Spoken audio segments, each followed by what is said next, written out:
my god. Flint, please. What the hell? Jeez. I'll share it now instead of like in the middle of like a very intense scene. You know what? Fair enough.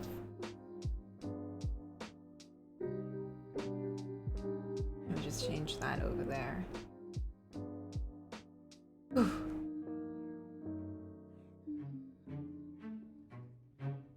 Stop! Okay.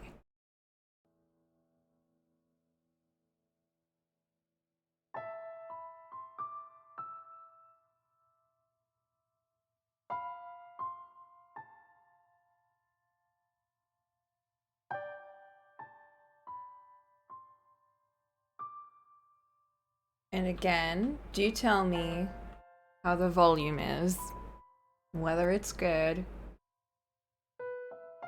and whether you can hear me, and whether you can hear the game. And I shall adjust accordingly. Welcome, Boop, and welcome, Flint. Are y'all ready to start this tale? The Maid's Tale. The Maid's Tale.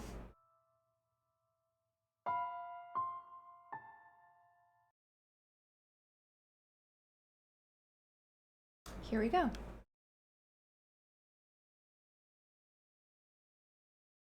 Let me just take a sip.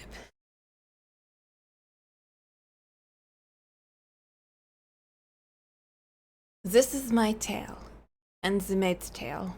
Oh wait, is that her or it's fine. A tale of a foolish, naive girl. Looking back on it now, I am ashamed of everything. But I will tell you my story in its entirety, without embellishments. I ask that you please not let go of my hand.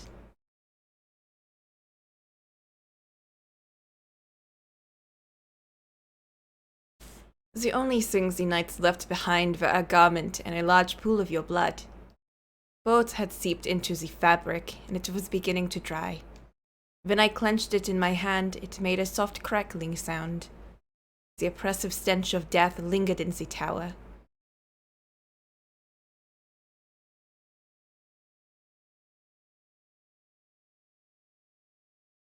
Michael. There's no point in a life without you. You know that, right? Have a wonderful family? You know I can't do that. Hey, Michael. Answer me. Come back to me. I don't care if it's as a ghost. I just need you here with me. Come back to me. Talk to me about nothing and about everything. Be irritated with me when I do something stupid. Scoff at me whenever I tell a bad joke. Trounce me at chess again. Put your arms around me one more time. Come on. I'm begging you. If you won't come back to me, then I'll go to you. I don't care if that's not what you wanted for me. This world without you is meaningless. Oh no. Dying won't guarantee you get to see him again.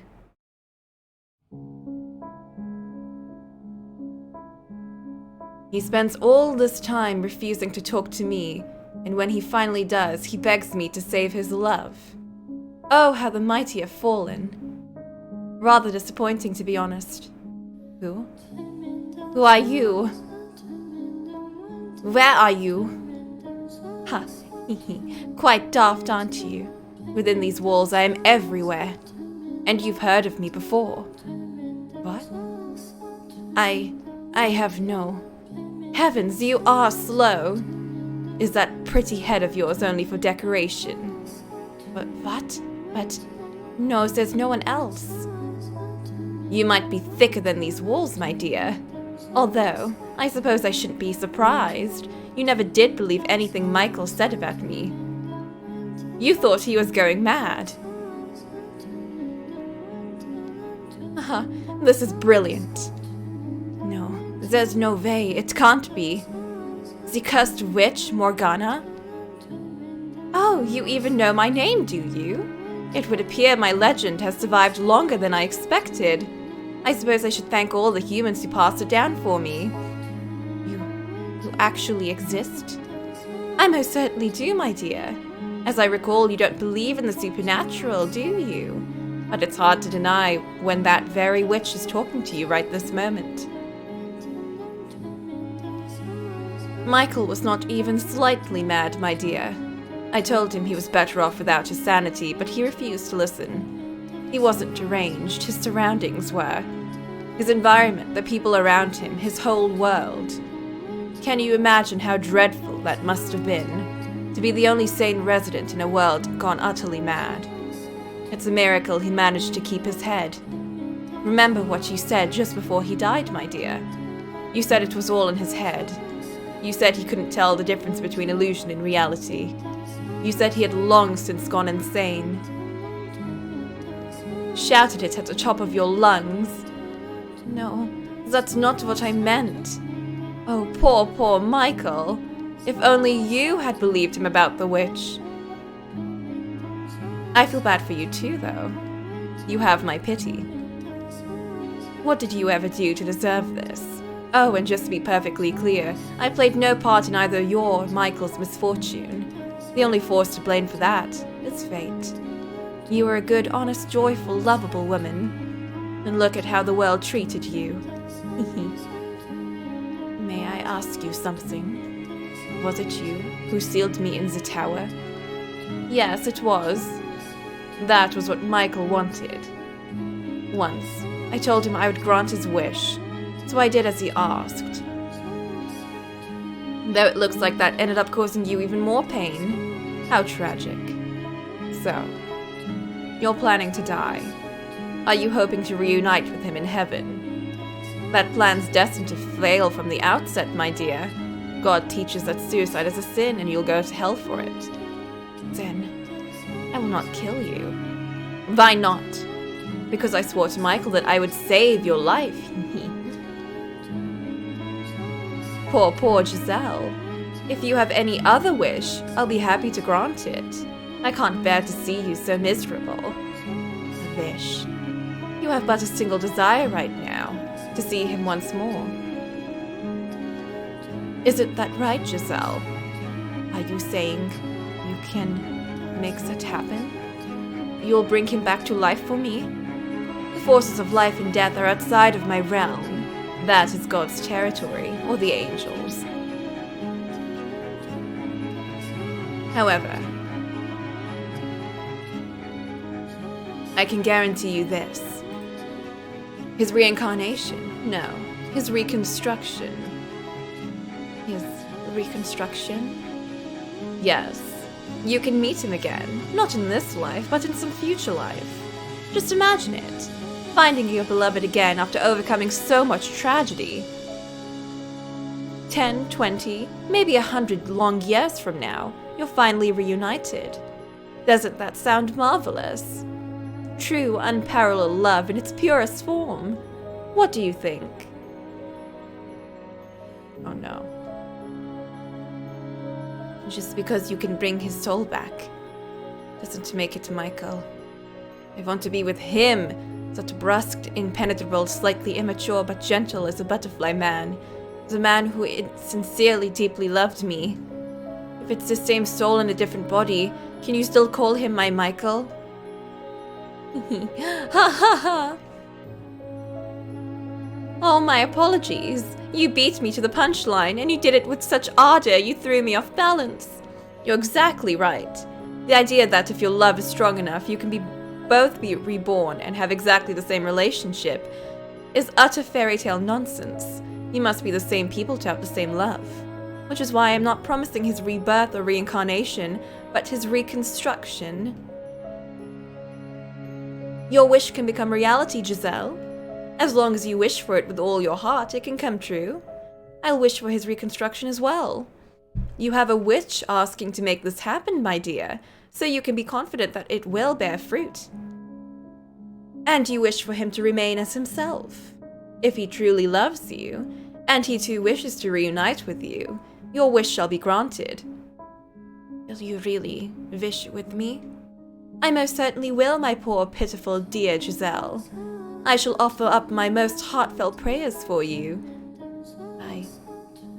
I'll wish for it. Until the moment of my death, I'll keep wishing for us to be reunited as the same people. I can't guarantee your reconstruction, though. What? I only said I guaranteed his. Michael's the only reconstruction I will wish for. I will not ask for yours. Why not? You're not looking at a benevolent wish-granting goddess or an angel with a magic bow and arrow. You're looking at a cursed witch. Then how am I to be with him again? I can offer you but one option that will allow you to reunite with your reconstructed Michael. Tell me, what do I have to do? You must live. Yeah, with me. Live with you? What do you mean? It was Michael who resurrected me, but he could not serve as my guide. I have work to do, but I cannot do it alone. I need a guide to assist me, because as you can see, I have no body.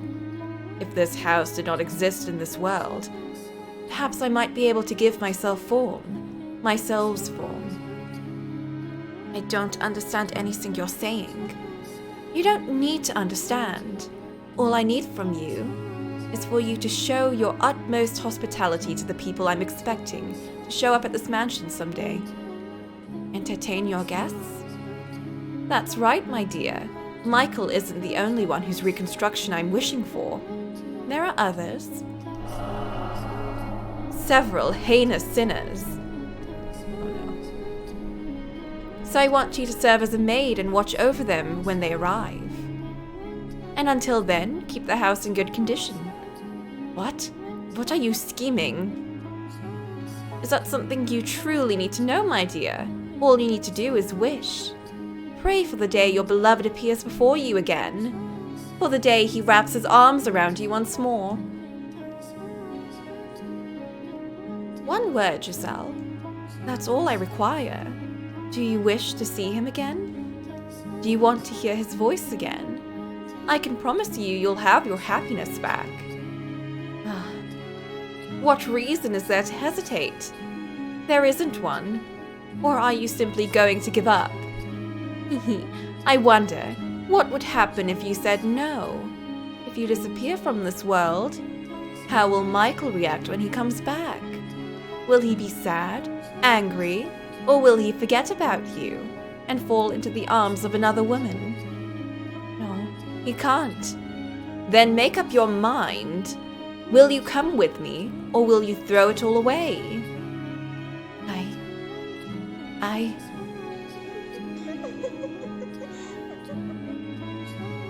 If I had given it a little thought, I would have realized she was manipulating me, that she was just telling me what I wanted to hear. But I believed her. I accepted her proposition. As unbelievable as it sounded, my desire for it to be real overpowered everything.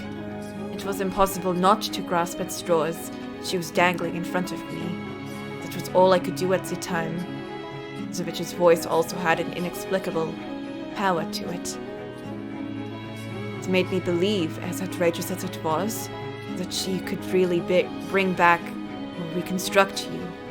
Maybe because I'd seen her turn a door into an immovable wall. Maybe because I'd heard her disembodied voice. I don't think those are enough to explain it. My guess is she had me under her spell. That was the moment I became the maid. I assure you I was at that point still the same Giselle you knew and loved.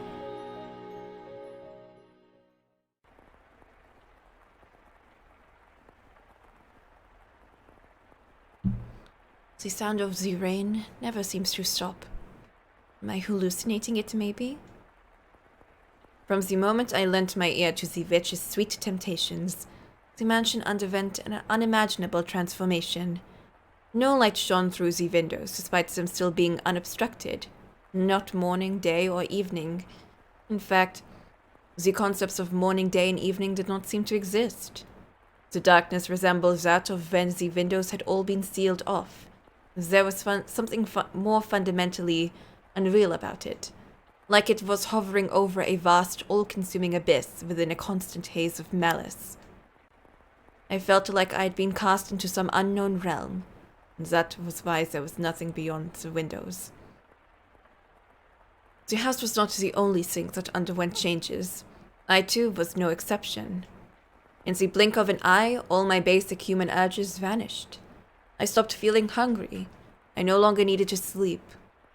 Naturally, I was bewildered by what was happening to me, what I was turning into. I think I'll take a look around. Maybe there have been other changes.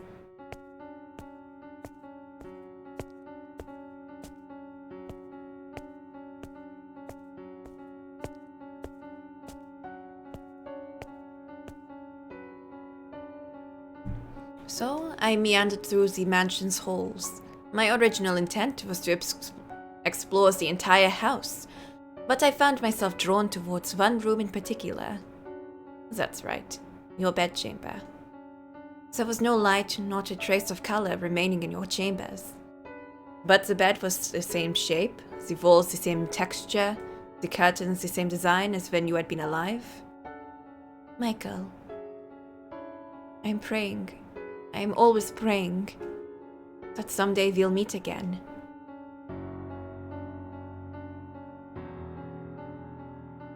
Oh, there's something hidden under the bed.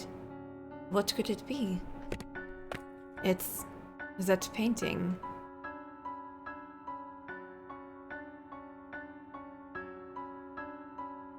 I never did get to ask why he got so angry about me seeing this. I'm sure it's something he didn't want to be reminded of. Perhaps having to do with his family. I was right not pressing him about it, though. What? Ah!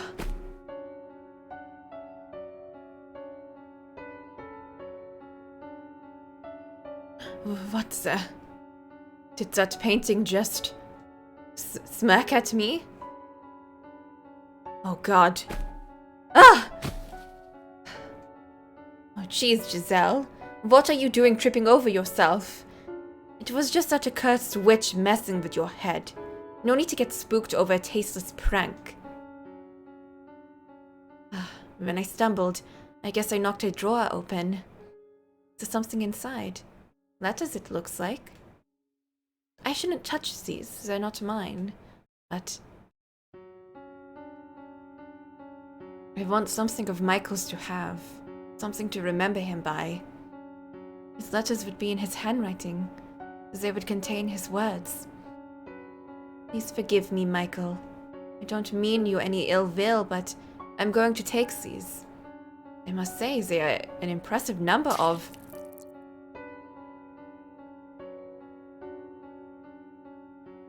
What on earth? It's like someone dumped an inkwell on every page, but why? Was the witch's doing too? Has to be. It must have been her. It definitely wasn't you, Michael, was it?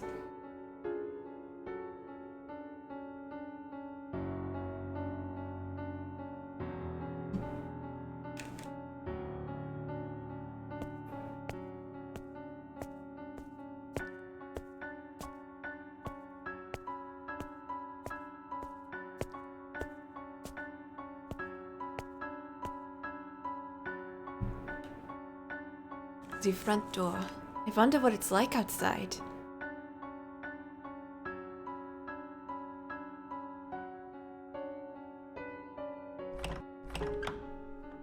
I can't get it open. What's going on? The bar isn't set, but it won't budge an inch. It's just like up in the tower. I know, the windows. They should open, then I can... What's going on here? What the heck is going on? It's like there's an invisible wall in front of the window. My hand won't go any farther. This is rich, but what else can I do but laugh? What in the world? This is madness. Hurry up, Michael. Return to me and get me out of here. Please get me out of here. This would be awful. I had no idea how to explain anything that had happened to the mansion, but it was clear enough that I was imprisoned within its walls. I was all alone in a nebulous sphere of bleak darkness. Beyond its walls lay void. The layout of the house remained unchanged, but I felt as though I had wandered into a twisted labyrinth. I could cry, but there was no one there to soothe me. All it did was provoke her disembodied cackling, which she followed with, "You chose this, my dear. So you need to hold yourself together and keep wishing."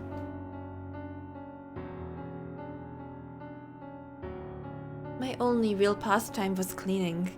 I dusted the same corners again and again, swept the same floors, polished the same dishes. One day, I decided I would read the books left in the library. Despite there being more than 100 volumes, I finished every one of them in what felt like no time at all. My life was a never-ending cycle. Day in and day out, day in and day out. The house had no visitors. No one, rather. Nothing at all set foot upon the property. There were no signs of other life whatsoever there. No birds singing in the morning. No cats sunbathing in the garden. No mice scurrying around the kitchen. No creepy crawly insects. There was nothing. Nothing at all. The only thing that broke the long stretches of silence was her voice. Tell me, was she kind to you? Was she friendly and courteous? Because she was quite harsh when she spoke to me. These were the kinds of things she was always saying to me. "He didn't show up today, did he, my dear? Are you still praying, my dear? Do you think he'll actually come, my dear?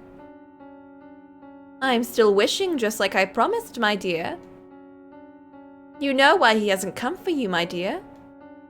Because perhaps he doesn't actually love you as much as you thought. My dear, my dear, my dear. Have you lost your mind yet? Shut up! I've had enough, I'm done with you. Haha. Enough, please, enough already. Oh, what's got you so worked up? You love to talk, don't you? So why not have a nice little chat with me? This is not a chat. Maybe not in your mind, my dear. You seem to think chatting only constitutes conversations you enjoy. But I don't think the word's usage needs to be so restricted personally. You're just getting off on watching me squirm. Oh, not at all. You'll have all my best wishes if he ever does show up for you. Oh, so scary. If you're making that face when he shows up, he might not even recognize you. What? You haven't looked in the mirror recently, have you? Go on then, my dear. See just how frightful you've become.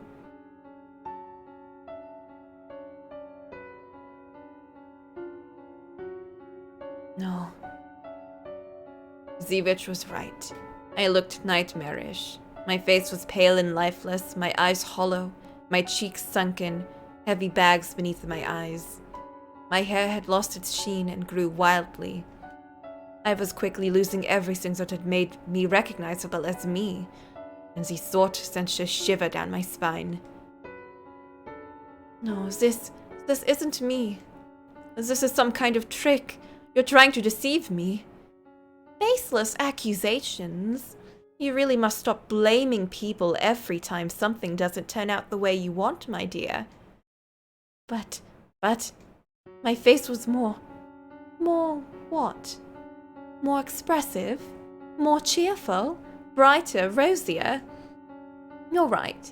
You were never this gloomy, were you? Right, I wasn't. I was always more cheerful than this. Naive girl. Could you be any more narcissistic? Huh? What you're looking at is, undeniably, exactly what you look like now. Time did not do that to you, nor did I. The negative energy oozing from within you is what's causing you to take on this form. Did you think you didn't have any dark, ugly emotions inside you? Did you believe you would always be able to smile no matter what? Did you assume you were pure and beautiful? No one like that exists, my dear. What you see in the mirror is the true you. Your hideous, twisted heart. If you weren't always being so nasty, this would never have happened. Anyone's heart would be twisted listening to you long enough. So you're saying Michael's heart was twisted too? I spoke to him for years. No. I'm just teasing. I suppose I may have crossed the line there. I mean you no ill will, Giselle, honest.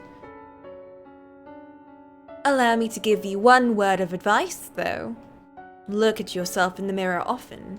If you continue deteriorating at this rate and end up looking like a corpse, when Michael comes and sees you, you won't jump for joy, but run away screaming in terror. Stop talking. Please, just stop. You know, Giselle, this is only the very beginning. He might not show up for hundreds of years. I can't live that long. Absolutely brilliant. You still think you're alive. What? The moment you agreed to come with me, you ceased to be of this world. So don't worry about time, my dear. You can wait as long as it takes. As long as it takes for him to arrive.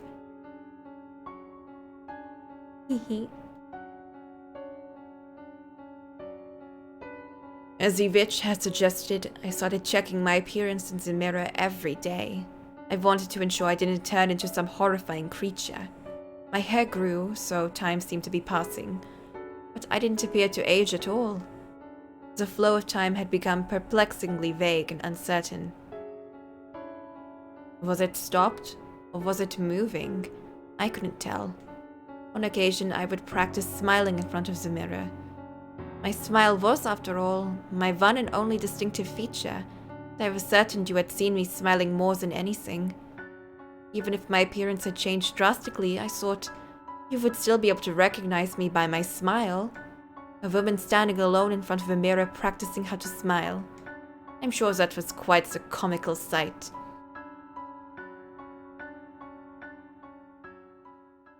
And that was how my days went, for an incomprehensibly long time.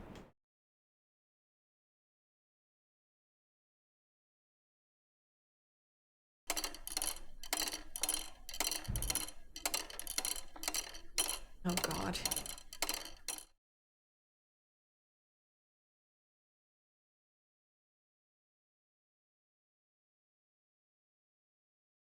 For the first 100 years, I kept track of how much time had passed. An hour, a day, a month, a year, 10 years, 50. But once it had surpassed a person's average lifespan, the counting started driving me mad, and so I stopped. My sense of time began to numb. In place of sleep, I spent my days in a trance-like state. Doing so, I was less aware of the passage of time, which made it a little easier to bear. Suspended in this bubble of time, my mind went out to you.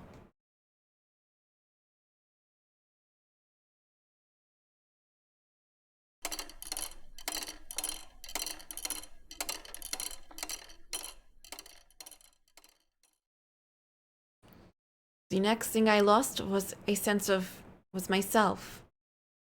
I lived as a human for 21 years. After spending nearly 10 times that trapped in the mansion, I began to feel like that was all I had ever been. That maybe my past was all a construction of my imagination. That, as an otherworldly being, I merely fantasized about being human. They actually had a family? Had there actually been other people in the world? Cities and villages really exist.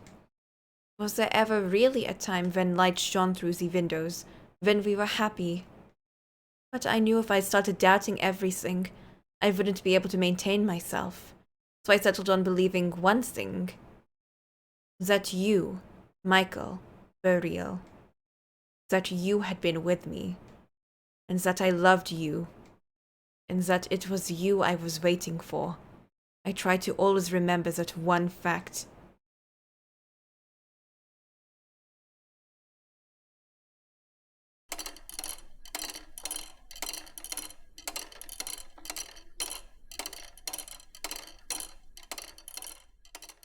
My characteristic energy and cheer were disappearing. By then, I hardly ever raised my voice anymore. In response to that change, the witch seemed to treat me a little nicer. On occasion, I thought I could sense her presence nearby, like she might reveal her form to me from beyond the darkness, instead of only speaking to me. I could feel her sitting beside me.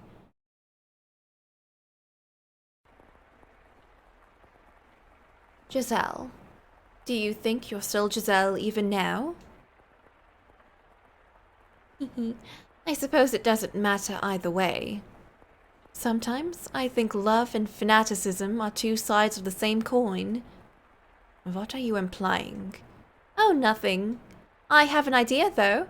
Why don't we make you some new clothes, my dear? The loom should still work, thanks to your keeping everything in order. That outfit's an artifact of an age long past by now. You know how long it's been? Vaguely, but yes. As we speak, time still marches onward.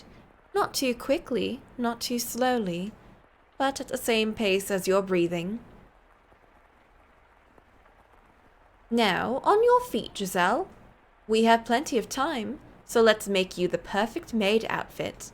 And if we don't have enough materials, we can make more thread from the sheets or curtains. Hehe, how exciting.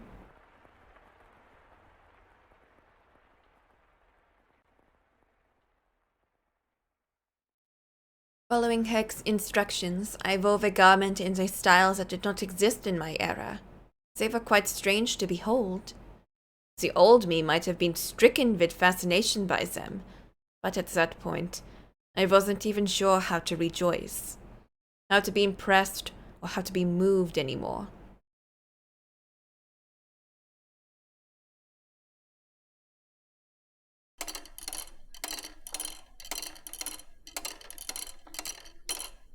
I'm getting closer to when we first saw them.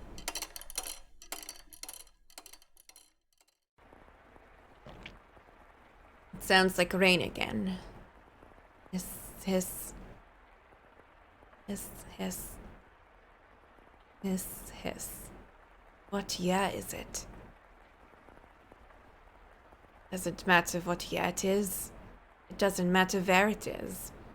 As long as you're there, it can be any time, anywhere. Where are you, Michael? What are you doing? I'm still praying. I'm still wishing for you to appear before me. Forever and ever and ever and ever and ever and ever. Been praying for so long, I don't even know how long it's been. Before you left, you said you were going to pray too. You said you hoped we could meet again in another life. I'm not misremembering, am I? Michael, come back to me soon. I love you so, so very much. But my memories of you are starting to fade. What did your voice sound like? What kind of faces did you make? Where did you like to put your hands on me? I don't want to forget. I want to always remember. My memories of you as the only thing holding me together. But they're slipping away from me. How did you speak? What kind of things did you talk about? I'm losing all these memories. Please, Michael, come back to me before I forget everything. My beloved master.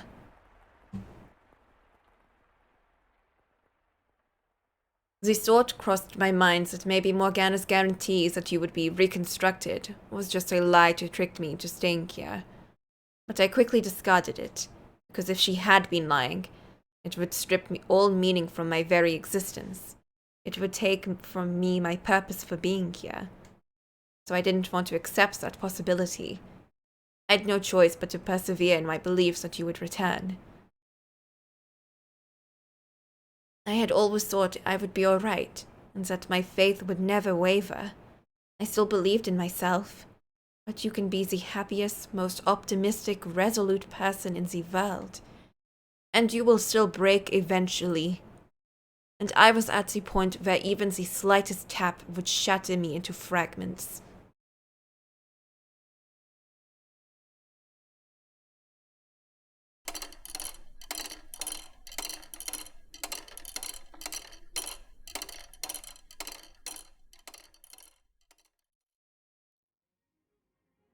This might be when Mel's grandfather came in. Several hundred years after I was enslaved within the mansion, something changed for the very first time. Sunlight, which I had not seen in all that time, shone in from outside.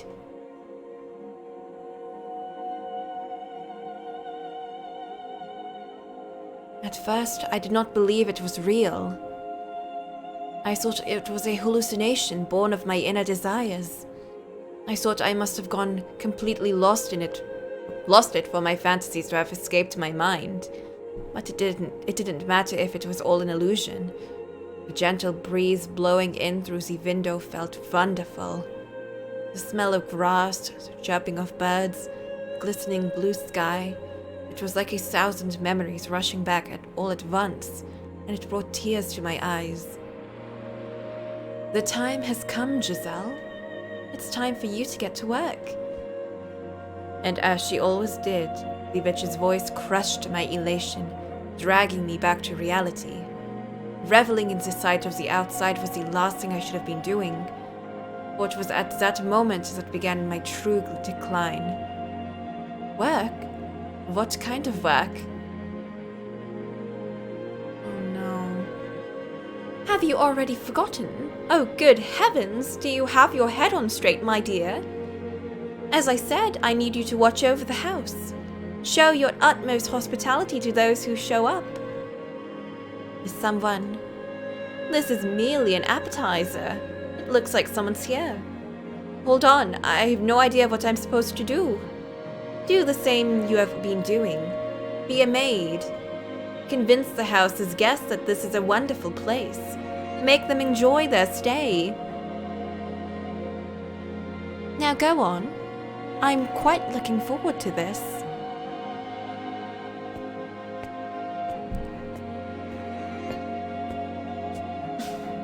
The bar has been removed, but will the door open?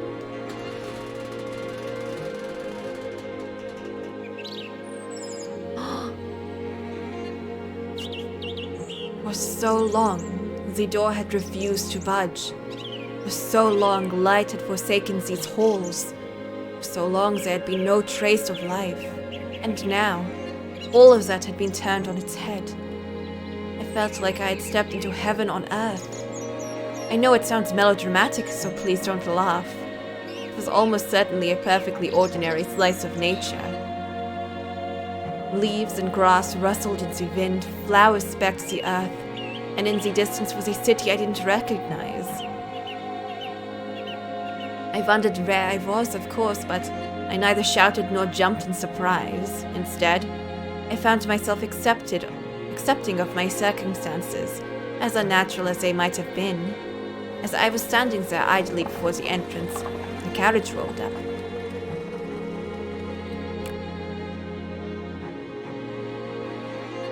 Egad, could this road be any bloody worse? It's in dire need of paving on top of everything else. And who might you be, young lady? That outfit. Oh, speaking a different language. He's speaking a different language. The middle-aged man approached me. From his attire and the way he held himself, he appeared to be upper class,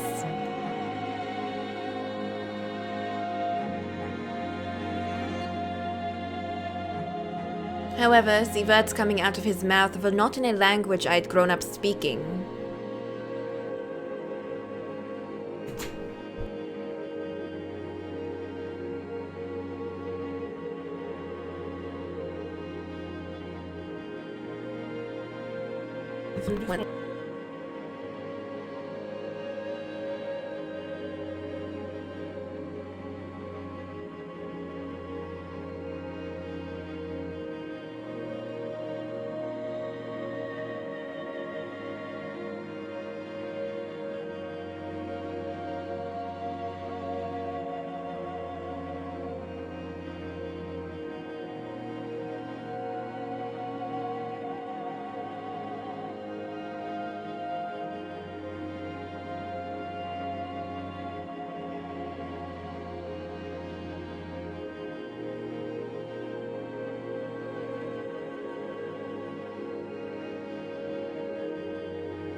Okay, I'm back. Had to deal with a sudden order problem, but we're fine.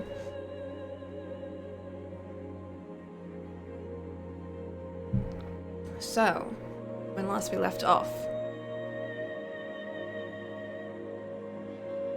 did the mansion have moved somewhere far, far away? And this is when we introduced what the whole mansion moves. Naturally, I had no idea how such a thing was possible. And the longer I stood there staring at him absent-mindedly, the more incredulous he became. My immediate mission was to overcome the language barrier. Fortunately, I suppose, I was able to understand bits and pieces of what he had said. As merchants in the capital, my family did business with people from other countries, and as a result, I'd learned a handful of words. The problem was, it had been so long ago, I had no confidence whatsoever in my ability to hold a conversation. I am a servant. Servant? I can't say I remember asking for a lady servant, but I suppose these things do happen. Doesn't much matter who they sent. Who are you? You weren't informed? Bloody hell. Off to a great start, I see. What can you do, I guess? Name's Aiden Rhodes. There we go. Just a retired old man.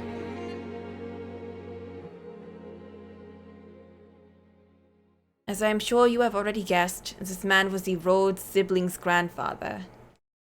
He was also the first person I served under as a maid. Oh no. We're back here. Yeah, they were all real. I mean, I figured, but still.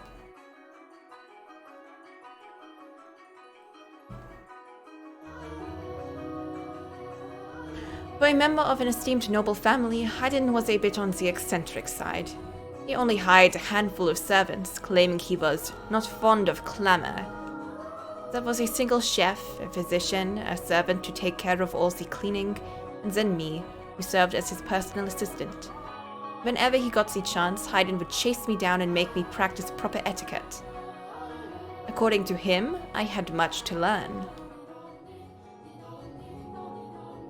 You are, at least technically, a servant of the Rhodes family, young lady, so I can't have you going around playing the country bumpkin act.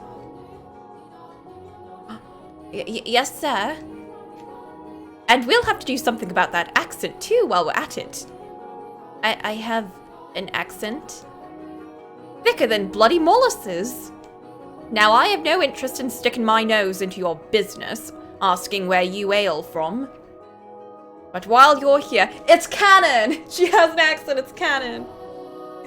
While you're here, you must act the part, young lady. Lucky for you, I'm retired and have all the time in the world. I'll teach you everything you need to know about proper etiquette. Alright. Speak up, will you? Yes, sir.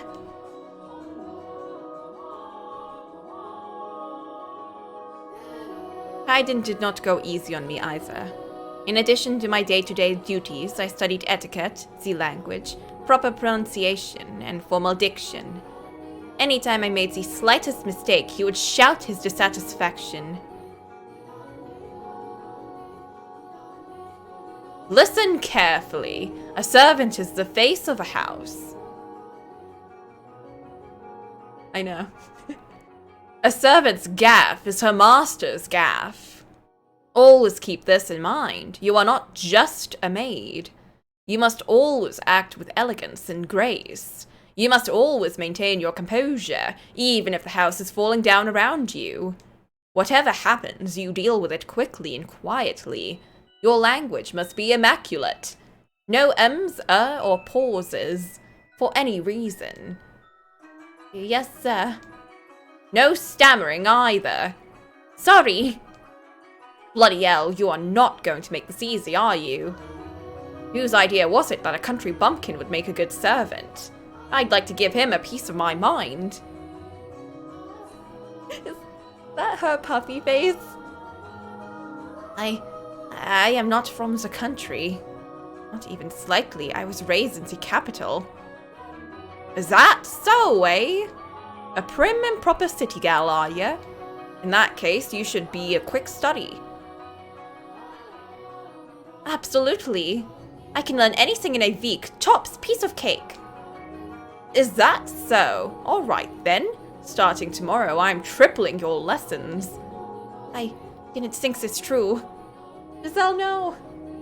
In addition to being my master, Haydn was my teacher. When he yelled, he grew twice his size, and I shrunk to half mine. But it wasn't at all an unpleasant experience, because I knew he wasn't raising his voice to belittle me. His instruction may have been harsh, but it was a human interaction. There were people from around that I could talk to, and that was wonderful. I was starting to regain some of my humanity. Unlike me, you've still got a long life ahead of you, young lady. Yeah, long life. I don't know what kind of life you've lived, but I can't imagine it's been all that easy. Not many servants' girls your age without a home to go back to. Which is why you need to learn this. Once you've got all the rules and customs down, you'll be able to hold your own at any noble's estate. You shouldn't have any trouble keeping yourself employed. I'm sure you think I'm just a loud, obnoxious old man, but I believe we met for a reason, and so I'll hope you'll stick with me. I don't think about you like that at all, master. You are a remarkable man. One more time.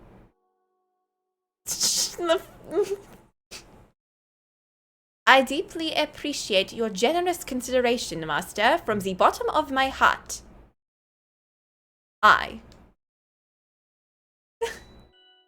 This is kind of cute.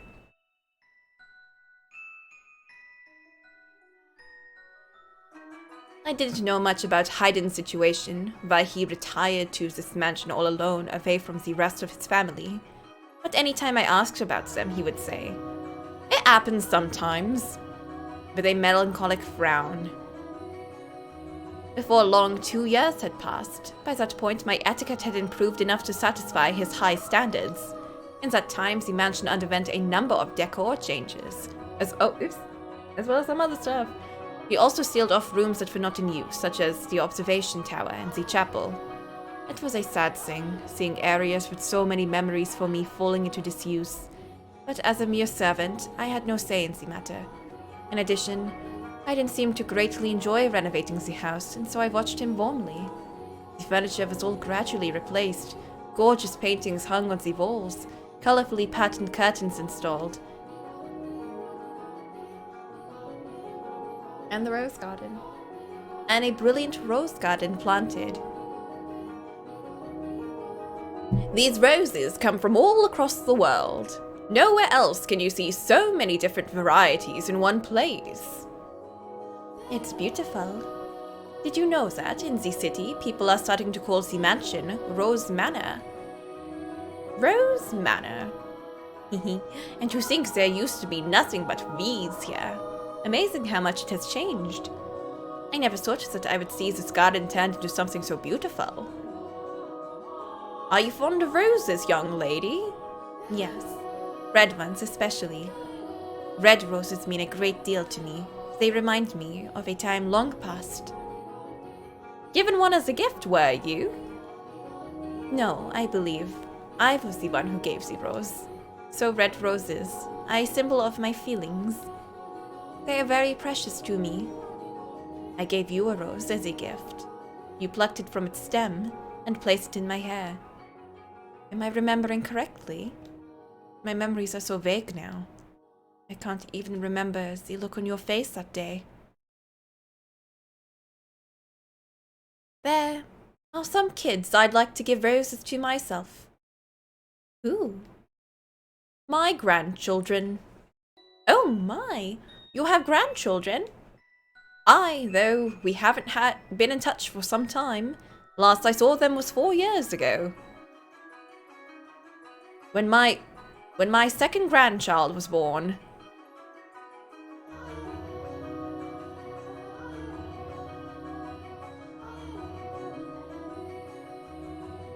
Oh, he's about to say third. The sweetest girl in the world with lovely flaxen hair. She's going to be a real beauty when she grows up. Anyway, they're wonderful kids. One day I want to hand this garden over to them. Each and every rose containing my hope that they'll lead comfortable, healthy lives free of strife. I'm sure your wish will come to pass. Your grandchildren will have wonderful lives, so yeah, sure.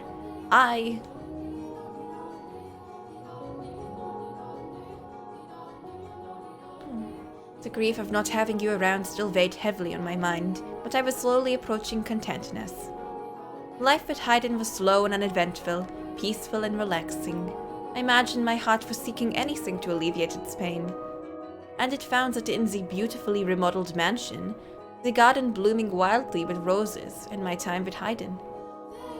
I was even beginning to think this life was enough for me, that I would be okay with this being the end if it meant more of the tranquility I felt. I was like a coward, considering giving up the fight. Please do forgive me for ever considering such a thing. That's fine, Maid.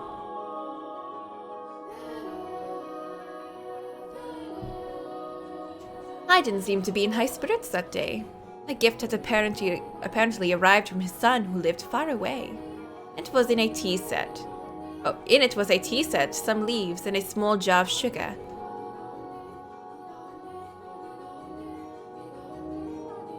Miss! How can I be of service, master? Brew me a pot of this, would you? Be careful not to steep it for too long. Speaking to me. You want to get it just right for the best flavor. As you wish, master. You seem quite pleased. Psh, why would I be? A boy who shunned his old man for years sends him a paltry gift on a whim. I'm just entertaining his fancy.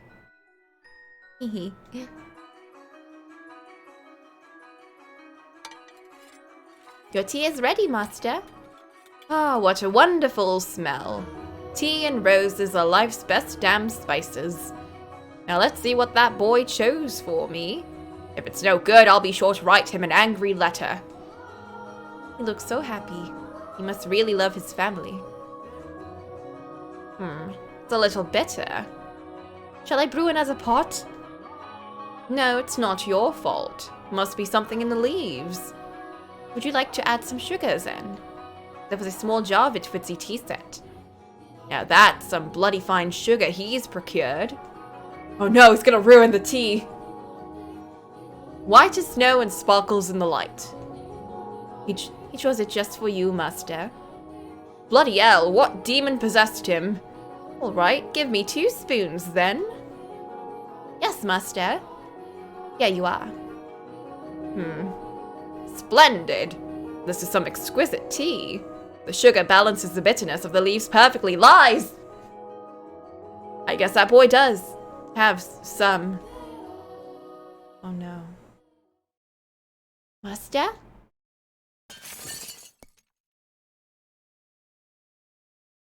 Master? Master?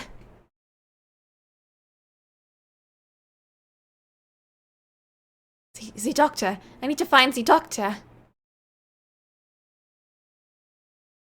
Oh, water! Water! I'll get you some water right away. So please, hang in there.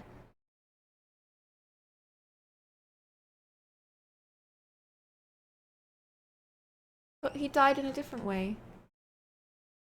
Oh. Thanks to the quick treatment provided by his personal physician, Haydn survived. But he didn't make it out with much more than his life. He was permanently bedridden by the affair. Evidently, the sugar I'd put in his tea had contained poison, which had done irreparable damage to his nerves and muscles.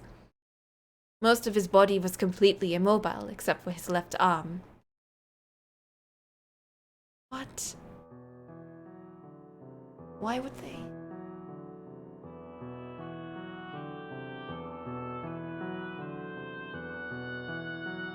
Interesting, they're using music from that time period too.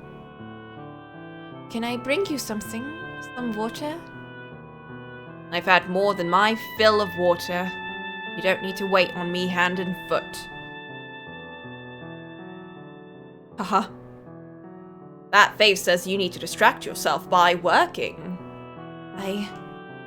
Remember what I told you? Nobles' family servants must always act with elegance and grace. You must always maintain your composure. But how can you expect me to remain composed? If I had only examined the sugar more thoroughly. You never would have noticed, my young lady. I examined the sugar and didn't see a bloody thing wrong with it.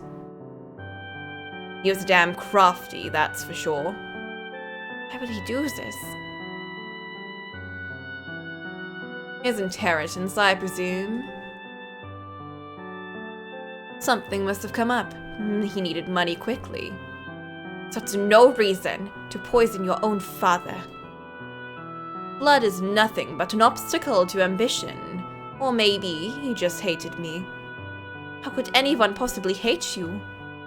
Perhaps that could be said of the me you know. But when you live as long as I have, you're bound to make an enemy or two. Mine just happened to be my son. I was planning to give him everything anyway. He didn't have to do this, and it all would have been his.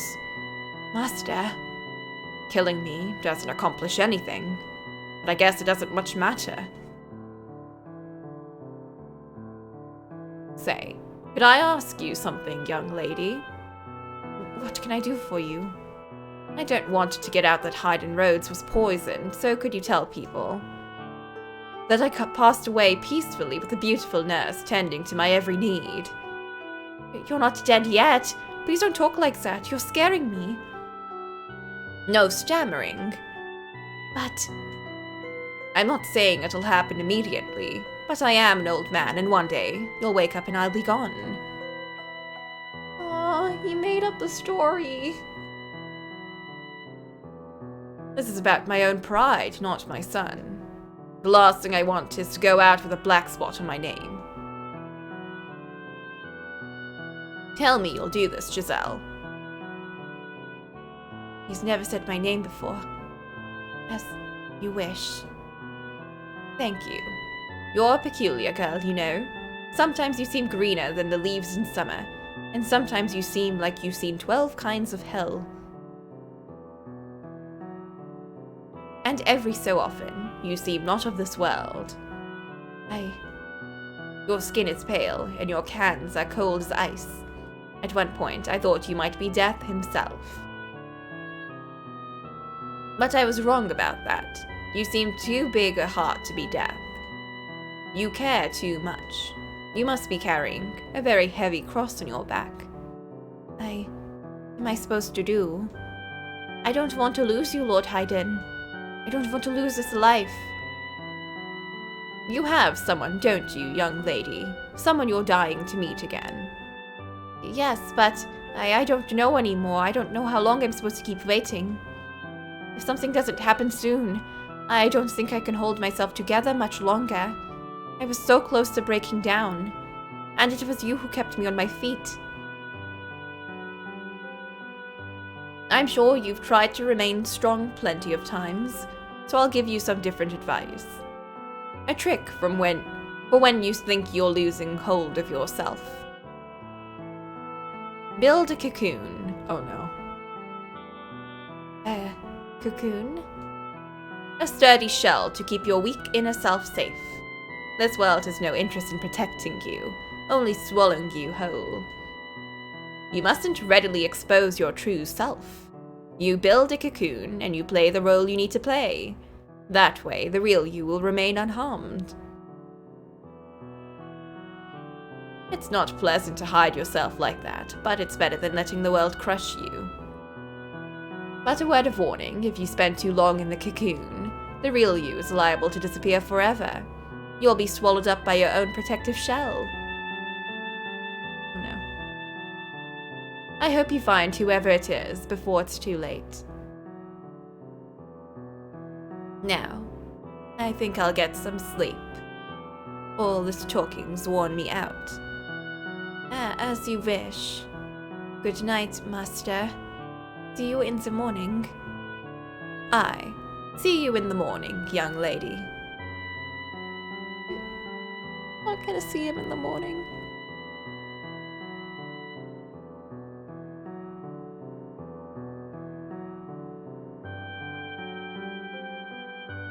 The next day, Haydn was dead. He had strangled himself with his left hand. I should have been more attentive. I should have recognized how much pain he was in, how much it crushed him to have been betrayed by his own family.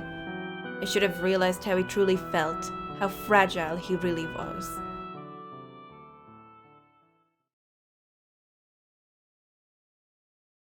I fell into a hopeless gloom. I could hardly believe such a quiet life I'd finally attained had been shattered in the blink of an eye. Haydn's other servants quickly went their own ways, and I vividly remember the dirty looks they all gave me. Everyone who knew how he had died assumed I had done it. I'd no reason to kill him though, but they had more than enough to believe so, for I had, indeed, been the last person to see him alive. And I'd held firmly to the story he had asked me to tell. While I was unable to convince the other servants, his family was far more accepting of the story, that he had departed for the next world happily. Though that did not make the truth any less heartbreaking, especially since I was the only one who knew it. Why does this always have to happen? I was happy, but I can never seem to keep hold of it for more than a flash. Despair always comes marching in to rip it away. What am I doing here? What kind of person were you, Michael? What kind of person was I?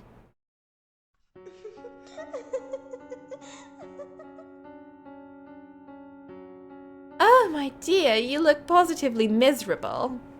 Why should you despair at the death of some strange old geezer?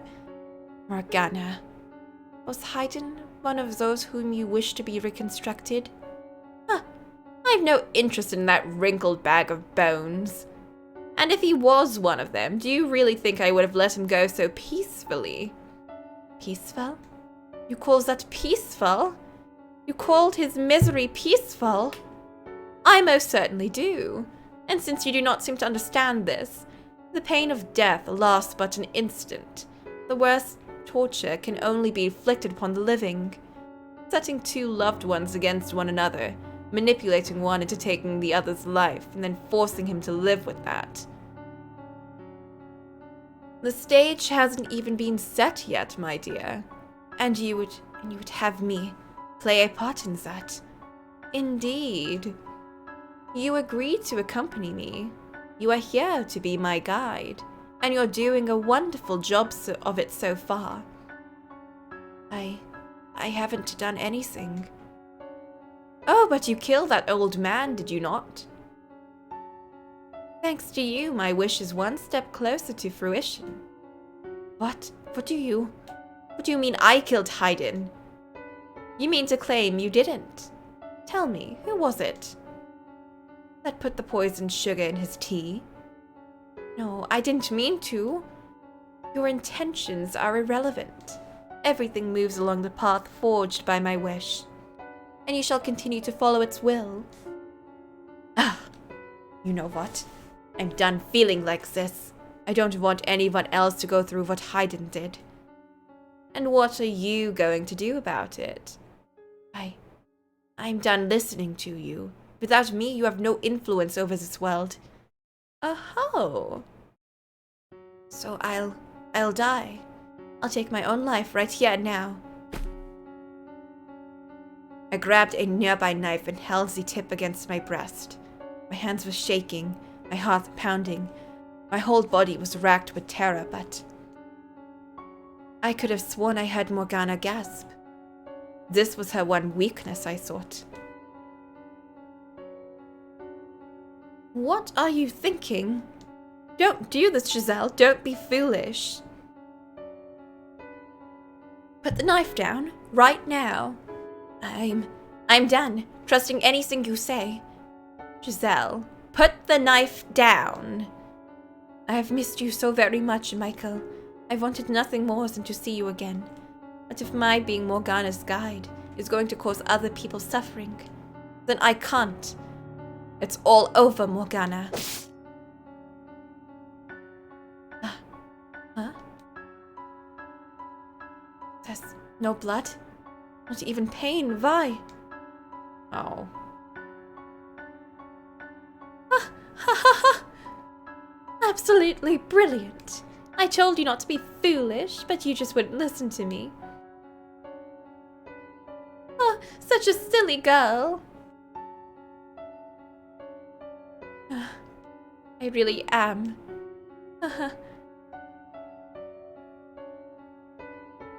I couldn't even die if I wanted to. Learning that absolutely crushed me. My backup plan, the one escape route I thought available to me, had been ripped away. My spirit crumbled and I felt myself sinking into a vast darkness. I began losing my grip on myself, which is when I recalled Haydn's advice. Build a cocoon. It was the only option I had left, my final chance at protecting myself. Although ultimately, I was unsuccessful in that endeavor, as you know. But by that point, my mind and spirit had all been but lost. Eroded away by the years of solitude, by the witch's whispers, the brief glimmer of happiness, and the eternal boundless darkness it had left me in. It was at that moment that all light drained from my eyes, and it was in that moment that the Maid was born.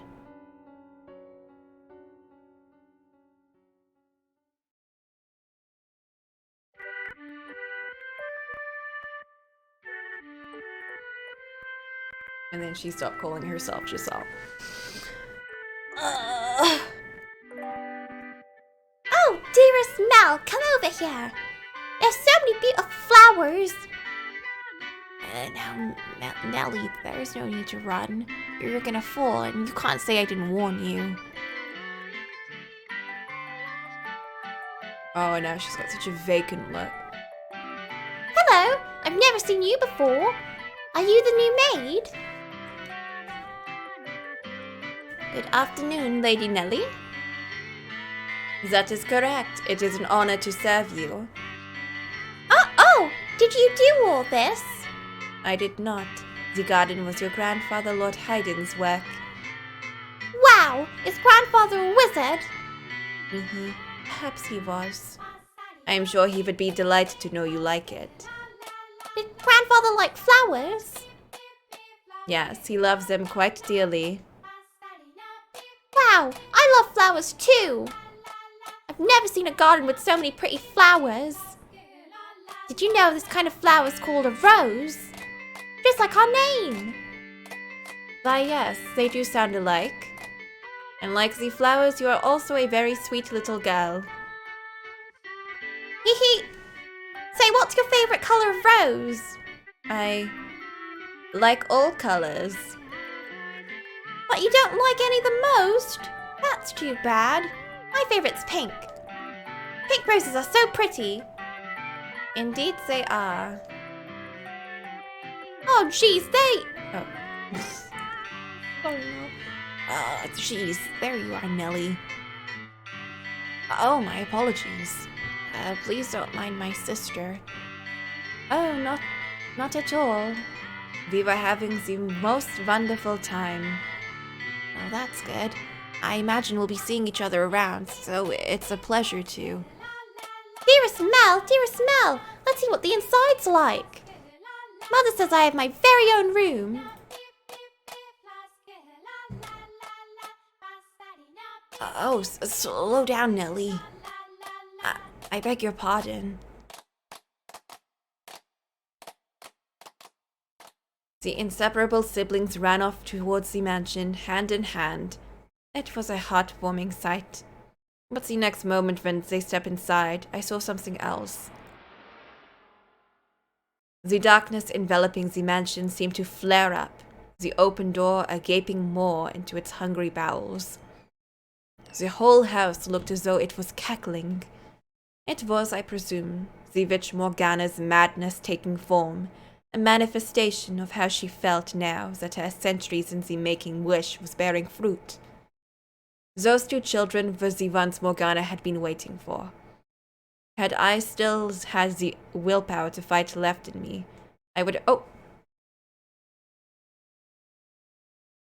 have done something before the house swallowed them up. Oh, wait, no. I would have taken them hand in hand and sent them somewhere far away. But instead, I just gently lowered my eyes. Misfortune would surely sink its teeth into those two children before long. Pain and misery would befall them. I knew no good lay ahead for them, but my heart had all but frozen solid. I had my hands full taking care of myself, so I let Haydn's beloved grandchildren fall into the witch's hands. I was, for all intents and purposes, Morgana's marionette.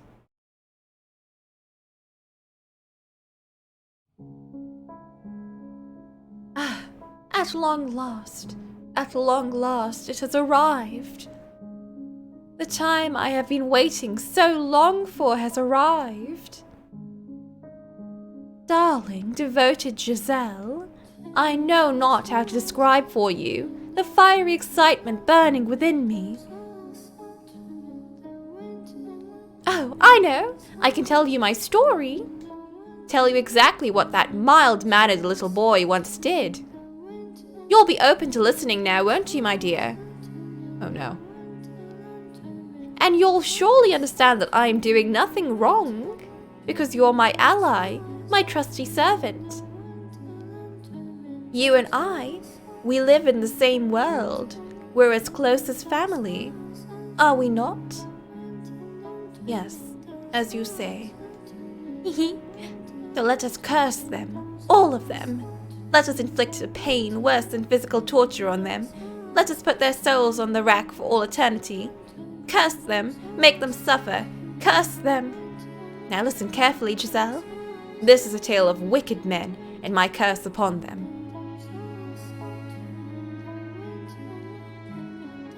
The witch spat her curses for some time, the bile overflowing from her words, the pure unadulterated hatred brimming within, consumed me more than the horrifying things they had described.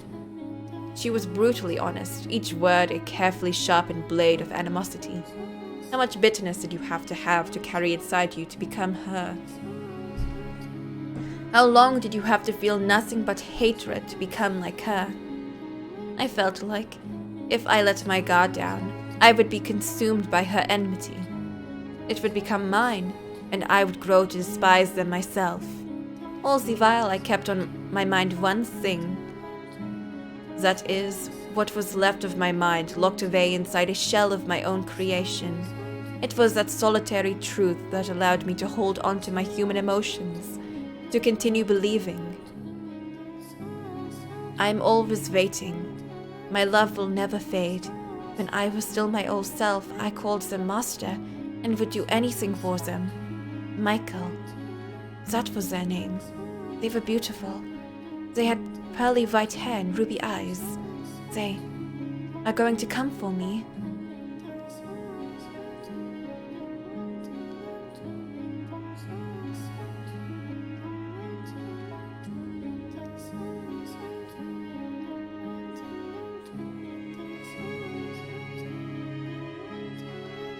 Michael, all I could remember about you is your name, your glassy white skin, your fiery red eyes, and your snow-colored hair. Nothing else.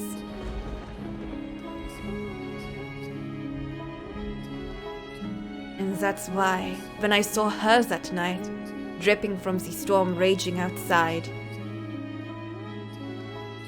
I thought, you're finally here. But I didn't remember enough to know any better. You already know who I speak of, don't you? The person who called upon Rose Manor that fated stormy night. The girl with almost translucently pale skin, chillingly white hair, and eyes like jewels. Ah, what a beautiful girl. Her hair, her eyes, her porcelain skin. It all matches the person in my memories. She must be the one I've been waiting for. If she is...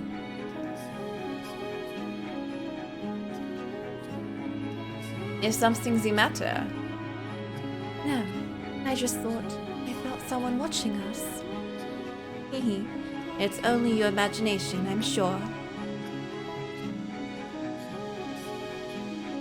Is she Morgana? Maybe.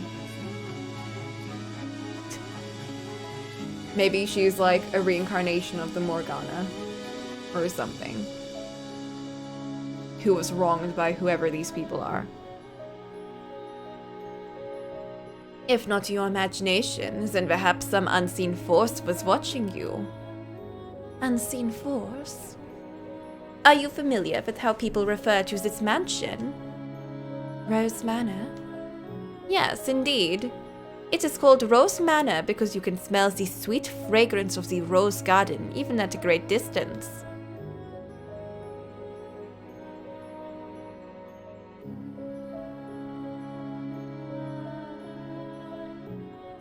No, but the painting that was slashed came from... Oh, wait. Yeah, we don't know where that came from, actually. We just know it was in Michael's room. Oh, that would make sense then, if he looked like Morgana and then people thought he was a witch because of that.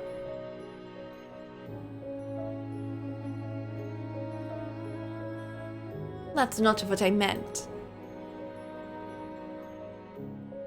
It is said that a witch resides within the house. A witch? I have not heard any such stories. You probably wouldn't have. It was a very, very long time ago. Nothing you need concern yourself with.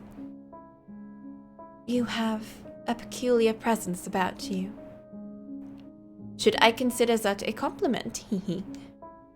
A peculiar presence, she says. Does she sense something in me as I do her? This has to be hers then. Her name. I need to ask her name. It's Michelle. Also, I found out, Michael's name, who I'm still calling Michael because I'm just used to it at this point, is a French name. So it's not Michael, it's Michel. And that's why I'm like, the pronunciation must be the same. Hence, Michelle, probably.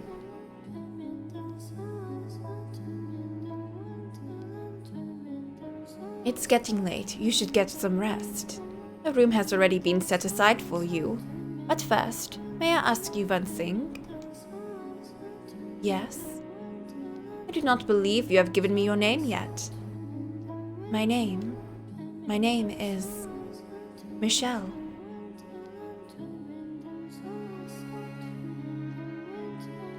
Ah. I knew it. You are the one. What? You are the one I've been waiting for. I've endured so much in anticipation of this moment. So that I could reunite with you. You came to this place to see me again, did you not? You held tight to those wonderful memories until you could make it back to me. I never gave up hope. I always believed, and I hope you'll praise me for that. That's why she kept showing us to all of these memories, even though they had no Michael in them. Wow. I ask you to please say my name. To please make me... I don't know anything about you. I'm sorry. You seem to be confusing me for someone. We have never met before now.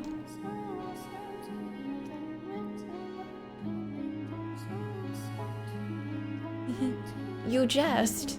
You are Michelle, are you not? That is my name, yes, but it's a fairly common name. Surely you're not confusing me with... That cannot be. The white hair, white skin, and those red eyes. That name, the name of the Archangel. Everything about you is the same. How can you say you're not my Michel? Michel. Please. It's a lot harder now to call him Michael now. Please, Michel, remember for me. Stay away from me. I'm sorry. I didn't mean to be rude. You would reject me. I'm so sorry. I honestly don't know you. You care nothing anymore for the time we spent together. We have not spent any time together. You would deny everything. I'm sorry. I see. I see. So you feel nothing for me anymore. You do not need to say anything. I understand. You are feeling a great deal of disgust towards me. No, Or perhaps it is fear. Yes, you were always so kind. You would not easily allow yourself to succumb to hatred. I understand. Please forget everything I have said. Who are you? I am but a simple maid, nothing more.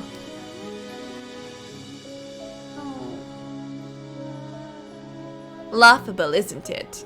I no longer recognize Michael as anything more than a concept, man or woman, elderly or infant. As long as they had white hair, red eyes, and the same name, they were you. I needed anything I could get. I was so desperate at the thought it never even crossed my mind that she was not you. What do you think, seeing me like this? That I am helpless and hopeless?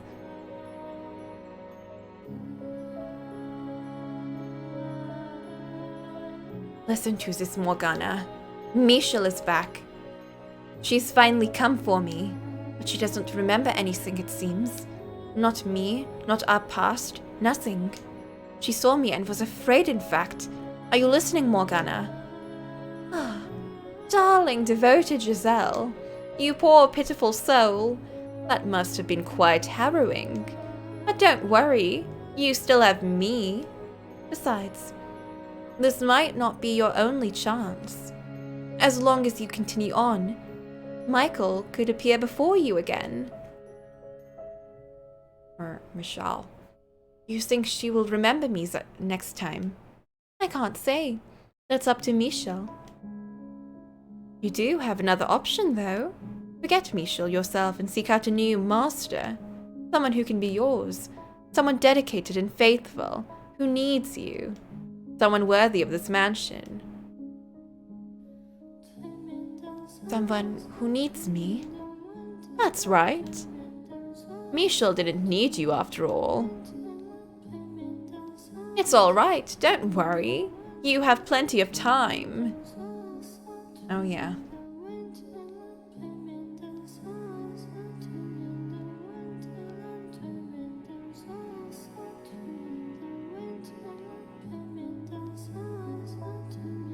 Meanwhile.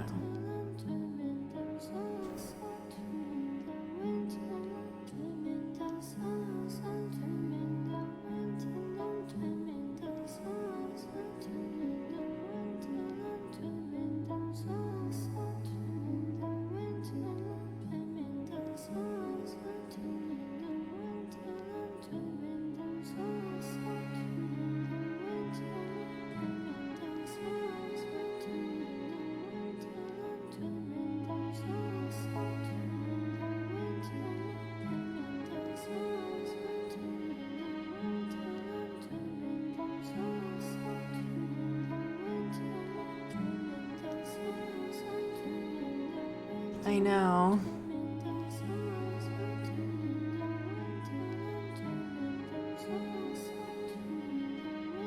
Serenia, please. Oh, poor Maid. Or Giselle, I guess.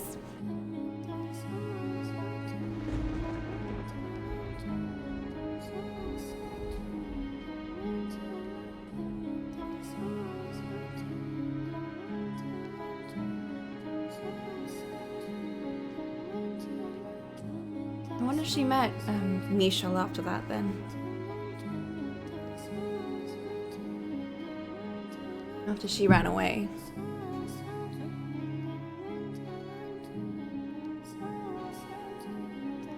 You missed a lot. You missed a lot.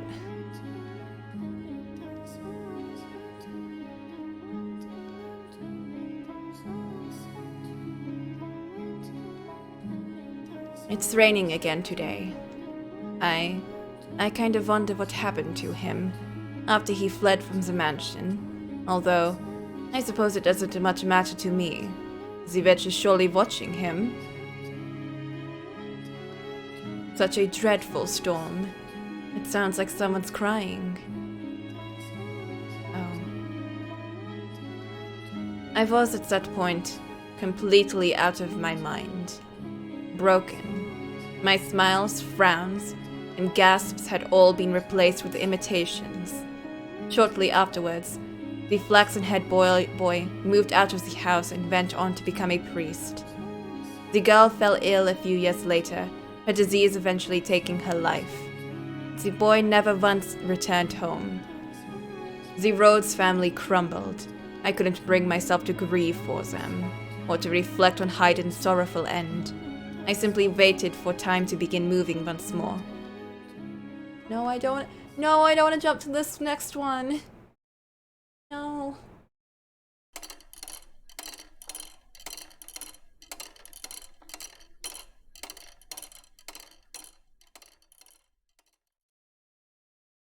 Little remains to be said about my broken self, but as I stated before we started, this is the Maid's Tale, so I would like to take this opportunity to elaborate on events I was unable to show you before. That is, if you can bear listening to such a dismal, miserable story. I already told you of my meeting with the beast, so I will begin the second tale from here. After Bestia slaughtered the merchant who showed up at the mansion, his mad laughter echoing through the halls. Uh-huh. Oh, Yukimasa, you little creep.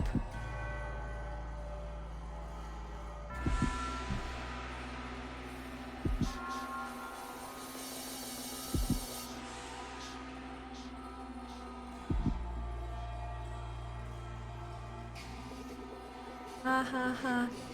Did you hear? What was his voice again? Oh wait, I have a cup. Did you hear that? Did you hear his screams? Ha ha ha. He said I was a monster. Ha ha ha. A mutilated body lay sprawled across the living room floor. As you can imagine, that was my first time ever seeing such a bloody, mangled corpse. I could not look directly at it, so I averted my eyes. Hey, you saw it? I just proved that beasts are stronger than humans. Indeed, you did. I know, I've got a great idea. You asked if I wanted to become the master, and I said I did. Which means you work for me, isn't that right? So you'll do whatever I tell you to do, won't you? What would you have me do? Chop up his arms and legs and make a stew out of them. Oof. Well, we already know that he made her do that too. You don't hesitate, or you'll end up like him. Yes, master.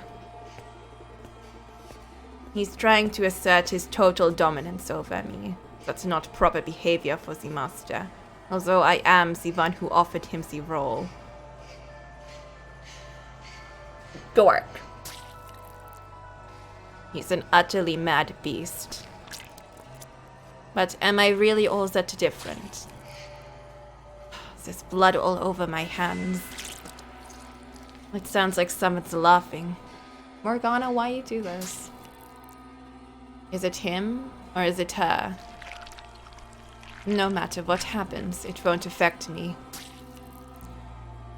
The cocoon is not the real me.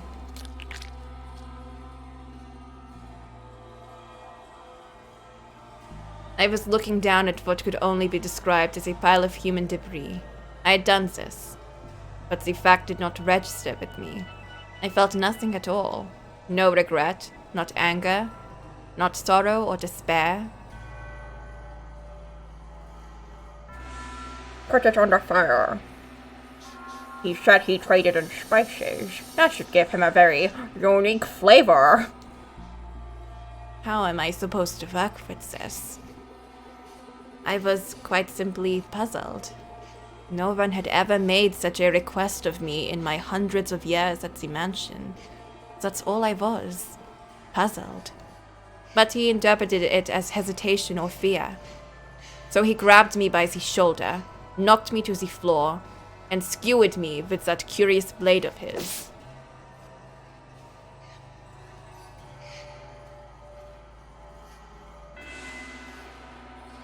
For the first few moments, he wore that deranged grin of his, but as the seconds passed, it slowly transformed into shock. Not a drop of blood spilled from my breast, and the instant he realized it, I saw revulsion in his eyes. Him, of all people, a man who cackled as he slaughtered others for disgusted by a mere maid. It was absurd. So much so, I almost wanted to cry. Yo! Is that all, master? Are you not going to dismember me? You could try stabbing my face, or my neck, or my stomach, or any other part of me. Maybe then I might die. Oh, now, don't look at me like I'm some exotic creature. Ha ha. Stop that! Quit laughing! Why should I? My only distinctive feature is my smile. I have nothing else. My hands are covered in blood, but I can still smile. Hee hee. It's ridiculous. I get it now. You're the witch, aren't you? Oh. I see. Only monsters ever had a place here. Every so often, I hear a woman's voice in my head. That's you, isn't it? You're the witch. Monster, witch, maid. What am I? Who is Giselle? Michel said she was spirited, true to herself. That she often laughed and cried and shouted.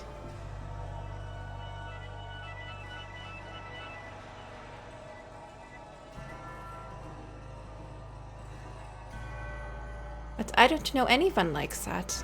I'm just a maid, nothing more than a servant.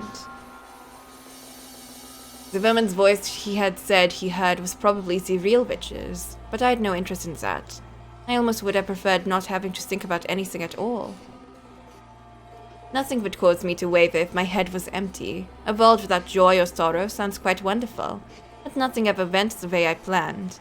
For the white-haired girl, whom I thought I would never see again, appeared before me once more. I was quite nearly in a panic. Beneath my perfectly practiced smile was a veritable storm of emotions. Faint hope flared up within my shell. Perhaps this time, Michel would remember me. But that hope was, unsurprisingly, in vain.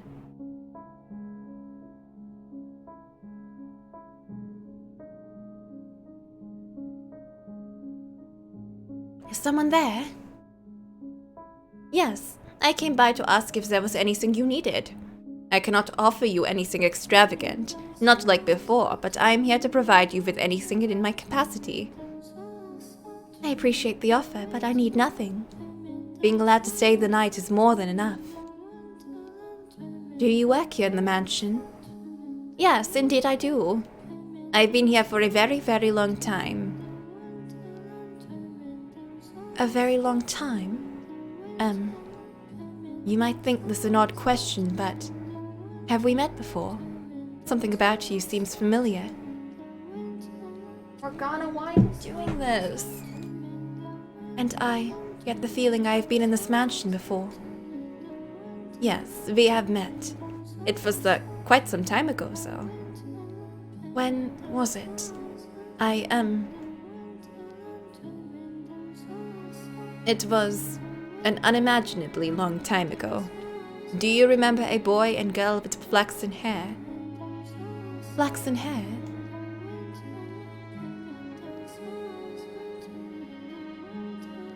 I apologize. My memory fails me. Do you not remember me, Isa? I was afraid of this. She doesn't remember anything this time either.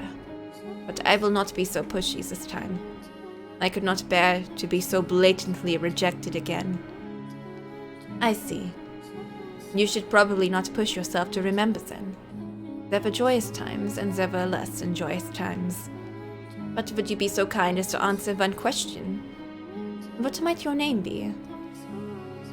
My name? My name is Michelle. White hair, red eyes, and the name Michelle. Why must you continue to bring me pain? Why can you not set me free as you were supposed to? I see. So you are Michelle again. The guy we're playing as was the very first version. And the witch said reconstruction, so this isn't gonna be... She just doesn't remember her as being... not Michelle. So the guy we're playing as is the final reconstruction, or the only reconstruction. Because he doesn't get reconstructed until the very beginning of the game, which is the end of the game. Or the end of the timeline. And we know this because at the very beginning of the game, us, the character, experienced death. And we didn't know what that meant. We got stabbed and we died. And that was the last memory we had, so that was our life. These other Michelles are not real, or Michelles.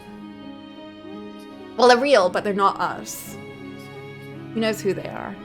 They might just be Morgana projecting herself.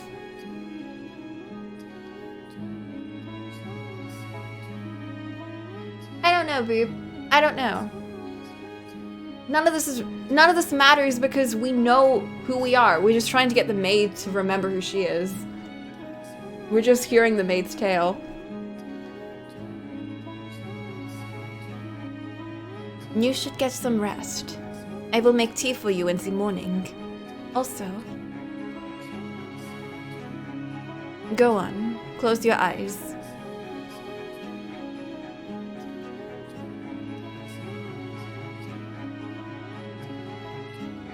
The white-haired girl lay so quietly in her bed, I could not tell whether she was asleep or awake. Even the sound of her breathing was too faint to hear. Standing over her, looking down at her, the locked away despair and veils of lamentation I thought myself no longer capable of came bubbling back to the surface. Can you honestly blame me? I had been waiting for Michelle for so long. She was the one thing holding me up. She was the one thing keeping my broken self from falling apart completely.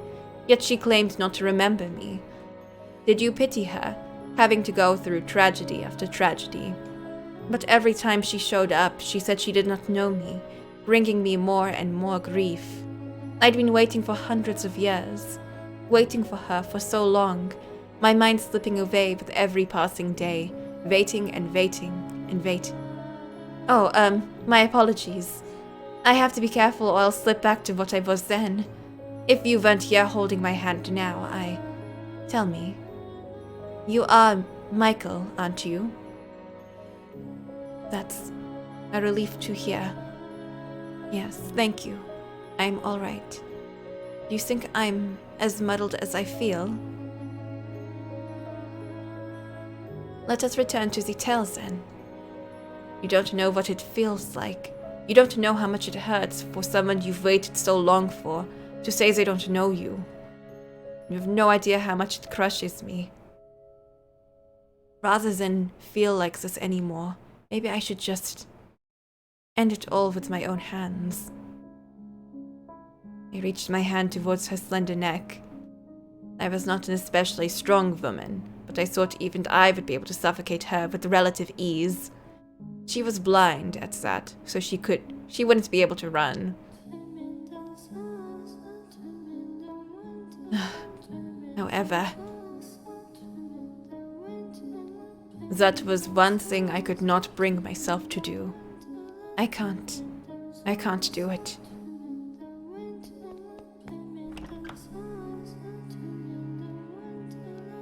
I ran and I ran and I ran, so I knew I had nowhere to run, plunging myself into the mansion's darkness. I did not want to be there any longer. I did not want to have anything to do with her. But being an inhuman inhabitant of the house, I could not close my eyes or plug my ears to what happened within its walls, as much as I may have wanted to. It didn't matter where I was. I had no say in the matter. I was forced to observe the events until their tragic conclusion.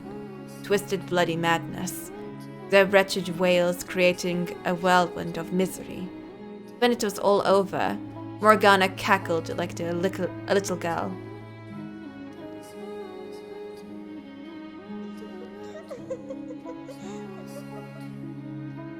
Go on. You have a laugh too, my dear. There's nothing in the world better than this. He was a beast, through and through, and what a fool he was to think he could become human. Oh, I love it. He destroyed everything he had with his own hands, and then he couldn't even manage to mourn her for it. Quite the unfortunate fate, wouldn't you say? Go on, laugh with me. Laugh with me, my darling, devoted Giselle. Michel is dead too, though. You're worried about that tiny little detail. She'll show up again, of course. So you don't need to worry about... Oh. She'll show up again, of course. You don't need to worry about a thing. You don't really need to feel bad about any of this carnage. Rest easy, my darling, devoted Giselle. If you say so, then I shall not be concerned. Hehe. Yes. Yes, that's good. Laugh. Laugh, my dear. Hehe. Oh no. No, Maid. Giselle.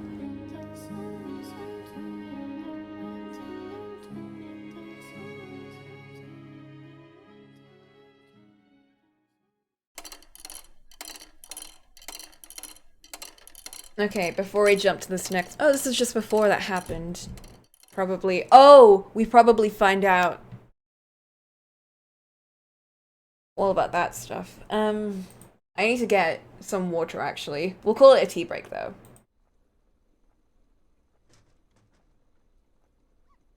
Or maybe we'll make some tea, actually. Yeah, I'm gonna make some tea.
How do you feel about coming in for like a 10-minute special?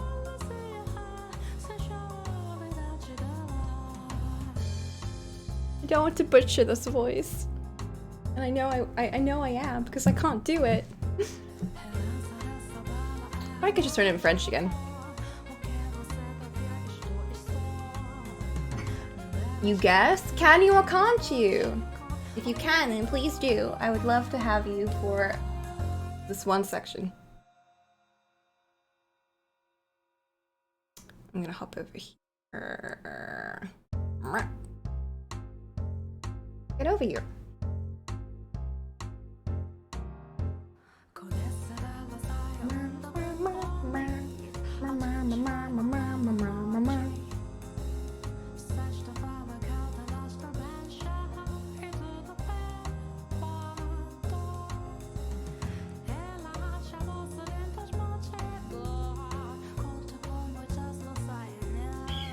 Hey there, Boop. Hello, it's me. Oh, let me read. Verbs are very loud today. Freaking out over every little thing. Like that. Burbos.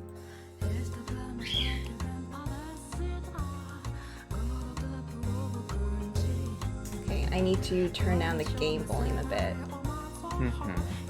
It's fine, don't worry about it. Don't worry, the birds are loud enough. There's literally no reason for them to get so worked up. Flint, tell me how this sounds.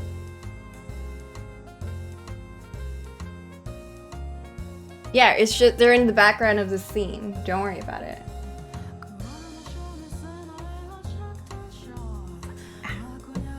Sounding good? Okay, good. This is you, actually. Wait, heck, you don't know because I need to open Parsec real quick.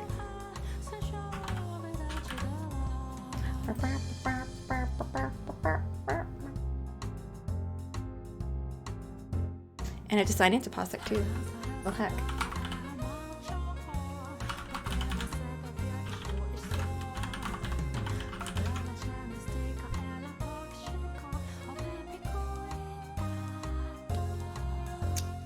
I see the mic is in a very I feel like cutting out and dying mood today. That's fun. Gonna have to keep an eye on that.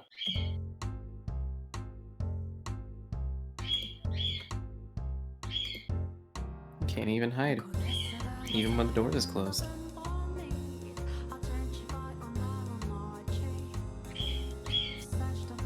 Nothing but verbs.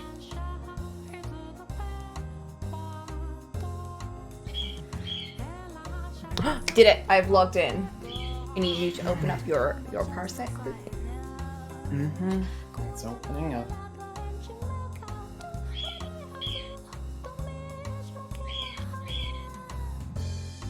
Ah, these fucking birds. That's fine, don't worry about it. It's like they will never not be annoying. It's like every time I talk to someone, there's always something going on in the background. With you, it's birds. With Ollie, it's peppos. With Flint, it's silence. The most deafening.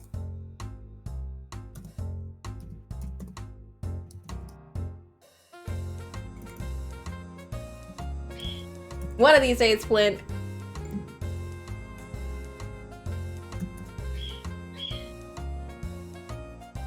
Hey, look, we did it. Coco's hosting a party. I'm hosting a party. Jump on in. Everyone's invited.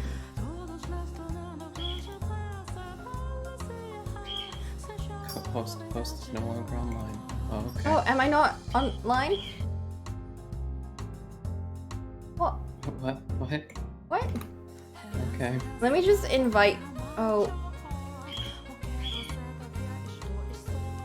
Can I just not be in a party and just have you jump my thing?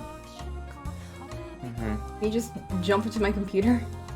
I could just hit play, but I don't know what that'll do. Hit play. Do it. It just means you'll connect to my thing. Yeah, there we go. Okay. I guess this works. Do you see? Technology. Do you see the thing? I see everything. No, you see the wrong thing. Heck. Stop this. Why does it keep defaulting to that window? You know, my son. What's going on?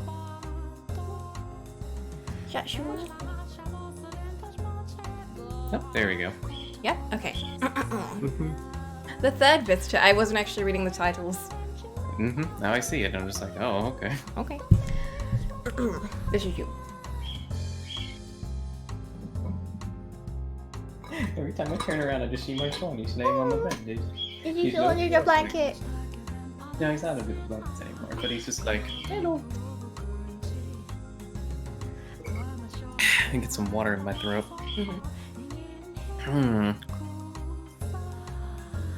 Me. Gotta get the throat exercise. It's been a while. I figured you should get to know her as soon as possible.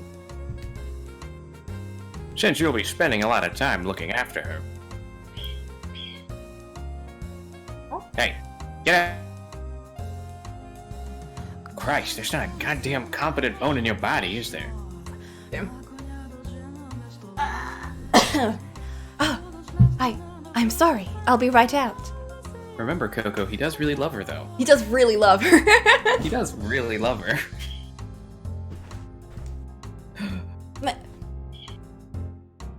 The first thing she said when she saw me was... Oh. Oh? It's a pleasure to meet you. It's a pleasure to meet you. What had I spent all that time waiting for? It was all for naught. It was all meaningless. In this era, she felt nothing at all for me. In retrospect, it makes enough sense. But for me at the time, that was the end. That's why we never saw the maid at all interact with this one. Wait, no. She did. Never mind. She interacted for like 2 minutes.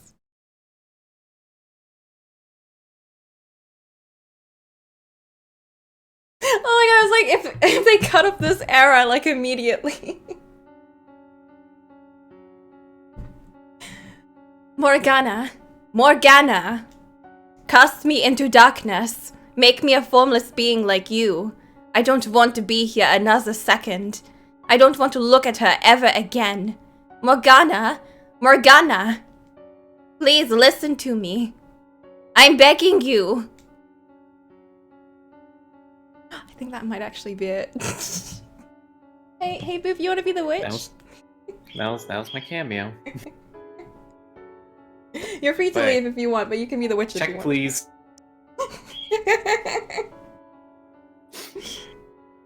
I won't keep you and make you voice everyone. It's fine. I showed up for a whole 2 astounding minutes. You were great. You did an amazing job. I could never top that. Yeah. Yeah. Alright. Well, that was my brief cameo, everyone. Plenty of claps in the chat for me, and I'll exit stage left.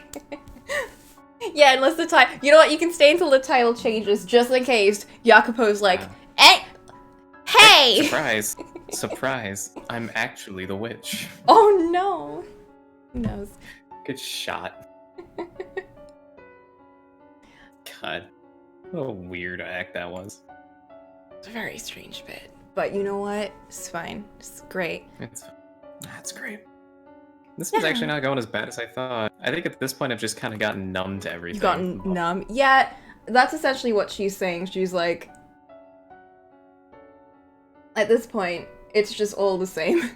She's like, it's just all miserable all the time. And we got like one moment of her being happy, and she's like, that was it. That was all it was. And now we're just like this. And that's why she was like, I don't want to remember this because it really sucked. And now I have to remember it again, so thanks. Yep, we did it. Now, what's the matter, my dear? It's not like you to throw a tantrum. I can't take it anymore. I can't do this. Michel again? Oh, you poor thing. Betrayed 3 times now. Morgana. You pitiful girl. Don't groan like you're having a bad dream, my dear. I'm here for you. Please, Morgana, erase me from existence. If you go away, then I will be all alone. And that would be absolutely dreadful. But Tell me, what torments you so, my dear? What? Michel, who I've been waiting for so long, doesn't... Oh, you poor thing. You've spent so long riding the currents of time that you've lost sight of yourself. What? You've convinced yourself that someone else's story is your own. Oh no. Dun dun dun. Someone dun. else's? Yes, indeed. I'm talking about you, the player. Oh. If it went with that, if it went into that direction, I'd be like, no, stop, please. You're the real cause of I'm all closing the this game. Get out of here with that shit. It was such a beautifully tragic tale. You fell in love with it. Don't give me that doki doki shit. It was in the game description the whole time. Oh, shut up. It wasn't. I mean, that was, but no. Stop. It resonated so deeply with you that you felt their pain as if it were your own. What are you talking about? I wanted to tell you, my dear, but you were so convinced it actually happened to you that I couldn't bring myself to take it away. Then, what about Michel? She is not the one you were waiting for, and you are not hers either. Then, what about Giselle? That is not your name. Then, who am I? Who are you? Oh, that's a very silly question. You are this mansion's cursed witch. I'm the witch. That you are. You are both the maid and the witch. But how? Do you truly believe that someone who has eternal life, who doesn't bleed when they are cut, who can smile no matter what happens to her, isn't a witch? How much of this Giselle's memories do you actually possess, my dear? How clearly can you remember her life? You can't, can you? You don't know what kind of story Giselle and Michel wove. And you wouldn't because you were merely an onlooker, much like you are now for this present tale. And by contrast, how much of the witch's story do you know? You should know it very well. Yes, but that's because you... No, my telling it to you is not the reason. The details are rooted deep within your memory. Then That's right. You are the cursed witch Morgana. But I am you. You split into two because you refused to accept who you were. Think about it. Have I ever shown myself to you? Have I ever shown myself to anybody? No, you used her because of her body. Unbelievable. No. What a twist. That's why. I am the witch. That you are. And we became skeleton and wrote this. And we were you, and you are writing this right now. Oh no. That's what this is turning into, isn't it? I don't think so. She's tricking her right now. Ah. I see. It all makes sense now. Everything has fallen into place. There's one thing I still don't understand, though. The story I was so enamored with, Giselle's and Michael's story. What kind of story was it? I would be glad to tell you. Oh. And then she told her the fake story.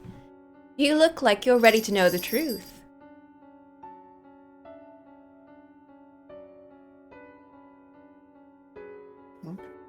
I believed every word she said. All my worries melted away like they were nothing. The sight of the white-haired girl no longer kicked up waves in my heart. In fact, I found myself wishing for her to find happiness. I was an observer, watching and hoping for the best. The tragedies that befell her did sadden me, but I felt bad for her like I would a character in a story. cash, my dear. I was looking for it. Mail! Yeah. Find it, I just like, man, this is too much work. Nap more. This is what. Oh, and that's why she kept rooting for her with this person.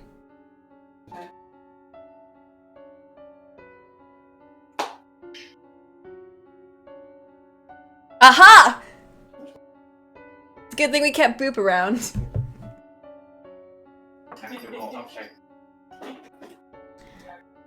I brought you your medicine, master. And there he is, exactly. Boop! I think Boop's gone to do something.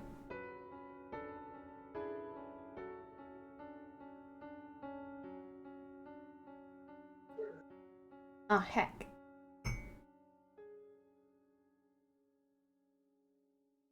It's amazing how much he just got, like, convinced.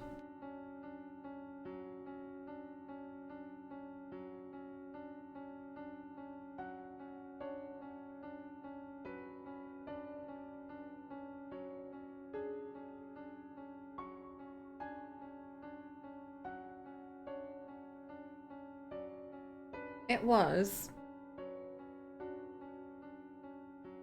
She's been telling her story for so long, and everything that happened to her. And meanwhile, Giselle's been forgetting her own, so naturally.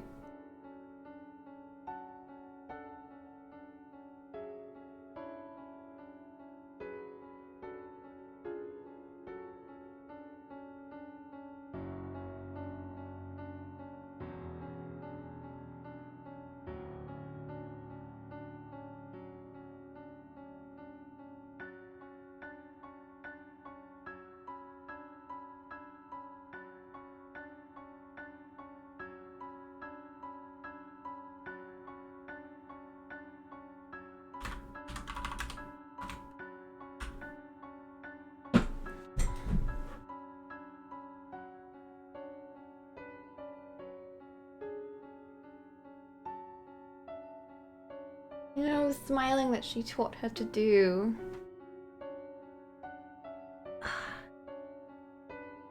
And that sucks. Because, like, I was wondering, how could she forget everything and come up with that whole story? Even if she was, like, completely, I don't know, cocooned. But now it makes sense.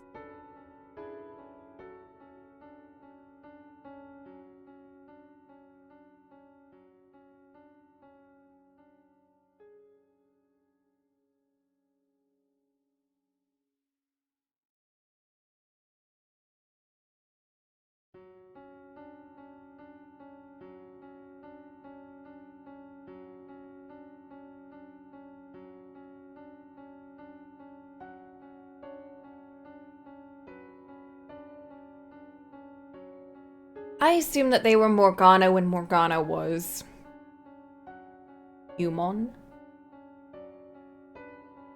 A witch, I guess. A not malicious witch. And that's why she's like, all of these people in here have hurt me. And I want to hurt them now by reconstructing them. So, Whitehead Girl is, you know, just old Morgana. Like a reconstruction of Morgana, at least. Hey, Boop. You're here for No. another line. Oh boy. It says the host is looking at something else right now. Oh, right, I am. You right. Here we go. Oh good. Look at that. There I am. Mm-hmm. It's like nothing ever happened. Mm-hmm. Thank you. Just shut it down over there. Yes? What are you staring at? Oh, my apologies. I was simply musing about how much time has passed. I can hardly believe it has been 40 years since you were a bright young businessman. Ah. And you haven't aged a day. Oh. Why, thank you, hee hee. I am a witch after all. Well, I don't much care what you are. You could be the Grim Reaper for all I care. You still work harder than anyone else. May I ask you a question, Master? No. Oh, okay, bye! Next scene. What is it? Why have you not returned to your homeland? I thought it was a place quite dear to you. I can't wait for her. Back there. Do you still believe she will return? To a degree, I understand how difficult it can be to wait. So for me, waiting now brings more joy than pain. With your lifespan, Master, it will be the pain that wins out. Perhaps you should consider letting go? Oh. Tell me, was her name really Michelle? Why, yes, it most certainly was. But why would you ask such a thing? Have you forgotten your own wife's name? You have waited so long that it would seem like me. Some part of you has begun to break down. You poor, poor man. Oh no! He's talking like Morgana! Yep. Now she's just adapting the role. No. You know, you look a whole lot more pitiful than me. Oh my! Giselle, what's happened to you? Oh, who's there? Oh. Oh, there you are! What has you in such a flurry, my dear? You are a noble servant. She still remembers what Hayden told her. You must maintain your composure at all times. But the master... What about him? He was found deceased in his chambers. Oh, there you go, Boo. Shit. Your character has died and so have you. No.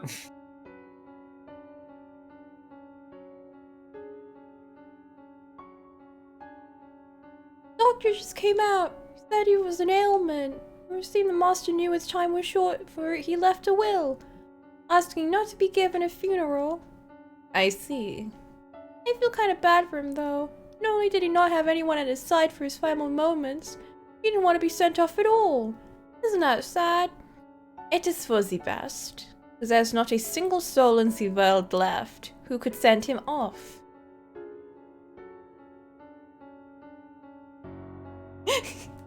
Well, certainly wants the birds. I think they might be dead at this point, too. It's been 40 no. years. I can't believe all the birds have died too. With your era drawn to an end, this mansion will soon return to existing nowhere in this world. I wonder what the next one will look like. I wonder if misfortune will befall her once more. That would be quite regrettable. Perhaps, if I could convince her of her tragic fate, she would be willing to disappear from this realm with me. And if she wishes to fight that fate, perhaps she will become my next master. Calling her master seems inappropriate, but I cannot think of a word that fits better. I eagerly await the next era. Please do not keep me waiting for long, master. No.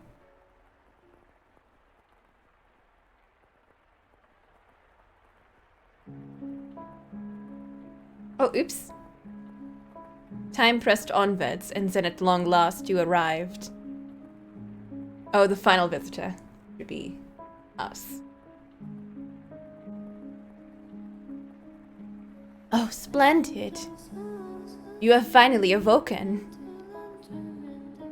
I have simply been waiting so long for this moment. Tending to this mansion all by my lonesome, ensuring it was ready for your return, master, whenever the time may be. When I caught sight of you through the window, my heart fluttered. The time had finally arrived. Oh my, you do not know who I am. This was the beginning of the game. Do you not know who you are then either? That is quite the predicament. Then how about this? I am a servant of this mansion, and as such, I am familiar with the many incidents that have taken place here. I shall show you the history of this house, master. Let us be off then. And fear not. I merely entreat you not to let go of my hand. Should you hold it tightly. Yes. The window border changed. Now the final visitor. Exactly. The final, my. which is us. Yeah, this was the beginning of the game. All of this dialogue she's saying right now is stuff that she told to us, in a different perspective, of course. You need not worry about being washed away by the waves of history. No matter what happens, you mustn't let go of my hand.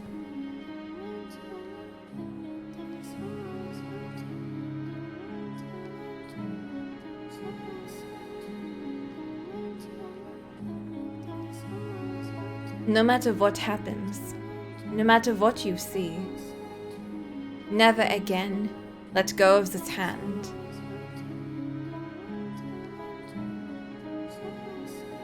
That is everything. We have gone through her entire story now. And now we're at the present time.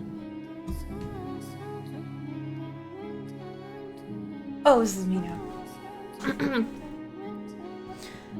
I prepared a number of things to say when she finished with her tale, but I can't manage to put any of them into words. I almost hate myself for thinking it would be so easy. For letting go of hope, I could simply pull her back to her old self. Oh, for letting myself hope. Accept whatever had happened to her. Take a hand in mine and that would solve everything. And the truth is so much worse than I had imagined, so much more harrowing. She was subjected not only to her own terrible fate, but every single one of this house's tragedies. The tales she told me are things she witnessed with her own eyes. How can I possibly blame her for forgetting me, for forgetting herself? After so many hundreds of years, no, I should be. Why? Why didn't you come for me? Why couldn't I return before she was so far gone?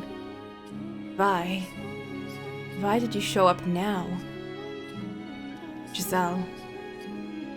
Because you opened the door to my memories, I now remember everything. But I didn't want to remember. I didn't want to be reminded of all those empty years. Of the people who passed on, leaving me behind. Of you, who refused to show up no matter how much I begged. I am not the Giselle you knew anymore. I may have my memories, but I cannot go back to that time. My hands are stained with blood, my soul worn thin. The girl who would laugh at simplest things, who would tell silly jokes, and wasn't afraid to speak her mind, doesn't exist anymore. That Giselle is dead. How can you say I am the same girl? How can you say I feel the same way I did? How can you be sure that even now, I still love you? Can you deny the possibilities that I no longer yearn for you, but the white-haired girl? Can you deny the possibilities that my love for you has transformed into hate? She brings her hand up towards my throat, and I make no attempt to move out of her way. When her fingers brush against my skin, they feel as frigid as death itself, far colder than anything I have felt from her thus far. If she were to warp her hands around my neck, she wouldn't even have to squeeze to stop me from breathing. This is a fork in our road. One word will decide everything. Oh. I don't have much time. Oh, don't have. Oh no. Uh-huh. I'm worried about that. Uh-huh. I'm worried about that. Don't worry about it. Uh-huh. I have to say something before the cold robs me of my voice. Oh. No! I didn't. Oh no! Up. I didn't see a time or anything, but it just went. Well. Bad end. I wanted to deny it. Oh, I wanted to deny it. She may have forgotten me, but what she felt still remains, as evidenced by her attraction to the white-haired girl, who had many physical similarities to me. Her feelings are still there. I sincerely believe that. But her arctic gaze caused me to waver for the briefest moment. Perhaps I only wanted to deny it for my own selfish reasons. It was only a few short seconds, but those seconds decided it all. Farewell, Michelle. She slides her slender fingers down my neck, then gently shoves me back. Giselle! I'm falling, sinking into my own darkness. I reach my hand out, but I cannot grasp anything. A hand, the hand I held for all this time, is so far away. I try to shout, but nothing comes out. I can neither answer her original question, nor say her name. Down and down, into the infinite void. Darkness consumes everything. My voice, my hands, my very being, and her gaze. My consciousness slips away. Why? Why did I hesitate?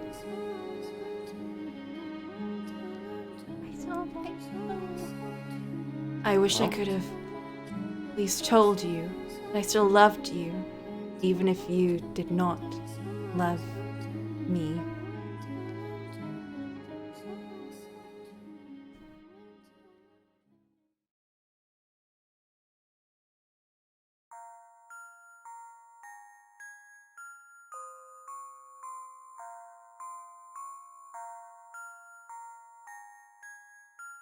Are you sure you really wanted to let him go? Yes, I am sure.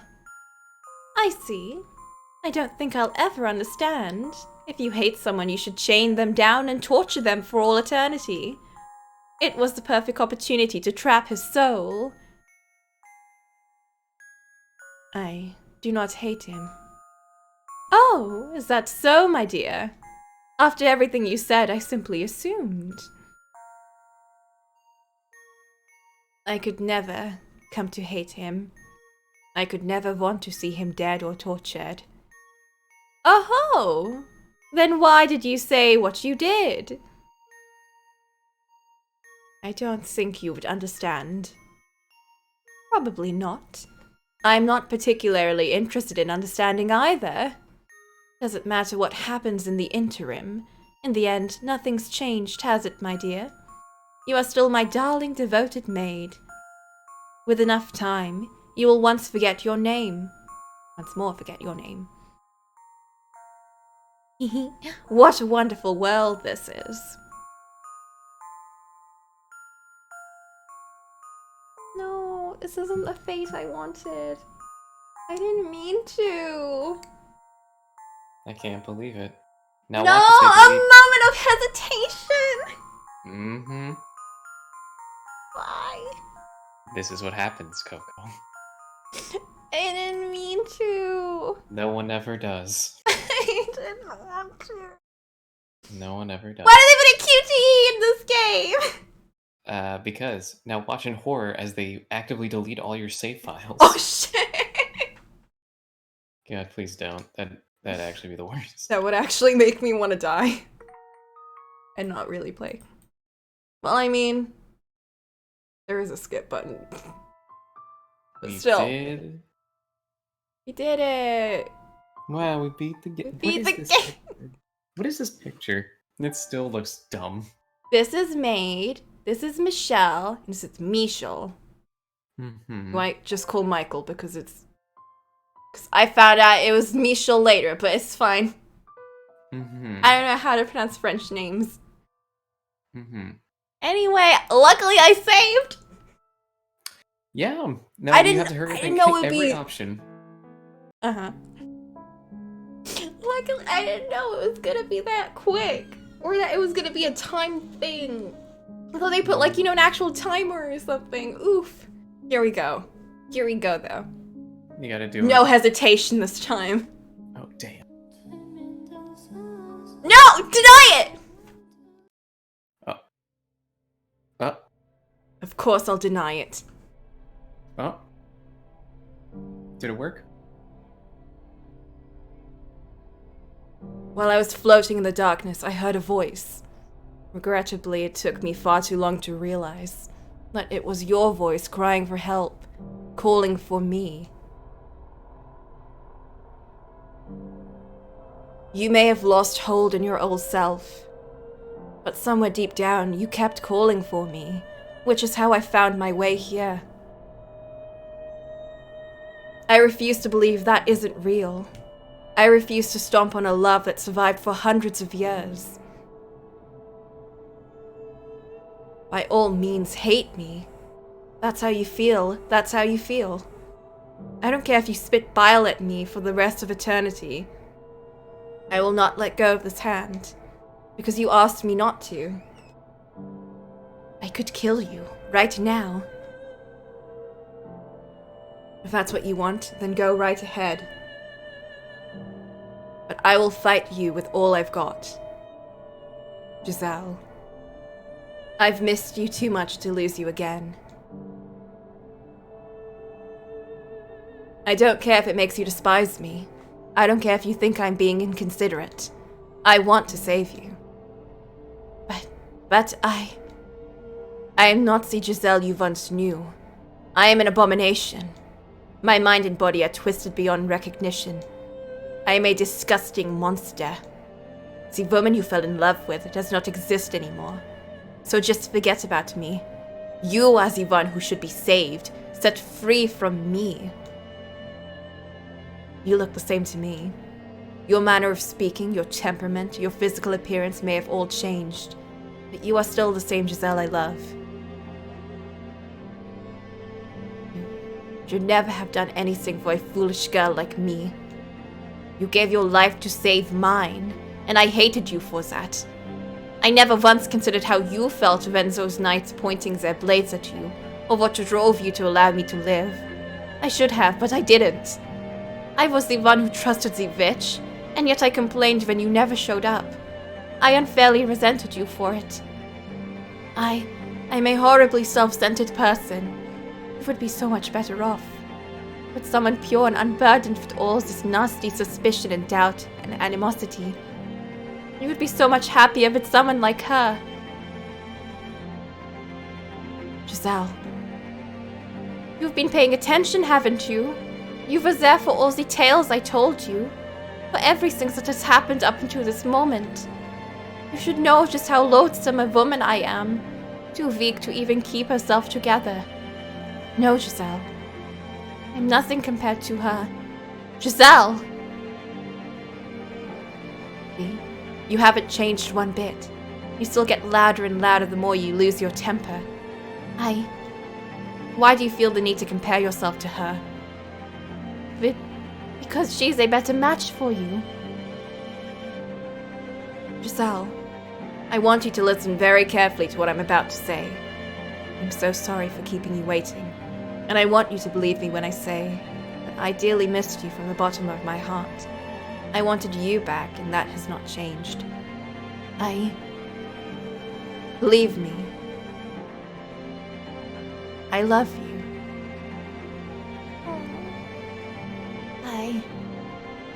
I missed you so much too.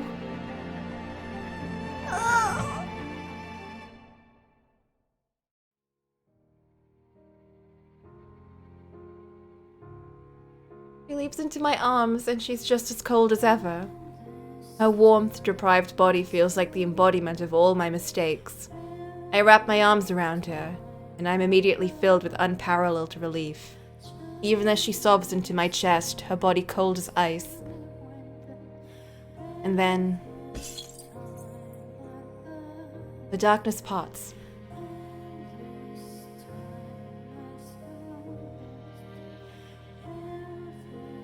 Her name is Giselle now. We are once more at the top of the observation tower. It's still shrouded in a miasma of shadows, but we're back in the mansion now. We have emerged from the darkness in her heart.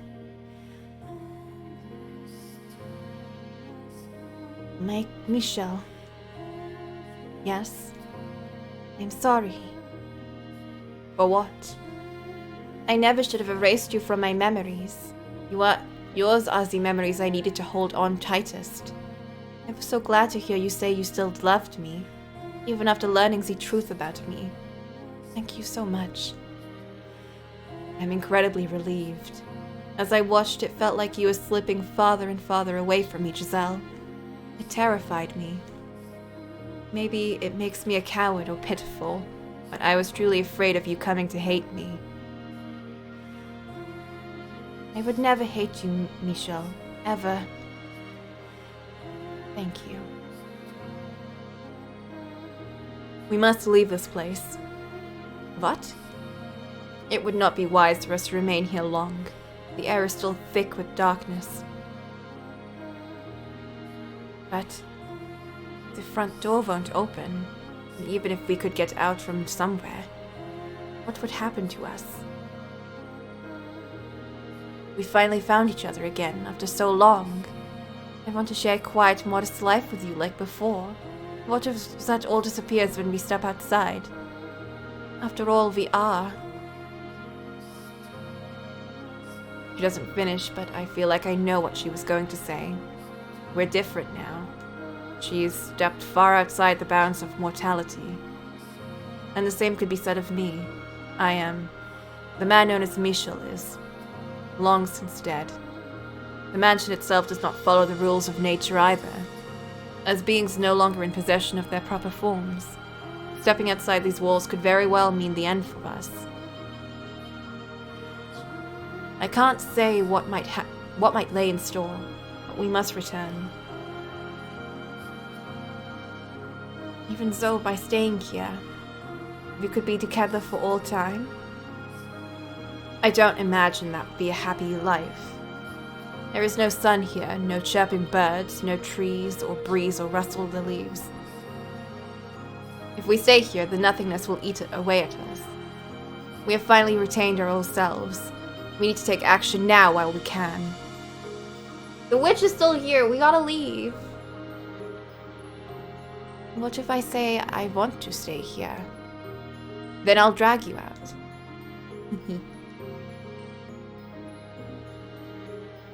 It's almost like we've switched places. Back then it was you who wanted to stay. It's also kind of funny hearing you speak favorably of the outside, and especially the sun. The words, it's all thanks to you, are on my lips, but before I can say them, I find myself hypnotized by her smile. That smile has picked me up so many times. She claims it's her only redeeming feature. But if she didn't have it, my life would have gone in a very different direction. I'm grateful to have gotten that back too. Say, we're in the middle of a very, touching reunion, wouldn't you say? I suppose so, yes. And wouldn't you say there's a certain way these things usually go? Huh? Okay, you're really going to make me say it. I was, hoping you might, perhaps kiss me.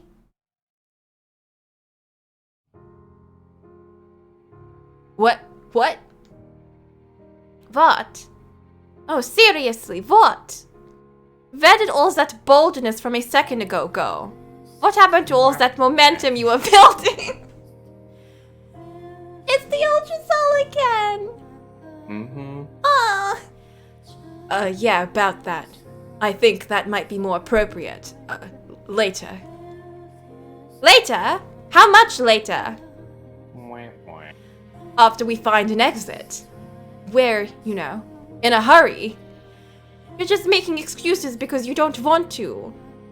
Swear that's not it. Giselle! Let's save that for when things aren't as crazy. I can't relax and enjoy it right now. What are you, 12? Oh, hush. Alright, fine. But you'd better keep your word, got it? Promise. Let's go then. Let's find our way out of the mansion. There, our frozen time should begin moving again. Let's hopefully where our future waits. It will be. No, we'll make it so. Yes, we will. We leave the mansion. It should release our souls as well, and in doing so should finally provide her deliverance. Though I mustn't hesitate. To end all of this for both of us, we must start again. This is where we...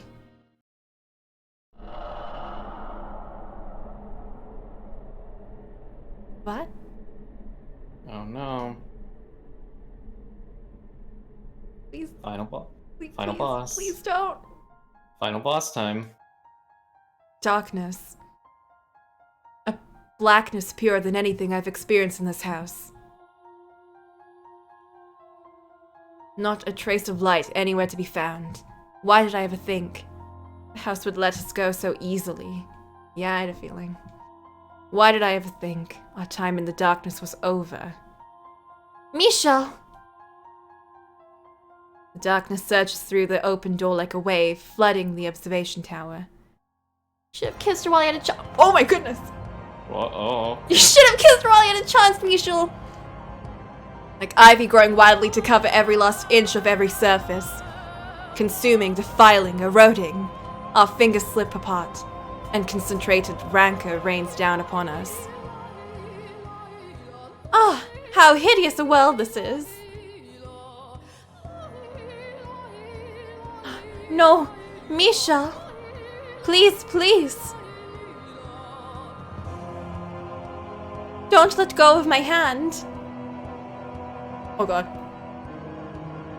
Oof. Do it. Giselle! Misha! I said I would never let her hand go.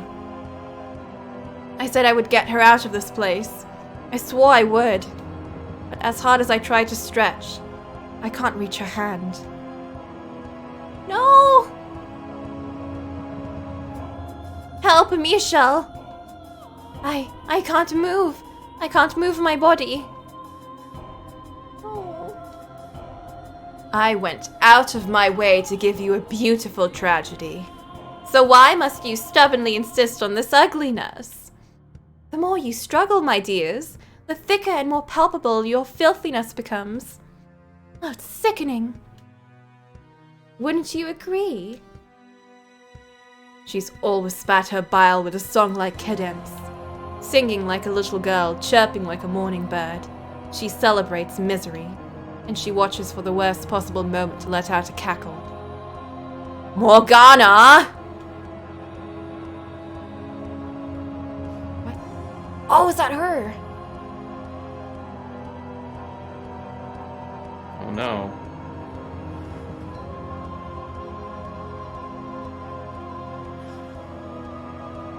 There she be. No. I swear, you two are hopeless. I pity you. I give you my deepest condolences. Let go. Let me go. Don't take me away from him. Giselle. The darkness seeping into her grew thicker by the moment.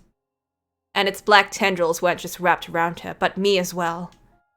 Stop this, Morgana. Let her go? Oh, wow. Nothing more original. I need a devoted puppet to protect this mansion for me, so I can't give her up, not even at your request. Besides, why should I give back something you threw away? Something you abandoned again and again? What are you talking about? You still haven't figured it out, my dear. Or are you just feigning ignorance for your own convenience? You always did like to withhold anything that might prove disadvantageous. Michael. Giselle, give me your hand. Reach harder. Reach as hard as you can. Grab my hand. I can't do it. It's like I'm tied up. I can't move at all. Goddamn. She's right there. She waited so many hundreds of years for me, finally managing to reclaim herself. She's right there. Why can't my hand go any farther? Why can't I reach her waist, her hand, or even a strand of her flowing hair? Why can't I get her back again? Michel!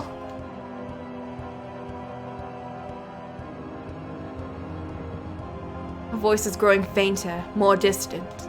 The darkness shrouds her. Uh-huh.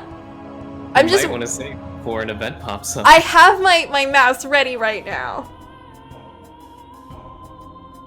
Taking her away from me. Her arms, her fingers, the hands she led me with. Her smiling face. Her once glowing grin and her now more modest smile. The witch's darkness is stealing every last bit of her. Michel.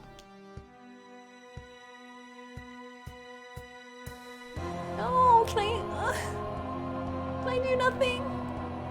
Stop, please don't do this. Take me instead of her. Why? Why does it have to be her? Why her? Morgana!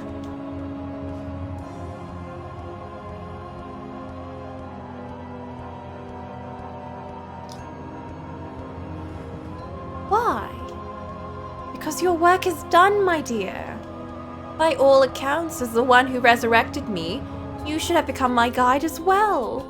But you let a silly woman emotionally manipulate you, and you gave up on cursing others. And then you threw away your life, deluded into thinking you were protecting her. Morgana, you already gave up the position once. Don't think you can just walk up and ask for it back. Set Giselle free. I'll do anything you ask. If you need a puppet, I'll be your puppet. If you want more from me, it's yours for the taking. But I can't leave her, to remain in this cursed house any longer. You certainly have let your obsession for this girl take its toll on you. I much prefer the old, pessimistic, cynical Michael. Meet Michel. It wasn't until I met Giselle that I truly became human. She made me into what I'm supposed to be. I can't lose her again. Is that so? Well, you'll come to the harsh realization soon enough that everything you saw in her was just a facade. It was not. All right then. If you want her back so badly, you can have her. But in exchange, I want you to entertain me. Will you endure maddening agony for me?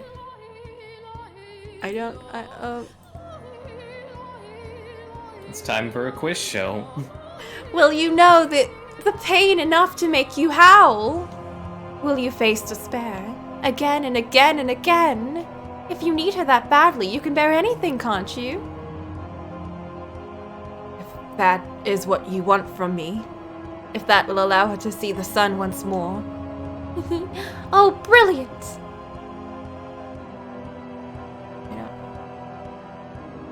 Wait, Morgana! Morgana!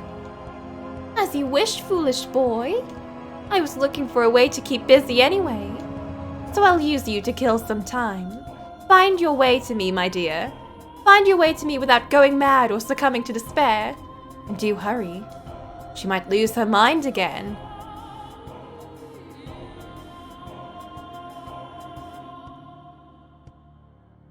Those memories you forced her to relive. Those hundreds of years she spent locked away in her shell. All that fear that ate away at her. It's a bit much to have to reflect on with a clear mind, wouldn't you say? That's why I need to be there for her. Why I have to get her out of here. That's my obligation to her. You're the one who let go of her hand, though.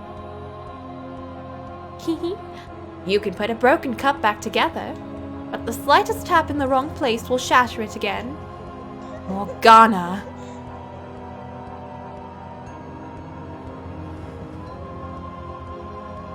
The witch's cackling fades into the distance. My outstretched hand is completely enveloped in the shadows. I can't even make out the faintest outline of it.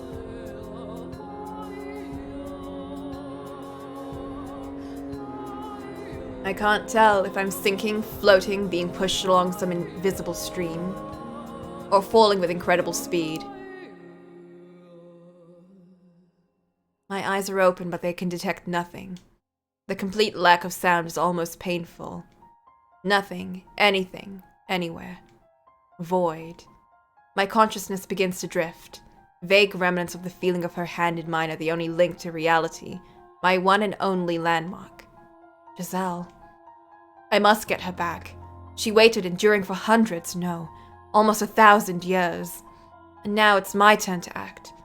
I have to hold that resolved, hold it firm, so that I never forget her again, so that I never lose myself again. Even if I'm consumed by the darkness, you must never back down. You must never look away. You must never lose her.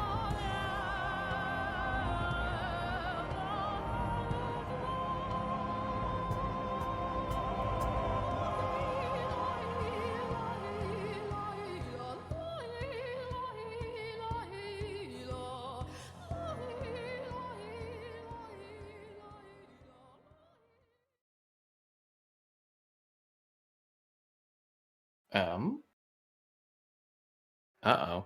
Uh-oh. This is his New perspective beginning. now. New beginning. The new beginning. Hey, Master. Hello? Is anyone in there?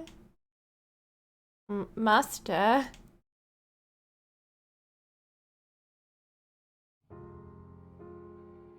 Oh. Oh, good. Welcome back. What's gotten into you? I thought you had fallen asleep with your eyes open. I'm not accustomed to people needing my attention, or I suppose talking face to face at all. This is my mansion. Giselle's right in front of me, smiling like she always did, smiling for me. You're not hurt, Giselle? You have been alone for 10 years, but now I'm living here with you. So what do you say we do a little practice conversation? Practice conversation? What exactly do you think I am? Yeah. No offense intended. I just thought it would be nice if you had more back and forth skills. So in short, you're saying I'm a poor conversationalist and I need training. Hey! Don't get so snippy. That's not what I meant. I'm saying we don't talk enough and I want to talk to you more. It's fun. No. This is an old memory, from when Giselle first returned to the mansion, when we were just starting our new life together, when we were still feeling around in the dark. What exactly would you like to talk about then? Each other, of course. I have nothing to say. Now, let's not be rash. It can be anything. Things you like, things you don't like. Start with something small, insignificant. Does that serve any purpose? It does, yes. The more you know about someone, the closer you feel to them, and the better friends you can become. Is that how it works? Now that that's out of the way, ask me something. Ask me anything. I'll gladly answer. Her eyes lit up like a child's. Is she really so eager to converse with me? I don't believe it. What's the matter? I'm ready for anything. Very well. I'll ask whatever comes to mind. Go for it.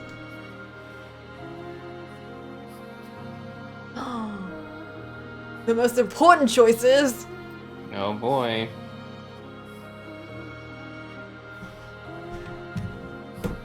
Are you ready, Coco? Mm-hmm. You gotta decide wisely. After all, this may be another QuickTime event. Oh heck! All of the options disappeared and got nothing to say to her, and she's like, Oh oh, no. I guess, oh. The witch is like, time's up, I'm bored now. It's a real conversation.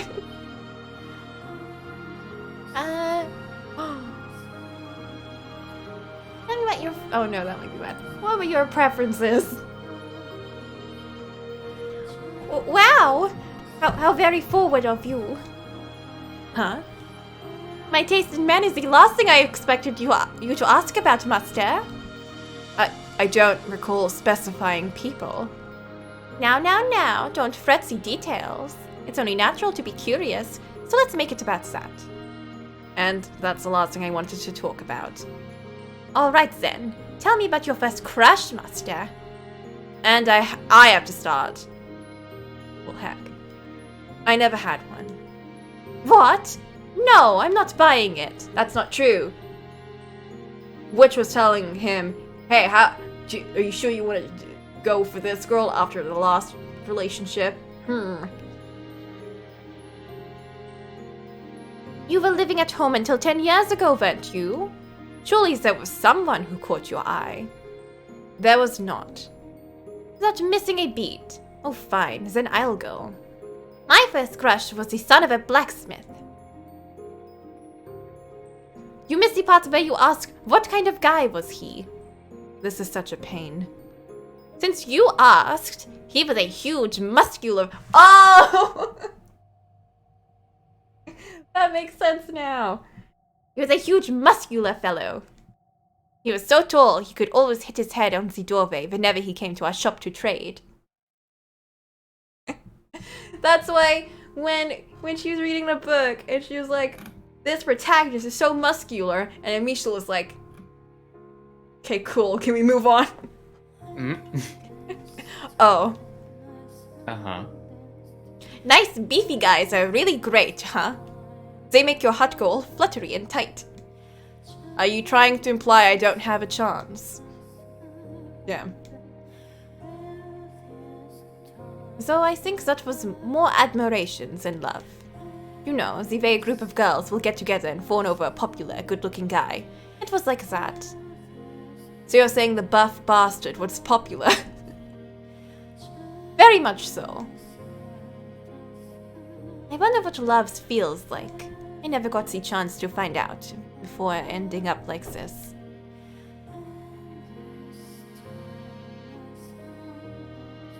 Oh, I'm sorry. I didn't mean to get all dark on you. Say whatever's on your mind. I don't deserve your consideration. It was my family that put you through that, after all. Perhaps it is my reticence that causes her to watch her step around me. Damn. Need to come up with something to say. Oh no. When I was 14. Oh? You asked about my first crush. I knew you had fun. So tell me, what was she like? She was the daughter of a noble family. Her name was... Amy? That's such a weird name. That's such a weird spelling of it. Who spells it? Amy. Amy. Yes, Amy. Yeah, that's what I would have thought. Yes, Amy. Amy. I'm just gonna pretend it's Amy. And she was a year older than me. Ah, love between nobility. A world I can only even imagine. It never went anywhere. What? You didn't even try to woo her? You didn't shower her in presents? Were you, by chance, a late bloomer, master? She was my brother's fiancée. Oh. Oh, I see. So it was a love that could never be realized. That's sad. Not really. Besides, I don't feel anything for her anymore. And what I felt then was just impulses. Guess that makes both of us inexperienced. I suppose it does.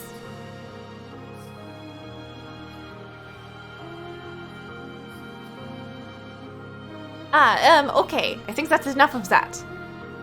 So it is. Yay, I get to ask the other stuff. Oh, I don't want to ask about her family, though. Wait, no, she probably has good memories, too. No. You want to know about my family? We were pretty normal, I think. Not much interesting about us. We had been able to get citizenship in the capital, but we weren't super rich or anything. In fact, it was because we were having money troubles that I ended up here. It's not easy for 3 women to make it on their own. You didn't have a father or any brothers? No, we lost my father to a plague when I was young. And since then, it's been me, my mother, and my older sister. But they're both bright, lively people. Our family's motto is, a smile can make anything better. Maybe that explains why she can still smile now, even after nearly succumbing to despair. Oof.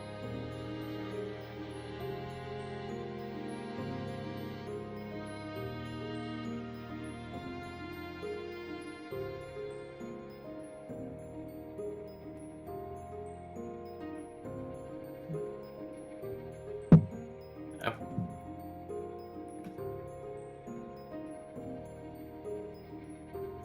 Um.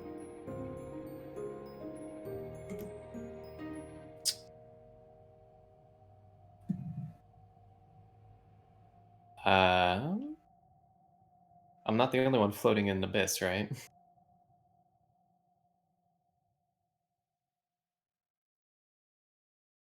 We're just kind of sitting here. Sorry, my sister came in. I had to tell her Ah. about some stuff. Don't worry about it. Anyway. It's too late. I'm sorry for dropping y'all into the abyss. Didn't even take your hand. Just Coco let go of our hands. I gotta let go of everyone's hand. It's fine, I'm here again. We are reunited, yay. It's always kind of... I've always kind of wanted some brothers, though. Oh no. Men are more suited to physical labor, yes. Not quite what I was going for. I feel like, I don't know, the kinds of things you would ask a brother and sister for help with are different. I'm not sure how to explain it, but... A guy with broad shoulders and muscular arms is someone you can look up to, for instance. Damn. This whole conversation is just... Wow, Shame. Michael. Shame. You're such Shame. you're such a loser. Shame the scrawny lad. No. Someone who looks like they'd keep you safe. Ah. She's never been betrayed by family, it would seem. She can't even imagine family hurting her. She has no idea. But those closest to you, those who are supposed to care about you more than anything, can be your greatest enemies. That blood is a bond heavier than any chain. Master, I believe your brothers are still on your side. Oh, I think his brother was the one that stabbed him, if I'm being real. I think he was the knight that stabbed him. Because he was like, you. Wait, so the people who stormed the tower to kill him were straight up knights in like full armor? Yeah, they were actual knights and they weren't peasants. They were like real knights. Jesus. And this was after his father had died. And he was like, I can finally move in. So they sent a letter to his brother and one to his Now's mother my about it. chance. And it's like, what? So there was no reason to kill him. His father was dead. There was no scandal anymore. No, but now's his chance. He's always wanted to do this. And his brother was like, he was the one that sent Giselle to the mansion to take care of Michael. So it was like, his brother still cares about him, kinda. Oh, oops. Now, God, this is such a weird thing, though. Mm-hmm. Just, yes, now's my chance to kill my brother with a great sword. Well, we don't know if it's his brother, I'm just saying. Michael, I thought he might have recognized him because he was like you. Mm-hmm. But we obviously don't know who it was because we were in Giselle's perspective at the time. Mm-hmm. It's been so long, I don't know if they are. I don't know what they think about me anymore. I'm sure they are still your allies. You want to believe it too, don't you? You want to believe they are not your enemies. Let's believe in them together, then.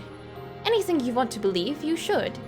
It's a much better way to look at the world than the other way around. You have to be positive, or one day you'll crack. Always remember to have faith so that doesn't happen. I don't understand. She's honest about her emotions in a way I simply cannot be. She's the exact opposite of me in that regard, and yet she can still read me. I don't get it. How can she understand me like that? Like she can read my mind. Which? If only I could just tell her everything. Make it all another page in our mindless chatter. Get everything weighing down on me off my chest. Something's the matter. Just do it. You're cruel. What? I said you're cruel. I'm sorry. Ignore me. In preparation for the day you can finally go back home, you're going to have to stop being such a picky eater. Where did that come from? Think about how terrible it would be if, when the day finally came, you went back sickly and weak and emaciated. You wouldn't be able to enjoy yourself. You're still alright, Master. You're doing okay. So let's try to keep you healthy.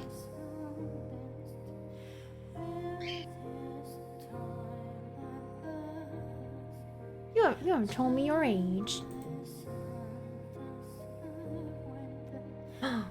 My age? Take a guess. I thought she said she would tell me anything. Oh no, do I have to actually? Oh no!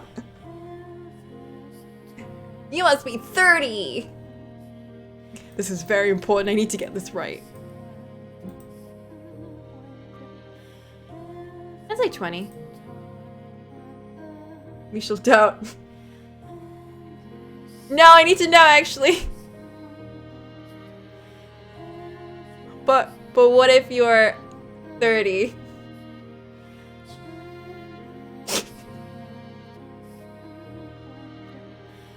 You're joking, right?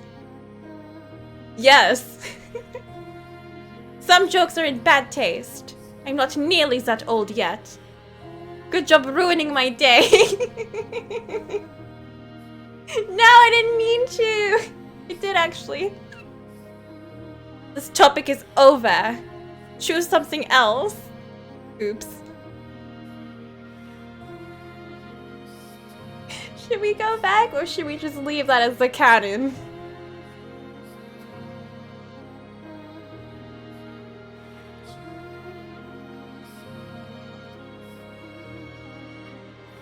I feel like that. Get back with your first choice? Fine, fair enough. About 20. You're exactly right. You're surprisingly astute, Master. And what's surprising about that? I didn't expect you to get it on your first try. Have you been secretly watching me? Oh, Master, you're making me blush. Why the silent death stare? I'm struck with an overwhelming urge to hurl you out a window. Oh, you're no fun. Okay, it's your turn now. How old are you, Master? As I recall, I should be 27 this year. Oh, wow. You're much older than I expected. What did you expect? You are very mellow, like I would expect of an older man. But every once in a while, you give the impression of a teenage boy. Damn. Oh, for what it's worth, I mean that in a good way. For what it's worth. What do you like about being here? Of course, I love it here. Being with you and being able to talk to you like this. See, that I don't understand. What? Why not? I find it difficult to believe there exists any reason speaking with me would be anything but unpleasant. You're so negative. Oh, hush. Say that, for example, instead of me, there was someone not so pessimistic here. You would rather be talking to them, wouldn't you? I really do enjoy this, truly. I will admit my time down in that village was, for the most part, delightful. But oh, how should I put this? I started realizing, yeah, I'm kind of forcing myself to fit that image. I'm trying to convince myself that that's okay. But somehow, when I'm here, there's none of that. I wonder why that is. I certainly wouldn't know. I suppose you wouldn't. I know, maybe I think of you as a kid now. Come again? I love talking to kids.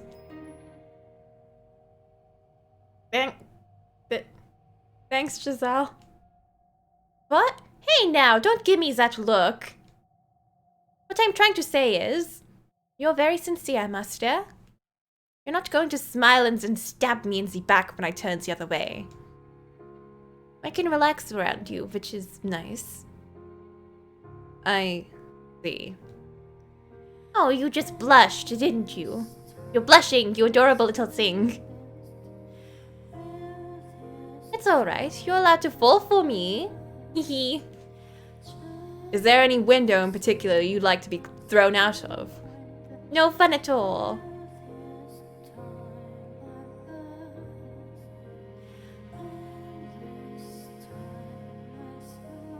Yeah, I like that. They're both very... They say things in very... them ways, I guess.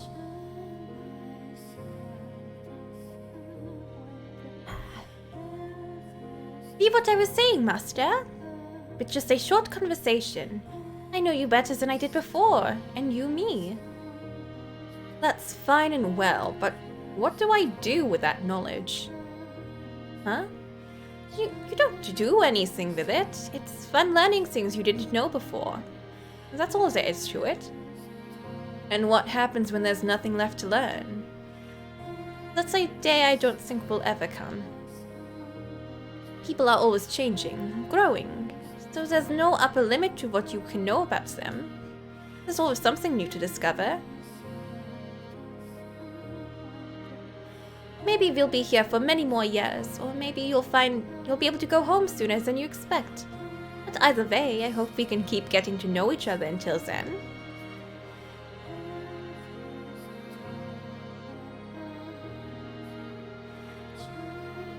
And of course, if you're open to it, it doesn't have to end there. We can continue getting to know each other for years to come.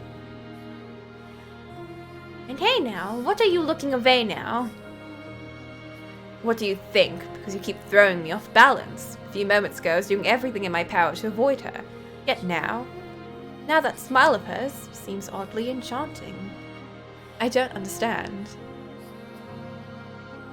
I will do my best so that we can make this work. Oh, I'm glad to hear it. Now he's in the void. Giselle, I was too awkward back then to even compliment you on your smile. Put my feelings into words. I was too cynical to accept what you said at face value, which I know caused you plenty of grief.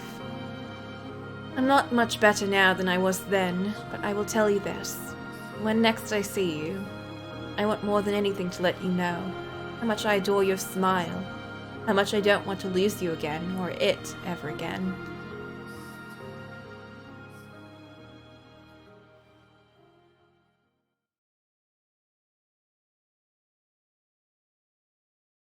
You must never reclaim your old selves. Become my loyal servants. Always be at my side. And curse them with me, my dears. Eternal suffering on all their souls.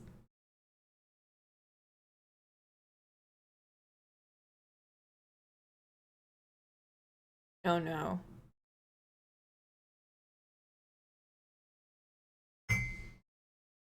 My consciousness, wavering like a ship at sea, is slowly drawn back to the surface. With each new breath, feeling gradually returns to my fingers. I can hear the pattering of rain from somewhere, and the sound of a crackling fire. Creak, creak, creak. Split, split, splat.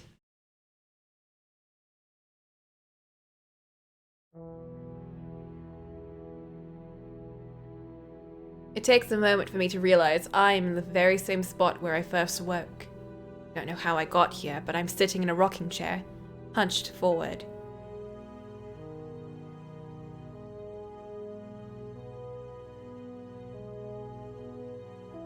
My head feels like someone filled it with rocks, and I'm having a difficulty focusing. My joints are creaking, and I feel like I'm going to vomit. A suffocating odor hangs around the room. What is this? Giselle. Giselle! Everything comes back to me all at once. That's right. I watched Morgana kidnap her. I watched the witch drag her into the darkness, unable to reach her hand. Where are you, Morgana?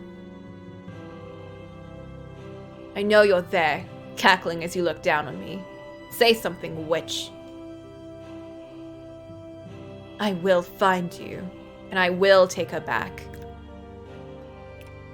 What on earth? There's a pool of liquid at my feet, rising just short of my ankles. Sticky and uncomfortably warm. Every step I take makes splat, splat noises. This is... Save now?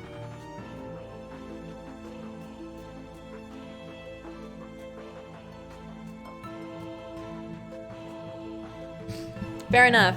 I will BRB for 1 second.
Okay, I'm back now.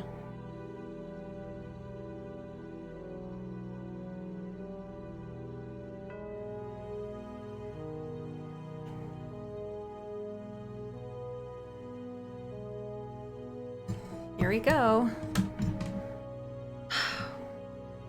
I will say, I think the witch, Morgana, this isn't any revelation, but I think she's a character in the DLC game, or in the extra game that they made, Requiem for Innocence.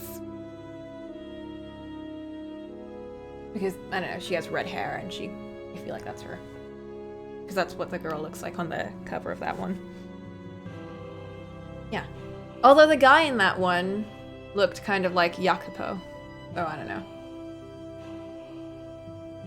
Oh wait, it could have been him actually, because these were all people that she reconstructed from her past.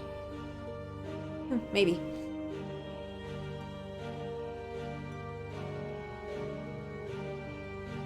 Blood. The mansion has taken on a very different face from when Giselle was leading me through the halls. Blood of unknown origin not only covers the floor, but also streams down the walls and drips from the ceiling. I'm speechless as I behold the dreadful scene. Every breath I take tastes and smell of rust. It's all so unreal, beyond my comprehension. All I can do is stare, aghast, feeling like I might pass out. Giselle, are you seeing this? The same twisted nightmare as me. An image of her floating alone in a vast sea of blood flashes through my mind. That vision kicks me into motion. I promise I will come for you, so please just hang in there for a little longer. I begin walking, or more accurately, dragging my heavy feet forward. These constant splashing of blood against my ankles grates at my already taut nerves. Morgana told me to find my way to her, and I can think of only one place she would be. She and Giselle must be there. The stained glass window is splattered with blood too. It creates trails like streams of tears running down the Archangel's face.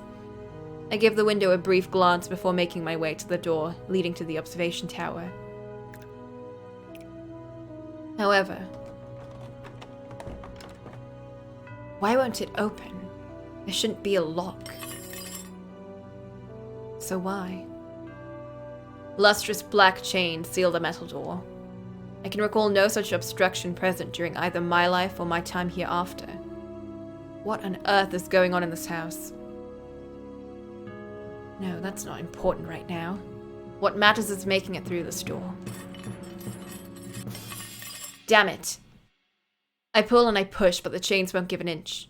They feel sturdy enough that I probably couldn't cut through them either. There has to be some way. I consider giving up here and scouring the rest of the house, but I'm convinced the tower is my best chance. The fact that it's sealed now when it hadn't been before feels like a challenge more than a deterrent. I trace a length of chain with my hand, and at the end of it I find a peculiar-looking lock into which the ends of several chains have been fed. There are 3 keyholes. Morgana fashioned a custom lock just for this. I need to find 3 keys to open the door then. I have no idea where to begin my search. I lived here for more than 10 years, and yet it feels like I've stepped into a strange land. No, it's not the same house. Searching blindly is only going to waste time. The longer I take, the more danger she's in. I met someone before who had a key. It was before I had reclaimed myself. When I was exploring the mansion alone. Think my Michel. Who was it? The painting.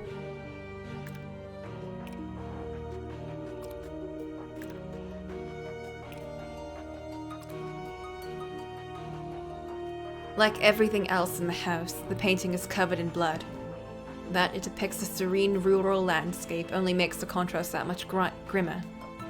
I remember talking to this painting, assuming I wasn't hallucinating. I have a question for you. Are you awake? Please, wake up.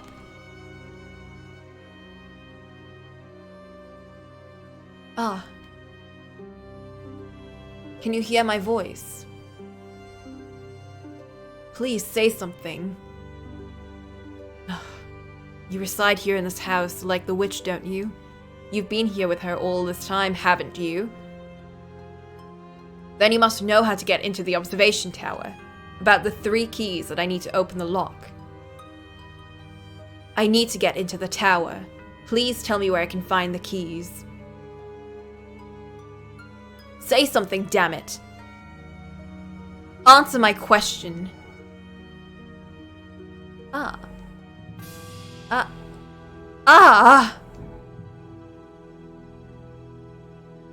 Oh, you someone there. What's the matter? I feel kind of strange. Did the witch do something to me? Please get a hold of yourself. Everything's all red. I can't stand it. I don't remember using that color. Turnia, please. Reach my hand up to try to wipe as much of the blood off of the canvas as possible, but I can't even smear it with my sleeve, let alone get it off. You wasting your time. But it's the thought that counts. Anyway, you had a question for me? Go on, I'm listening. I don't like this. I guess the painting isn't on the witch's side then. The door to the observation tower has been locked. I need to gather 3 keys, I think. That's my assumption since the lock has 3 keyholes. Do you know of any such keys? And if so, could you tell me where they might be? Keys? Keys? Keys? Please stay with me. You're the only one I can ask for help. Oh. Oh no. I'm guessing this is probably in some way connected to her past. Her past? You know, the event the witch is always cursing about.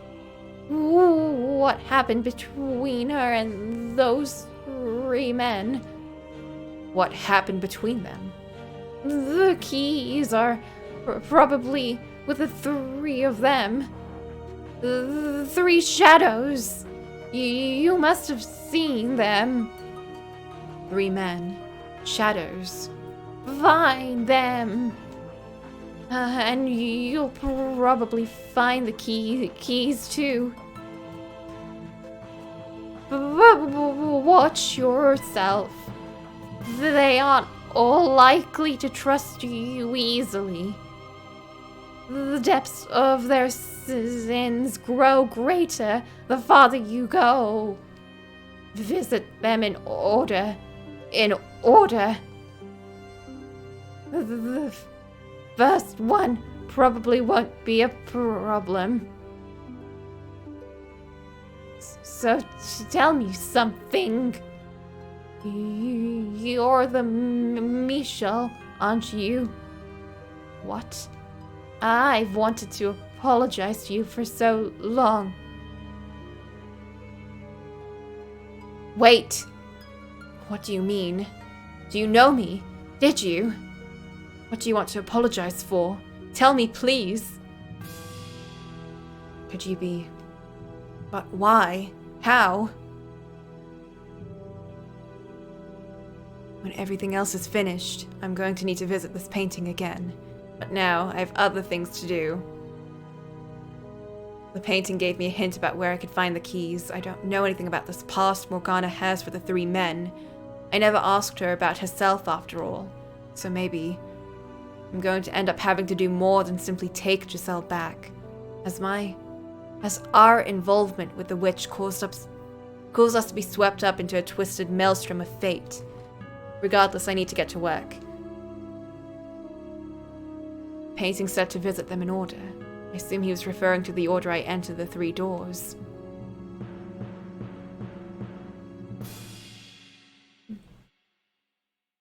I'm gonna save right here.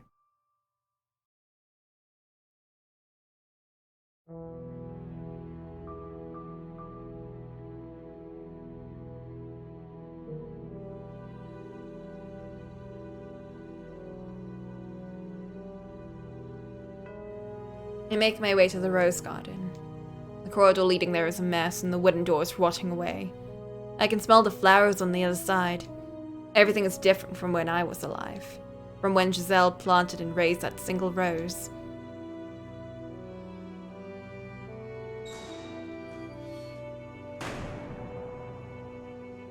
A scene from the past spreads out before me. The field of once proudly flourishing roses is now withered and grey. Knowing how beautiful it had once been only makes it that much more dispiriting. A bitter breeze brushes past me. Solitude hangs over the garden like a thick fog eating away at me. This isn't what I wanted. Someone get me out of here. Oh God. Tell me I'm not the bad one here. A young man's shadow stands off to the side, muttering listlessly to himself. I recognize his voice. Do you have the key? The boy and I have never met, but I feel like I know him quite well, like we've been acquainted for many years. I know how polite and mild-mannered he is. I know how kind and how vulnerable, how human his heart is. However, very little of that boy seems to remain. This isn't what I wanted.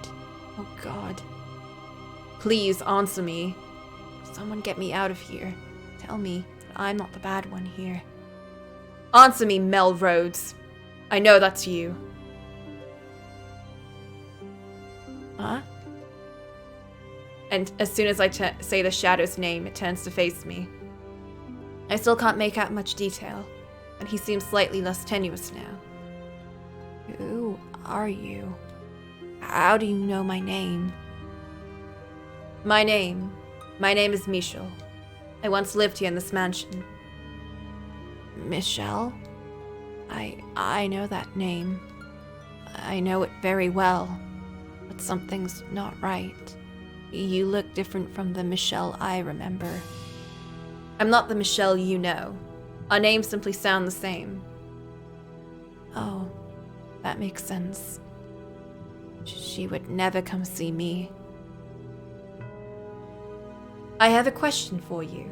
Do you have the key to the observation tower? I do. Would you please give it to me? I need to get into the tower. And what do you need there? There's someone there I need to find. That's all. It may not sound like much to you, but it means a great deal to me. You're not one of her prisoners, then? No. I came here of my own will. To find this person. Exactly. And maybe you can help me. Help you how? Set me free. Convince her to release me from this place. Oh, she's kept them here forever. I'm begging you. The anguish emanating from the body's shadow is so thick it causes me to recoil. There's a thread of dark desperation in his voice. Has he been imprisoned here for hundreds of years like Giselle? Promise me you'll get me out of here. Am I even equipped to judge whether that would be a good decision or not? All I know of him is his time in the mansion during the era of roses. I know nothing else of his life.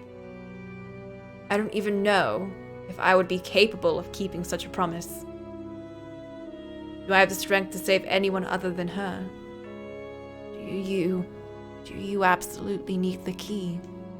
You won't agree to help me without it, will you? What?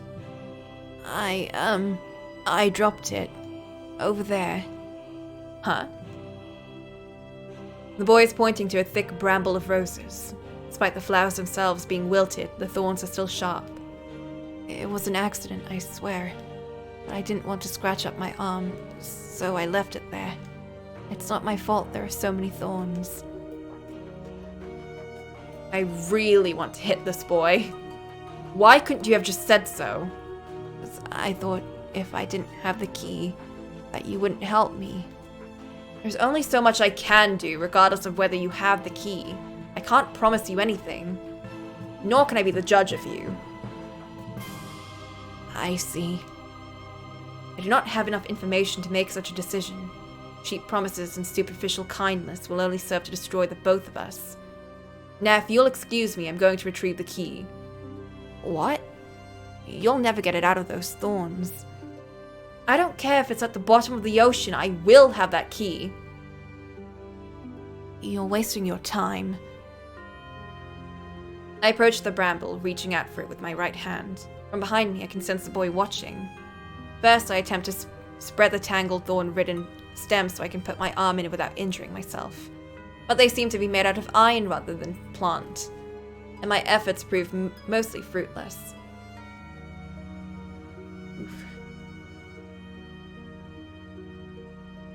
The only opening is barely large enough to fit an arm in, and resembles a toothy mouth of a beast. Looking around the garden, I can't find anything that looks remotely useful. I guess my only option is reaching in. That's not going to stop me. I lean down, inserting my right arm into the thorny cavern. Immediately, they begin ripping at my sleeve and gashing at my flesh. Blood spills down my arm. I'm long since dead, no longer human, but the pain is still agonizing, still very much real.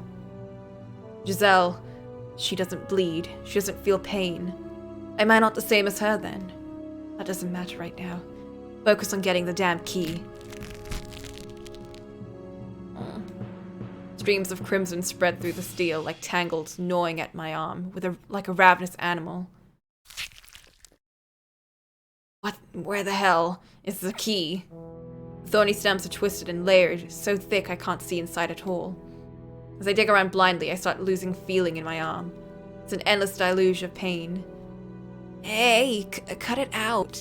You're going to lose your arm. I will not stop until I have the key. Don't ask me for help. I wasn't even considering it. Collect what remains of my gradually fading sensation and focus on my fingers. Praying even one of them will brush against the key. Oh, it sounds awful. Damn it. But as much as I search, as much as I dig, I find nothing as much resembling a key.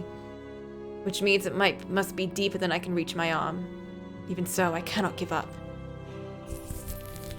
Ugh. Hey, please be quiet right now.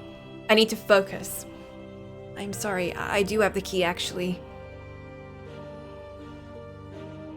Mel! Mel! You what? I'm so sorry.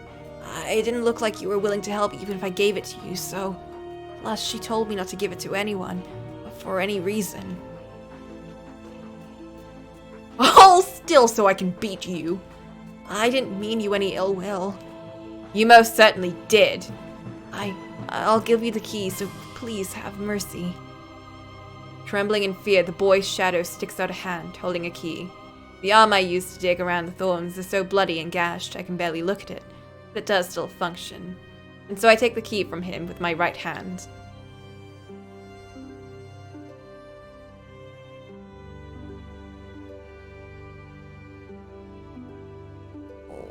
Why couldn't you use your other hand? That's gross. That's the idea. You're kind of a jerk, you know. That's a laugh coming from you. Do you have any idea how much that hurt? I know. I'm sorry, really. But hey, you're alive, so no big deal, right? But wait, can you actually say either of us are alive? Haha, I don't even know anymore. I do appreciate you giving me the key, though, seeing as it seemed to be rather important to you, too. Hey, is this person you want to get back really worth going through all this for? She is. She's the one person who ever loved me. She's waiting for me. I see. You know, I had someone that meant a lot to me, too. My sister. Which one? Which? The one with flaxen hair, like me. If you happen to see her, do something nice for her, please. That, I would say, is your responsibility. Yeah, you're right. But I'll keep it in mind. Thanks. In the tale I witnessed, the boy pushed his sister away, for an understandable reason, admittedly. But now, he seems to bear no grudge for her. Did something else happen between them?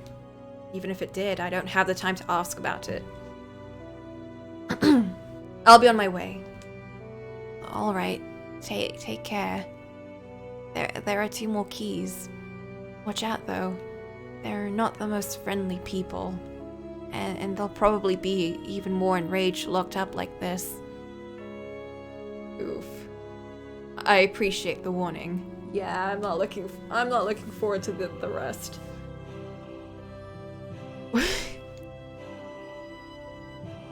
If only someone like you had shown up sooner and taken the keys from us. Goodbye.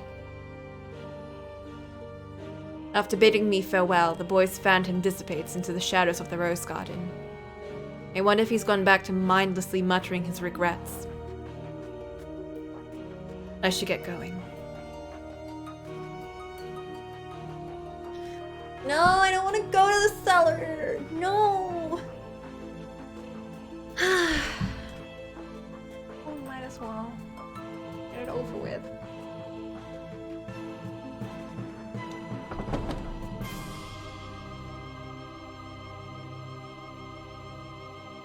But before that, I need to get some more water. I am draining out. I'm draining out of it. Look at BRB! For like 1 second, because I just need to like go fill it up.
Okay, I'm back. Oh, I'm worried about these 2 because, like, Mel is, at the very worst, a twat. But the other 2, the Beast, is at best a murderous psychopath. And the asshole boy is at best an asshole. So who knows what all of this has done to them, and I'm not looking forward to that at all. But here we are, so let's try. Let's figure that out. I descend the stairs, opening the cellar door. The first time I visited this room, the smell of blood from within was nearly suffocating. Now, the entire house reeks of it, and I've started to go numb to the odor. There's no one here. Am I in the wrong place? I begin exploring the cellar, hoping to maybe find the key hidden away or abandoned somewhere, as I reach my hand out to investigate one area. Oh. A shadow leaps out of the thick darkness. So swift I have no time to react. My body freezes in place. A shadow stands before me, holding the tip of a blade mere inches from my face. God. Let me grab my cup. Okay. Wait, this cup is too full of water now. Hold up. Let me get my teacup. Okay. You have a key. I do, yes. Cold sweat trickles down my back. My voice is shaking and there's no hiding it. The shade appears to be glaring at me, though I cannot make out its face. After a few seconds, it withdraws its blade. Let me see it. The boy's key. Did he give it to you? In the rose garden, yes. Are you two acquaintances? How could that be, though? You were from a completely different era and country. Who are you? I mean, we're like the only people that are around here to talk to each other. No, never mind. Who you are is irrelevant to me. Are you human now? If you're speaking of my nature, then no is the only answer I can give you. You didn't kill me, though. If you wanted to, you could easily skewer me where I stand. If that's what you want, I'd happily oblige. What did you come here for? For your key. I came to ask you if you would give it to me. You want me to open that door? I need to get into the tower, yes. I see. Take it. Oh.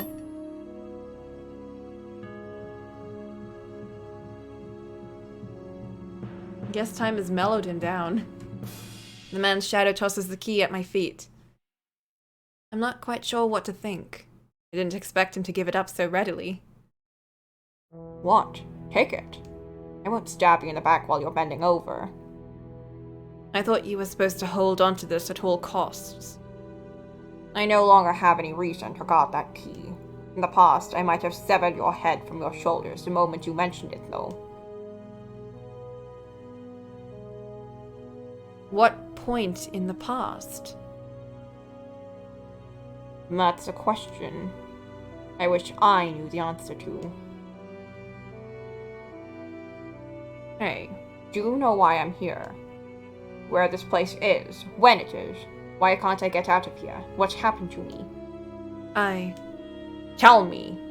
I have no idea what's going on. Not a single goddamn idea. Neither do I. Get out. Take the key and get out of here. Get out! I can't bring myself to say anything to the enraged shadow, so I follow his command, picking up the key, departing the cellar. Interesting.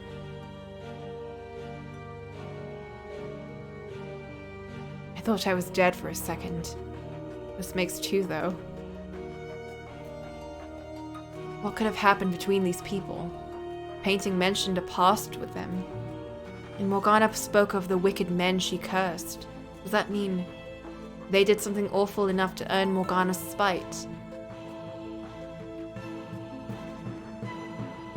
Right now, though, I must push onward. If I'm not mistaken, the final key should be in that room. The room with the billiards table. What is billiards, anyway? Oh, Michel. I should get moving.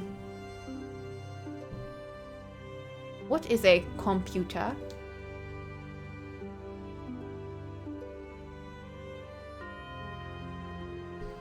Once I have this key, I can get into the observation tower.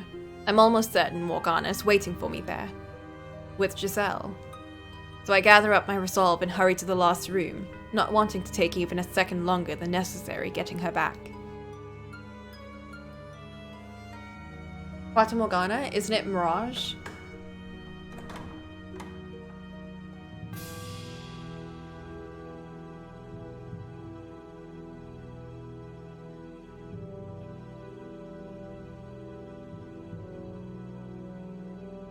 I can hardly believe my eyes when I step into the den. Oh. In the middle. Oh, he isn't just me, or does it seem like a lot more clean? In the middle of the room is a large rectangular table. Several balls roll across its surface, and perched on the corner, looking down at the floor, is her. What? Giselle. Giselle! The question of why she's here never crossed my mind. All I feel is elation to see her once more. There's no room for anything else in my head. I run over to her, put my hand on her shoulder. Thank goodness you're all right. And turn her towards me.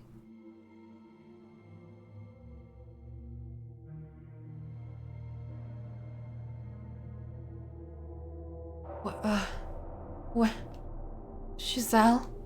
Giselle! I shake her, causing her head to droop lifelessly.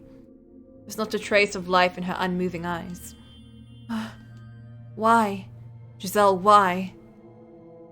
Oh, say something, Giselle. Say anything, please. This can't be.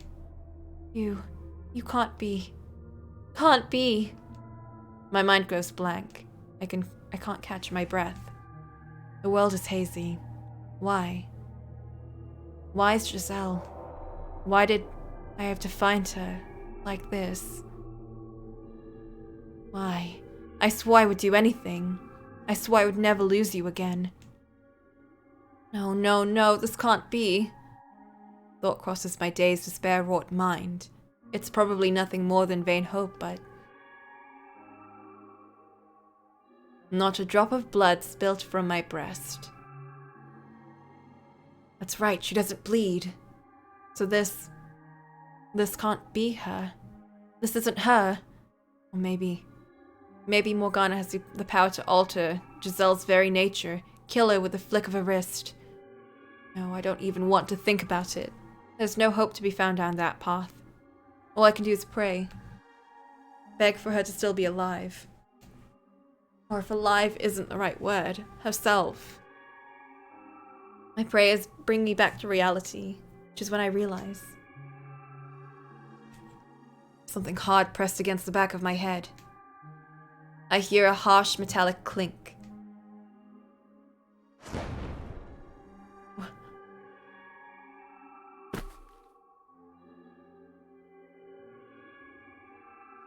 A piercing bang rips through the air as I drop to the hard floor. My ears are ringing painfully. Through the cloud of smoke and confusion, I see a man's silhouette. Heck. Why Boop gotta be gone now?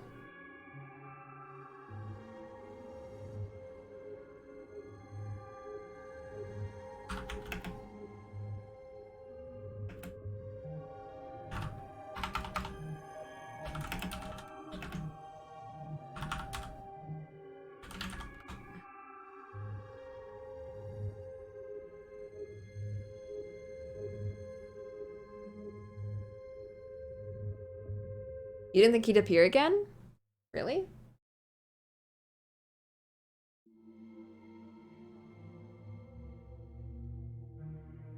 Oh, you mean like at all? As in like any of them? Yeah, me neither. Yeah. Oof. It's fine, I can, what did I do before? I gave him a French voice. This Boop is eating right now, and he's not gonna be here for a bit.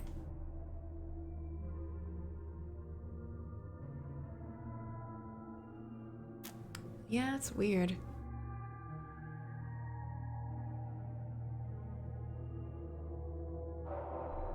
Humph.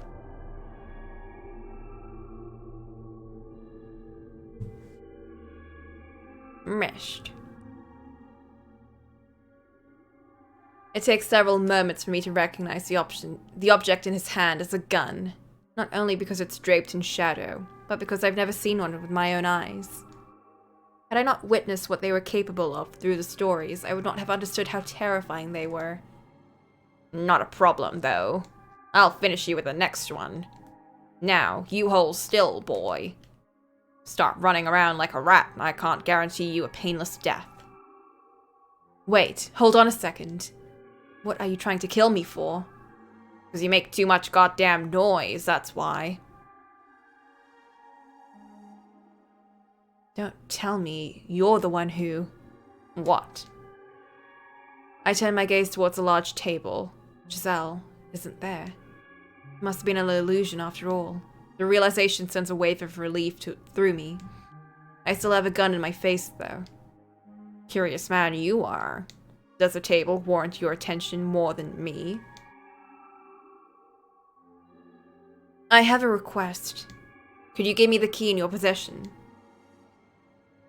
That's all I need, and then I leave and stop making a racket. I'm not sure you understand your predicament, boy. Because if you think you're in any position to be asking favors, you're dumber than you look, huh? First off, I don't even know what key you're talking about. I don't believe that. The other two had keys. You telling me they gave you their keys? Sounds like they do know each other. See for yourself. I believe you should recognize these. Are you collecting them to enter the tower? Are you going to see Morgana? There seems to be a hint of tension in the man's voice. Though I can't see his face, I can sense the waves forming within him. I brace myself for either rejection or hot lead. The apparition gives me neither. Take me with you. What? You have the other two keys, don't you? Then you can open the door. Bring me to the witch. Wait. Slow down. What are you planning to do when you see her? What do you think? She asked you.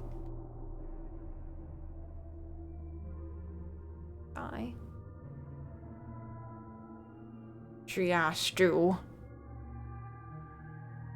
He's gone. She has to what? What was he trying to say?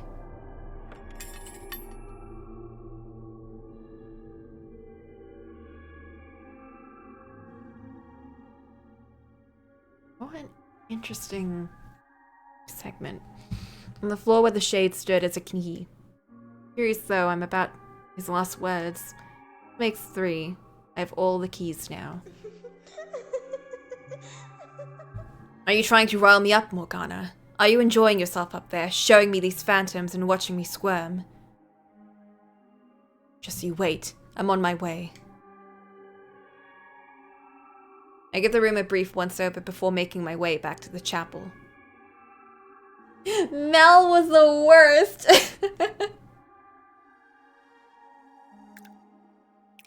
Well, to be fair, Jacopo tried to kill us.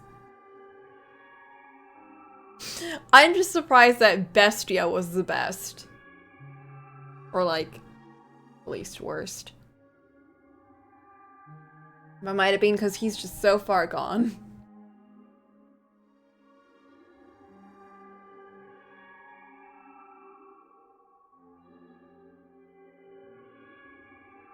That's true, he didn't miss. But I mean, it was more the threat that counts. Ha ha ha. The key fit perfectly in the opening of the lock, and when I insert the last one, it clicks open. The chains sealing the door falling to the floor. They're waiting beyond the store, at the top of the stairs. I start pondering what I can even do in the face-off against Morgana, which sends a nervous shudder down my spine. I'm not going to back down, regardless, but she is a witch, and I'm a mere human, formerly human. I'm not a master swordsman, nor do I wield a gun. I have nothing at all with which to fight her. I still have to confront the witch, though, no matter what. As laughably reckless, as foolish as I may be, I have no other option. I place my hand on the door, preparing to climb the tower where I once spent my last breath. Giselle locked safely away in the chamber at the top. The tower where I first met the witch. No hesitation. How did he even awaken her? I want to know. Oh.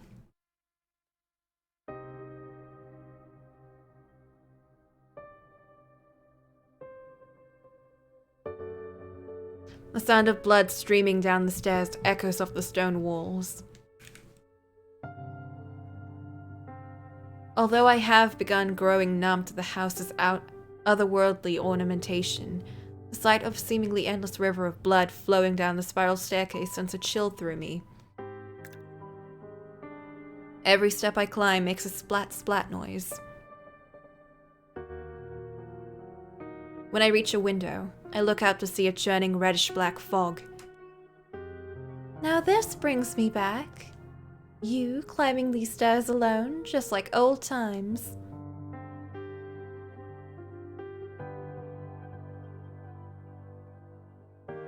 Yeah. Morgana. I waited so long for someone like you to show up. Someone with enough to spare to resurrect me. Give her back. But now I don't see it in you. I don't feel one bit of that intense hopelessness anymore. Give her back. And yeah, I had thought we were cut from the same cloth. Morgana. Yes, I'll give her back. If you can make it to me without losing yourself. I will not give up. It doesn't matter what you do. Hehe. Looking up, I can see how far the stairs extend. It's just a gaping blackness, so I have no way of knowing for sure whether I'm getting any closer. Around and around, around and around, around and around. Beneath me, the blood river traces the same path in reverse. I start to wonder if the staircase even does end, if I'm not just eternally retracing my own steps. But I continue climbing regardless. It's all I can do, put one foot in front of the other and hope I make it to the top. Morgana, what is this place? What did you do to it? What is it? Why? It's the mansion you lived in for a decade, of course. You look at this and tell me it's the same house. What's with the blood everywhere? And the three shadows? Now, my dear, no need to raise your voice. You're being impolite. One question at a time. Answer me. What is this place? That's immaterial. Even if I were to give you an answer you found satisfying, what would that knowledge do for you? Your objective is to reach the top of these stairs and rescue Giselle. Nothing more, nothing less. Isn't that right? Or by chance, have you taken an interest in me, despite never once asking me about myself before? My gut tells me that without knowing what this place is, without even the briefest glimpse at its nature, I won't be able to safely get her back. Without knowing what I'm up against, I don't stand a chance. Please, tell me about this mansion, Morgana. About yourself. What are you, Morgana? A witch. No, that's not what I'm asking. Why do you have the powers you do? What are you? Yes, I get it. Humans feel the need to attach names to things and phenomena they don't understand. I understand that feeling very well. Which is why I'm sure you'll be rather disappointed when I reveal the truth. What do you mean? What I mean is, I'm an ordinary human. That's not possible. You expect me to believe a human created this illusion? Then are you saying I'm a magician or a wizard like you might see in a fairy tale? I would believe that over you being human. Think back then, would you? Recall our time together. Did I ever once use magic? Did I control fire or wind? Did I create illusions? No, I did none of that. Because I could not. To you, when you were alive, I suppose you could say, I was naught but a simple ghost. A rather mischievous, but otherwise powerless spirit. I was nothing more to those three men either. The witch Morgana was never anything but a wretched phantom haunting this old house. But then, how do you explain this? Michel, my dear. We are not the same beings we once were. We're different than we were in the realm of light, the era of the living. You figured that much out, though, haven't you? But you're already dead. Yes. Yes, I know. I know I couldn't possibly be alive. Yet you still view this world through the lens of the living. You make no effort to see it as the land of the dead. Tell me, why would you think that the realm of the living and dead are the same? Though the words behind each door were so vibrant, the mansion itself never had any color. They were the same memories of the past, of the land of the living, of times forever lost to us. The lives have already come to an end, my dear. Every lost soul within these walls is dead. This is a world that lies beyond the dead. The end. It is my world.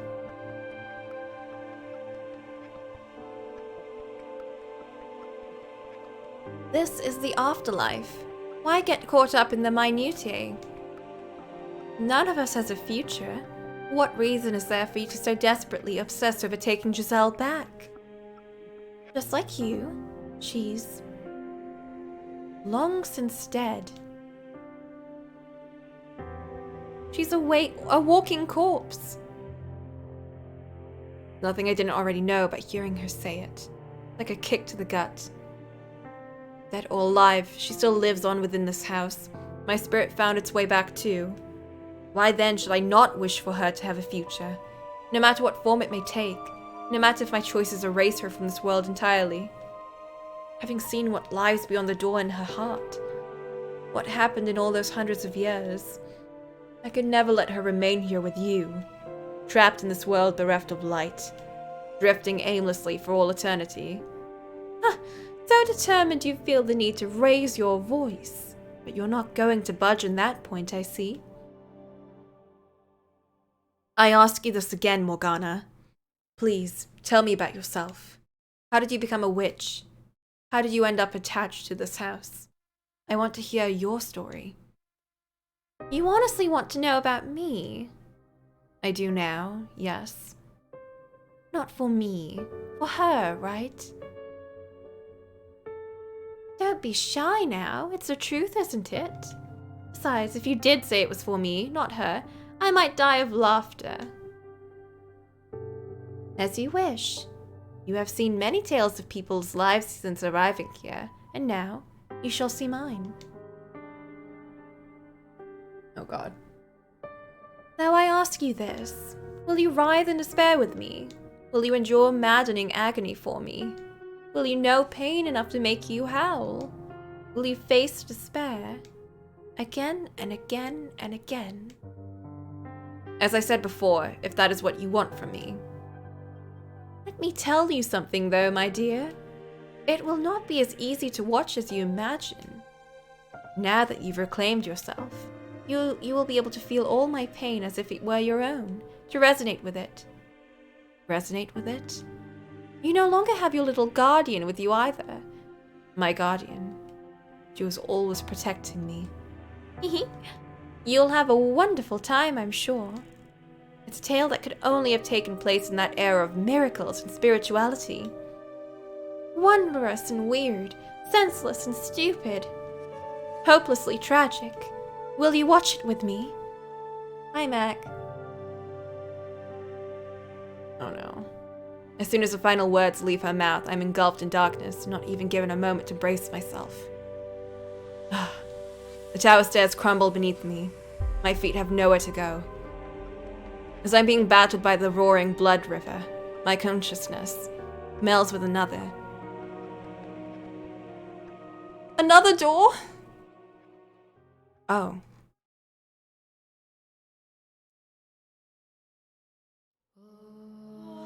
Oh no, this one's gonna be weird.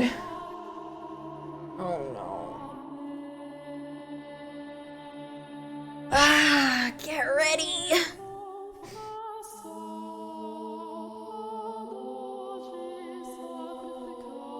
I carry with me the child of God. That is where it all began.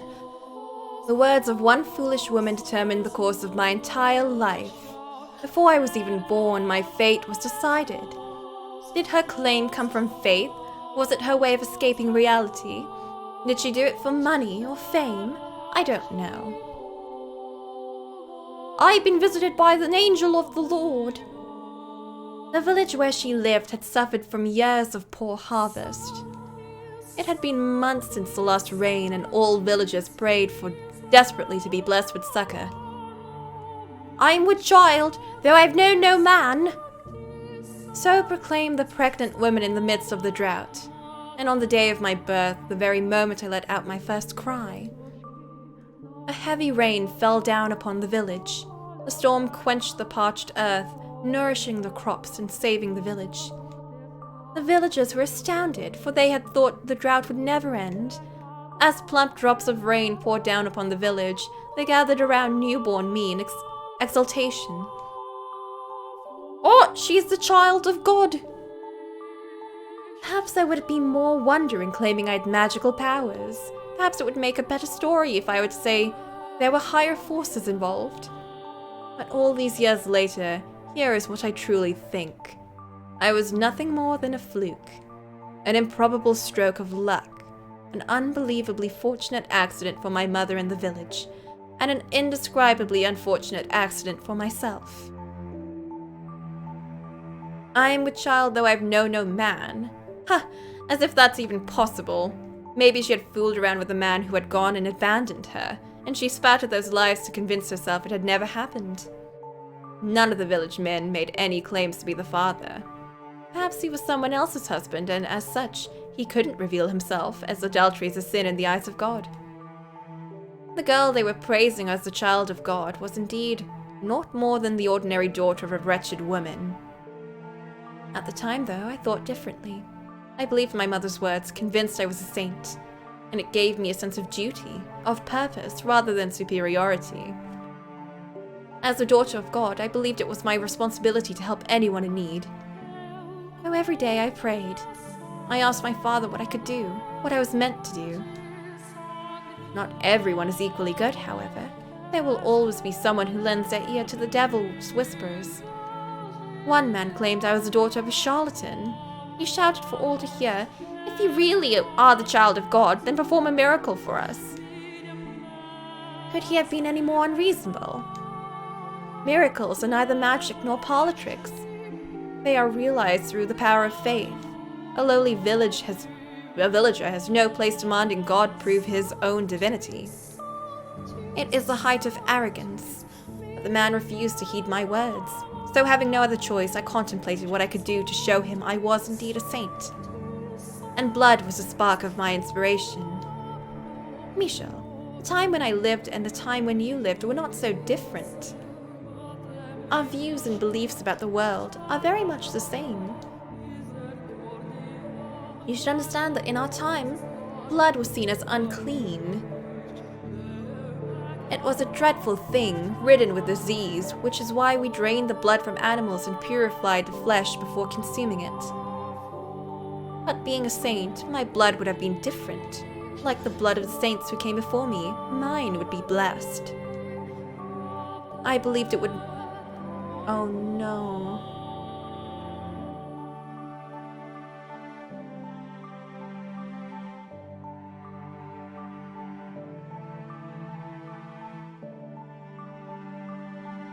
I believe it would be able to cleanse people's impurities. For my demonstration, I chose an elderly woman afflicted with a terrible disease. She was on her deathbed, and no one thought she would live for longer than another day or two. The woman was overjoyed when I came to visit her. Sincerely believing me to be a holy servant of the Lord, she gathered all the strength she could muster to climb from her bed and kiss my feet. I felt an intensely deep love for this woman. Placing my hands upon her cheeks, I said with all the kindness in my heart, "My beloved sister, partake of my blood." The woman agreed without a glimpse of hesitation, and so I pricked the tip of my finger with a knife to let the blood drip into her mouth. Within 3 days, her health had improved enough for her to get out of bed unassisted. Seeing that no one in the village doubted my powers any longer. In fact, the man who had accused me of being the daughter of a charlatan was subsequently punished for his sins. He received a much-deserved retribution for challenging the daughter of God, for mocking her. But of course, being a saint, I forgave the man. He in turn repented and changed his ways, worshipping me as a true child of God. Now, I'll be honest with you. I was ecstatic, utterly elated. I felt like I was on top of the world and I reveled in it. The villagers showered me with adulation. They revered me, the daughter of God. Anyone who didn't was punished. And on top of that, my blood could cause miracles. Tell me, do you look down on me for feeling the way I did? The actual child of God would never let herself be consumed by such base emotions, would she? But if you would give me a chance, I would like to explain myself. I was but a young girl at the time, and to a child, her mother is the world. Anything she says is the absolute truth. So when my mother claims to have happened to coincide with a lucky miracle, my young mind was set in stone. I was a saint. My blood could heal the sick, and nothing would convince me otherwise. After all, I was but a girl of 6 years old. It is not my place to decide whether my blood truly had miraculous powers or not. If you think it did, then it did. And if you think it was all happenstance, then so it was. Miracles are brought about by faith. So the elderly woman who was healed was done so by the power of her own belief. Baseless hope and desire can at times make the otherwise impossible reality. You understand just how major a role religion played in our time, don't you, Michel? Especially as someone whose life was taken from it in the name of God. And you understand how powerful word of mouth can be as well, don't you? It didn't take long for word of the miracle-performing child of God to spread. Travelers from faraway lands came to our village, all in search of aid. Driven by a mixture of elation and duty, I gave my blessings unto every pilgrim who sought them. I gave them my blood, yes. My young hands were perpetually covered in wounds. Running out of skin on my fingers, I cut the back of my hands, my palm, my wrists. Before long, they had turned into swollen, carved up black and red horrors. So I kept them wrapped in cloth at all times. The only time I uncovered them was to give blood to those who sought it. My lacerated hands were, in no uncertain terms, gruesome and unsightly, but the believers who came to see me were all swept away at my selfless sacrifice. And so I came to cherish those wounds. There were some for whom no miracle took place, but whenever that would happen, the villagers would come out and say, "The daughter of God is not to blame, you simply lack sufficient faith." Thus, such incidents had no negative effect on my reputation as a saint. Oh, this is too real. For 3 years, I continued doling out blessings. One day, while I was offering a prayer, my mother let slip her discontent. "Why must you hand out miracles for nothing? Why must you give strangers grace? We should be getting compensated. We deserve remuneration. If we charge just a little bit for each blessing, we could be living so much more comfortably." I was dumbfounded. How could the mother of a saint say such things? Helping people was my divine calling, and she expected payment. I nearly wept, hearing my mother preoccupied with such worldly desires. So I explained to her how important this work was. I taught her that we were not to covet material wealth, that we were to dedicate our lives to the service of our fellow man. "You're right, my dear saint," she said, understanding. And I believed her. Oh no. I fell asleep that night, convinced she truly understood that there would be no more problems. But the next day, I was told off. Men I had never seen before carried me by the arms and tossed me in a carriage. Confused and panicked, I struck my head out, searching for my mother. Off in the shadow of the house, I saw her with a strange man, accepting a bag of coins. The carriage rocked back and forth as it rolled along a dirt road. Shaking and bouncing within it, I struggled with overwhelming grief and despair. It was perhaps the first time in my life I'd felt such a powerful emotion. I didn't know what I felt so much despair over, though.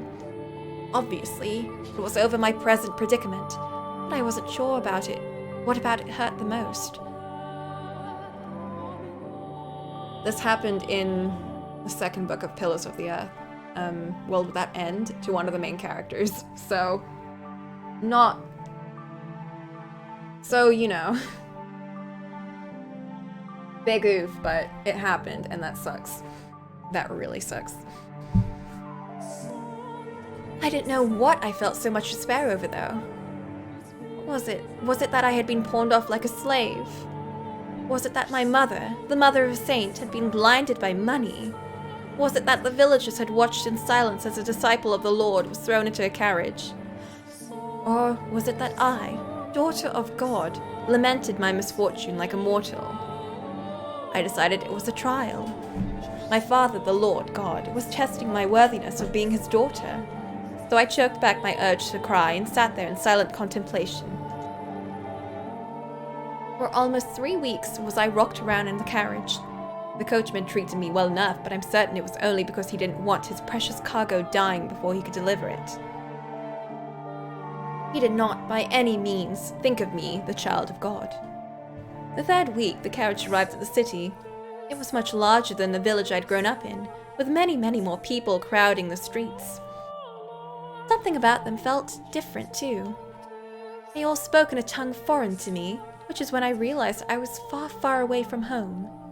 I was delivered to the lavishly decorated mansion of the region's lord. Brightly colored flowers bloomed wildly in the gardens as guests laughed and ate extravagant meals.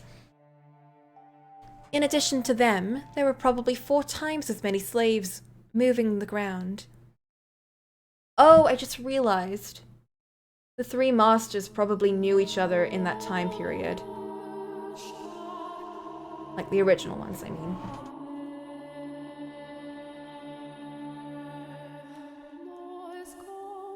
Anyway. Getting a range of looks from everyone we passed, from smartly dressed men to scrawny, emaciated servants, I was led to the Lord's chambers. The Lord was surrounded by beautiful women. Perhaps they were slaves, or perhaps they were prostitutes. I couldn't tell. Among them were some girls hardly older than me. They all wore thin swathes of cloth, barely covered themselves at all. The Lord looked me up and down, and with a laugh he said, "Welcome, daughter of God. You'll be performing miracles for me now." Oh no. Miracles are not something to be performed for one single person's benefit, I replied, shocked and furious that he had just said something so utterly blasphemous. In response, he said, "I bought you. You're my property. You have no right to an opinion." But I would not have any of it. I entreated him to give up his indulgent lifestyle and devote himself to the service of the Lord. But the more I pleaded, the deeper the creases on his face grew.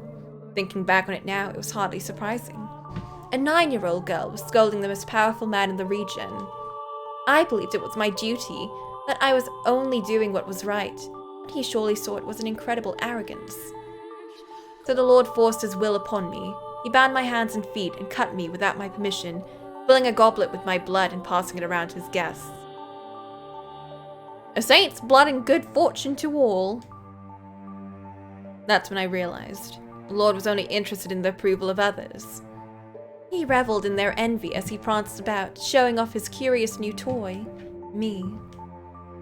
He didn't need my miracles. Neither he nor any of his guests were afflicted with this disease or misfortune. They were all richly blessed. Every time he threw a banquet, he drained me of my blood. It became nearly impossible to find a spot on either of my arms that wasn't swollen, reddish-black gash. Soon, because my arms weren't providing enough blood for him, the cutting spread to my legs. I lived in a haze of half-consciousness. Honestly, I'm amazed it didn't kill me, though perhaps the Lord was simply taking care not to take more than my body could spare. Ugh. Watching the wealthy partygoers laugh and sip my blood through bleary eyes, another wave of despair came over me. My miracles, my blood, were not meant to be an appetizer at a feast. They were meant for the sick and the poor. But despite my wishes, the Lord persisted to squeeze me dry day in and day out for his own enjoyment. For a while, I was convinced it was all God's test, that it was part of his plan for me, his daughter. But if I could make it through this trial, I would be allowed to go back to helping people. That man would celebrate my success, envy me, worship me. That sinners would face punishment. That divine retribution would be delivered unto all who had wronged me, a saint. With each passing day, my spirit grew more twisted. Would anyone have believed the scarred and bloodied girl tied up on the floor in the banquet hall was a saint? Unlikely. This was no charitable gathering, but an unholy Sabbath. Perhaps it was caused by my corrupted spirit. Perhaps it was my heart's way of crying for help. Perhaps it was the devil giving me my witch's mark. No matter what the cause, during one of the bloody banquets, I underwent a transformation. I was half-conscious as usual, when one of the guests pointed at me and shouted something. His face went pale as if he were afraid, which I found quite curious. The Lord then approached me, grabbing me by the hair and lifting my head. He yelled something, but I was too far gone to be able to make out what he was saying. Suddenly, I found myself released from my bonds. But my body had grown so weak from being tied up for so long, I didn't have the strength to hold myself up, and so I collapsed to the floor. I was still trying to figure out what was happening when the Lord drew a sword, raising it high above his head. His words in that moment reached me with perfect clarity. "You're a damned witch wearing a saint's skin." A witch? Why was he calling me a witch? I was the holy daughter of God. I had certainly never made a pact with the devil. What could have given him that idea? What was in store for me now? Had God performed some kind of miracle for him? Dozens of thoughts and questions floated through my mind as death hung over me. I couldn't comprehend anything, so I didn't feel any fear or anger at the impending death. I was simply curious. What had happened to me? Before I had a chance to find that answer, the Lord swung down his blade.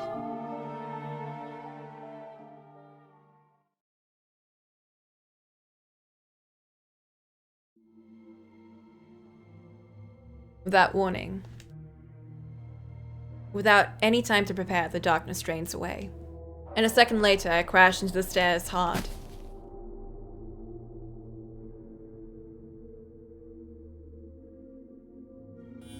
Ah.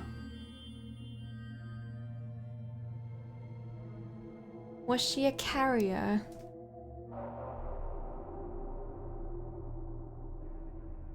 Or honestly, with so many wounds, she probably got the plague very easily.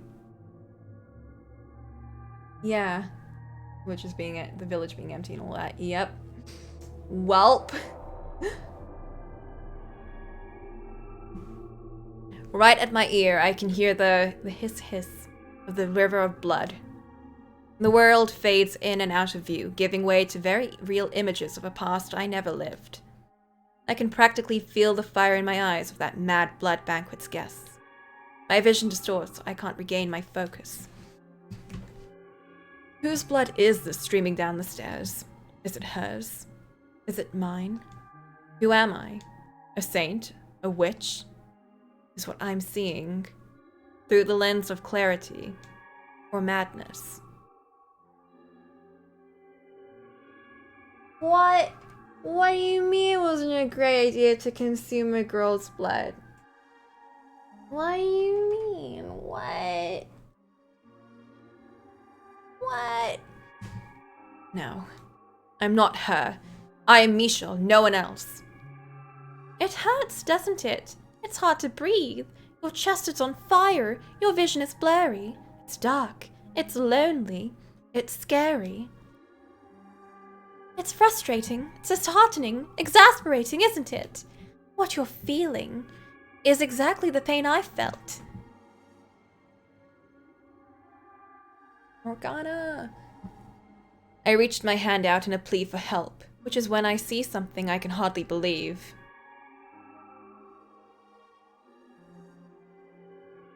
Both of my arms are covered in gashes, blood flowing from them without end. The raw flesh beneath my skin has been exposed to the open air. All I can bring myself to do is scream. The pain, her horrible past, is doing everything in its power to break me. The 9-year-old girl's sickening experiences are twisting and constricting and crushing me. Why is this happening to you? Are you really that slow, my dear? You're empathizing with my pain. You're just that kind-hearted, Michel. The rose bushes. Right. Because he did that. I wonder where the other 3 come in then. Were they just guests of the Lord?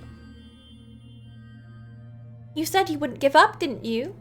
That you would make your way to me. Then surely this won't be enough to do you in. Of course it won't. Huh. Mustering up every last bit of strength I can, I begin crawling up the stairs. The red river beats against my open wounds, stinging painfully.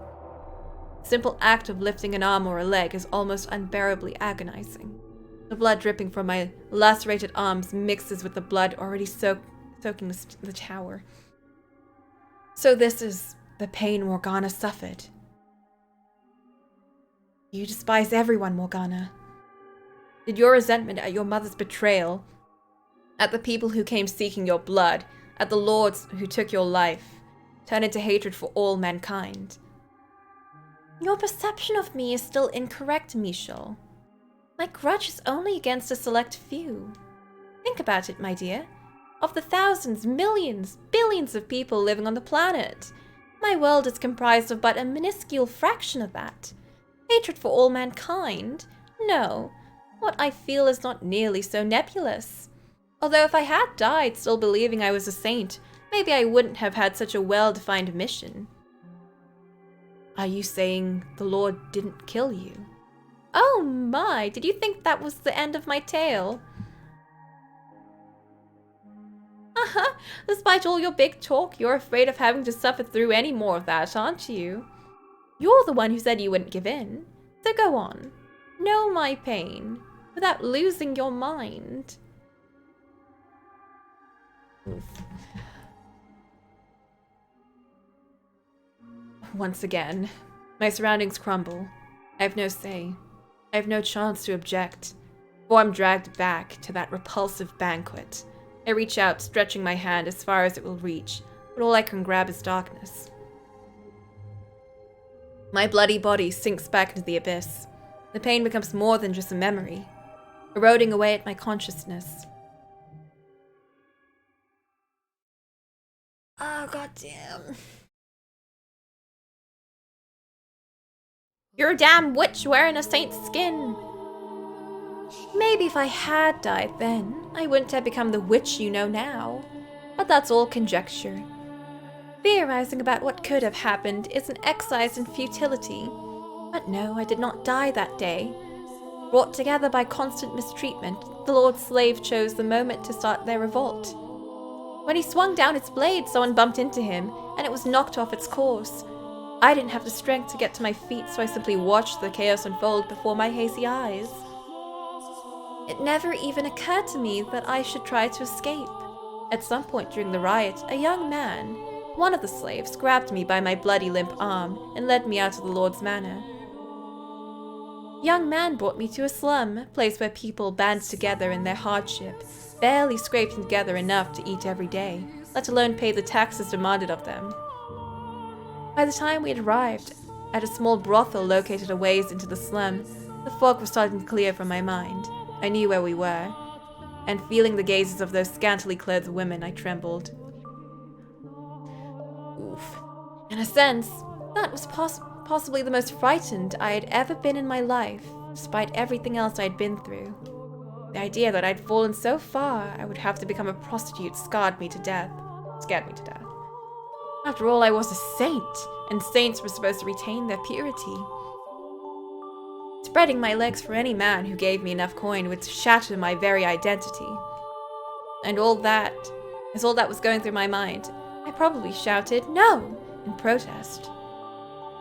Because the slaves gave me an exasperated look and told me he hadn't brought me here to become a prostitute. He said he knew someone here, someone I could trust, and that she would give me a room. I had trouble believing him, though. I couldn't trust a word of a prostitute, someone who valued money more than her own body. It was all a trap, I was sure. One day, they would tell me I had to do work. Nothing he said would convince me otherwise. Apparently sensing my mistrust, the slave gave me an apologetic frown and handed me a mirror, saying, "Even if I did, you couldn't get any work looking like that." I could not believe what I saw. That couldn't be my face. It had to be an illusion. There was no way. That was not the face of a saint. It couldn't be. It wasn't real. It wasn't possible. Patches of skin had fallen off my face, exposing raw red flesh beneath. It looked quite similar to what had been done to my arms and legs, except my face had never been cut before. Looking at myself in the mirror, even I doubted my own sainthood. The thing in my reflection was hellish abomination. It was a twisted face of a witch. Although I was shocked by what I saw, at the same time it answered several lingering questions. It explained why the Lord and his guests had panicked at the sight of me, and also explained why he had said I was a witch wearing a saint's skin. Of course, over the course of the dozens of banquets I had participated in, my face must have been mutated, twisted into this ugly, sickening, monstrous thing. The sight of what I had become sapped the last bit of willpower from me, not because I was particularly fond of my face, or thought myself especially beautiful, but because it crushed me to see everything saintly about me crumble away. Test from God or otherwise, I didn't have the strength left to attempt to overcome it. Deciding I would rather be dead than struggle any longer, I begged the slave to kill me. Taking one's own life was a sin. If I did that, I would not be able to return to my father's side, and I wanted to ask him why I had been put through such tribulation. But the young man refused. He said, completely missing my intention, that if I persevered, good fortune would eventually find me. He said that if I lived on, I would eventually have a chance to get my payback. I had no such worldly concerns, though, but if no one would take my life, I had no choice but to live. I despised life at the brothel. The men who came to buy their services were disgusting buffoons, the kind of people who would think they could deceive God, and the women fawning over them were just as repulsive. That said, I had nowhere else to go, which meant I was forced to suffer that sickening place. But by the time a year or so had passed, my feelings about it had changed. The women of the brothel took good care of me, treating me like a sister. At first, it was just irritating. I was a saint. How could a saint have prostitutes for sisters? But over time, I got to know them better. I grew to appreciate their circumstances and hardships. Despite barely having enough money to keep food on the table, whenever they had little to spare, they would use it to purchase medicine. Ointments to apply to my arms, legs, and face. As a result of their generosity, my arms and legs started looking almost human. Nothing had an effect on my face. Occasionally, the slaves would drop in to check on me. The other men thought me ghastly and wouldn't get anywhere near me, but he was different. Every time he visited, he would say, "One day I'll show you the world." To tell you the truth, I was beginning to grow attached to it all. My time at the brothel was probably, all things considered, one of the brighter chapters of my life. There I was neither a saint nor witch, but an ordinary human girl. For the first time, I felt like my life had meaning beyond my assumed divine purpose. I was even beginning to feel kind of happy. And with each passing day, my untraceable worldview was gaining a little flexibility. Perhaps I could perform miracles, but that didn't necessarily mean I had to be the daughter of God or a saint. Maybe I was just a regular person who happened to possess some unusual abilities. Ridiculous, isn't it? Despite coming to accept my humanity, I refused to let go of my miraculous powers. They were the last thing protecting me, what I thought of as myself. But to me at the time, it felt like a very dramatic change of heart. 3 years after the revolt of the Lord's Manor, I had my 12th birthday, for which they threw me a little dinner party. The women all pitched in to bake me treats, and the young slave men were there too. I was happy. I thought that if life could continue on like this, I was fine not going back to being a saint. But for some reason, happiness always seemed to slip away as soon as you've got your hands around it. No one sincerely wants to lose it, so why must they? I certainly didn't mind not being miserable. Let me tell you what happened that night. On the night of my birthday celebration, bandits attacked the brothel. Now, bandits were hardly a rarity in that time, so everyone was always on the lookout, and we never went out at night. They wouldn't stop robbing you either. They were armed with blades that would frequently kill their targets if necessary. Cautious as we were helpless against a direct raid. The brothel fell into a panic, screams echoing in the night. Customers were carved up or left for dead. The women were bound and stowed away to be sold. My peaceful world shattered in an instant. The next thing I knew, I was some slave trader's merchandise. I don't know what became of the prostitutes who cared for me, or the slave who brought me to them. I assume the women were sold and the young men slaughtered. Regardless, I found myself being rocked around in the back of a carriage once more. The carriage was packed so tight you could barely see the floor, and it smelled like death. Sweat, urine, feces, every foul odor imaginable compressed into a tiny space. There were both men and women there, nearly all of them muttering or groaning or weeping. Everyone was young, ripe to be put to work. It didn't take me long to realize what fate awaited these people, and me.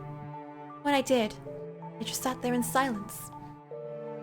Then, for the first time, I cried. I was experiencing, I believe, a very human emotion. I was sad. Hurt that I'd been taken away from a place where I was happy. From the woman at the brothel and that young man. It crushed me. And no longer did I wonder why such a thing was happening to the holy daughter of God. Something about my tears must have seemed strange to him, because one man saw me and said, "Why are you crying?" He was a curious man. To start, he looked very different from anyone else. The color of his skin, the length of his nose, the shape of his eyes. Oh. Is this Yukimasa? Everything about him was new and unusual. Hesitantly, I replied, "I'm sad because I didn't get a chance to show my gratitude to people very dear to me." The man fell silent, looking as though he was deep in thought. I had no idea why he asked me that, but something about him made me uncomfortable, so I couldn't bring myself to ask. Several hours later, the man suddenly stood up. The guards had no patience for anyone stepping out of line. They didn't look like they would hesitate to kill us either. So, unsurprisingly, one of the back of the carriage, drew his sword, pointing it at the man. What was surprising, though, was what happened next. The man, his hands shackled like the rest of us, leapt for the guard, slamming his fist into his face and stealing his sword. The entire carriage was in shock. The guards, too, were stunned to effectively react. They quickly cut down. Because the one-man uprising had taken place between cities, there was no one the slave traders could ask for help before they were slaughtered. In the blink of an eye, it was all over, and there was nothing human about what I'd witnessed. If I had to describe it, I would say it was as though a wild beast had attacked. Yeah, it's him. The man ruffled through the slave trader's clothes until he found the keys, which he brought to me, ordering I unshackle him. And so I did as he commanded. Once they had enough time to process what had happened, the would-be slaves applauded. Their wretched souls had been saved, and for a moment I believed so too. When the man's hands were free, he rolled his shoulders a couple of times, made sure everything was in place, and then he began his massacre. Screams of agony filled the carriage as he ran his sword through the helpless men and women packed inside it. This is him. Blood and guts were splattered against every surface. Those who tried to escape did not get far before being mercilessly skewered. It was like a scene out of a nightmare.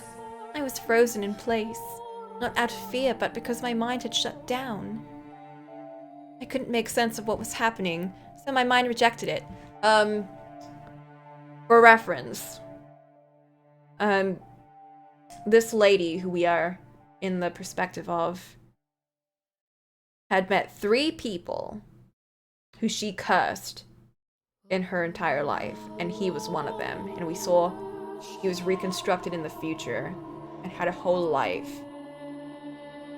And his whole thing was in, I don't remember the name of the episode, but the girl with the blue background. That's all I know. And he's something. He's a very interesting character. With my brain having given up, my body was no more than a lifeless puppet. In short order, all the slaves were dead, and I was sitting in a pool of blood staring at the man. He pointed his blade at me, and with a little smirk he said, "Hang on. Why didn't you run?" In turn, I asked him, why did you kill them?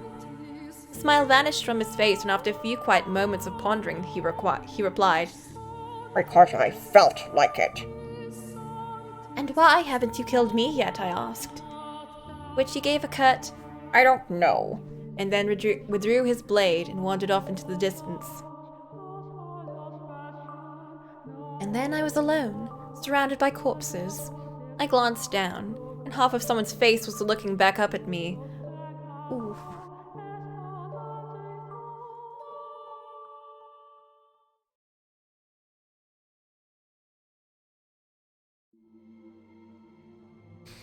Wrapped in absolute darkness, warm blood spills onto my cheeks, my hair, my skin. Chunks of human flesh rain down on me. Make it stop!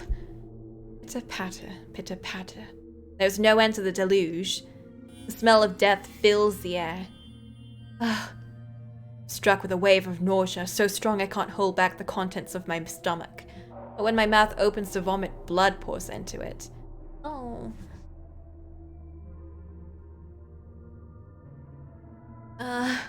Let go of me. Dead bodies grab at my ankles, dragging me down. To where? Hell? Or the mountain of corpses? Now do you understand that there was a time? It was briefly when I was happy. When I felt human emotions. But I wish I never had. If I'd remained confined to my daughter of God's shell, then I doubt I would have felt so much terror at the sight of death. I can't say anything in response. I can't form words. If I feel what she experienced, the massacre she witnessed, the limp flesh piling up around her, even more than twice her age, it's enough to drive me mad. The fact that a 12-year-old girl with had to experience something so unspeakable devastates me. Tell me, my dear, do you pity me? Do you sympathize with me? If you feel bad for me, then you'll remain with me. You'll feel my pain and my despair with me, won't you? Oh no. The witch's cackle echoes through the pile of bodies.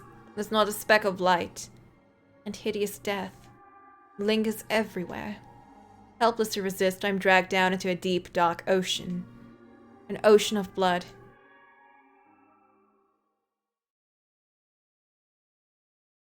Interesting. So, Beast Boy came first.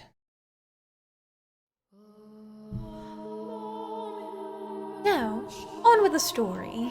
I was at a complete loss for some time after that. I didn't want to return to the city because I knew there was no one left who would take me in. There was only the Lord who had bound me and drained me of my blood. So I wandered the roads, no destination in mind, nothing to defend myself but the clothes on my back. Frankly, I'm rather surprised I wasn't attacked by bandits. After walking for days without food or water, my mind was hazy. My exhaustion was at a peak. In the distance, I saw a lake. So driven by thirst, I turned my unsteady feet towards the water, not caring that it took me off the main road. And it turned out that was the correct choice because there was a small cottage besides the lake. Smoke rising from the chimney telling me it wasn't abandoned. Out of sheer desperation, I knocked on the door. No one answered. The door wasn't locked, so I slowly, hesitantly pushed it open. Beyond it, I found an old woman sitting dead in a chair. The woman was a witch. By trade, that is. Oh. It appeared she had a deep knowledge of medicinal herbs, using it to make an assortment of medicines. In her cabinets were dozens of small glass bottles containing dried powdered leaves, crushed berries, among other things. On the fire was a cauldron, liquid bubbling inside. The woman looked as though she was asleep. Presumably, she had passed away of old age. There was no sign of bandits had been rooting through the cottage. She had a look of absolute serenity on her face. Looking over at the woman's dead body, I didn't cross myself. I envied her. Dragging the woman's body by her feet, I dumped it into the lake. You think doing so makes me a bad person? Makes me unsaintly? Well, I didn't have anywhere else to go, and the owner of the cozy cottage was no longer of this world.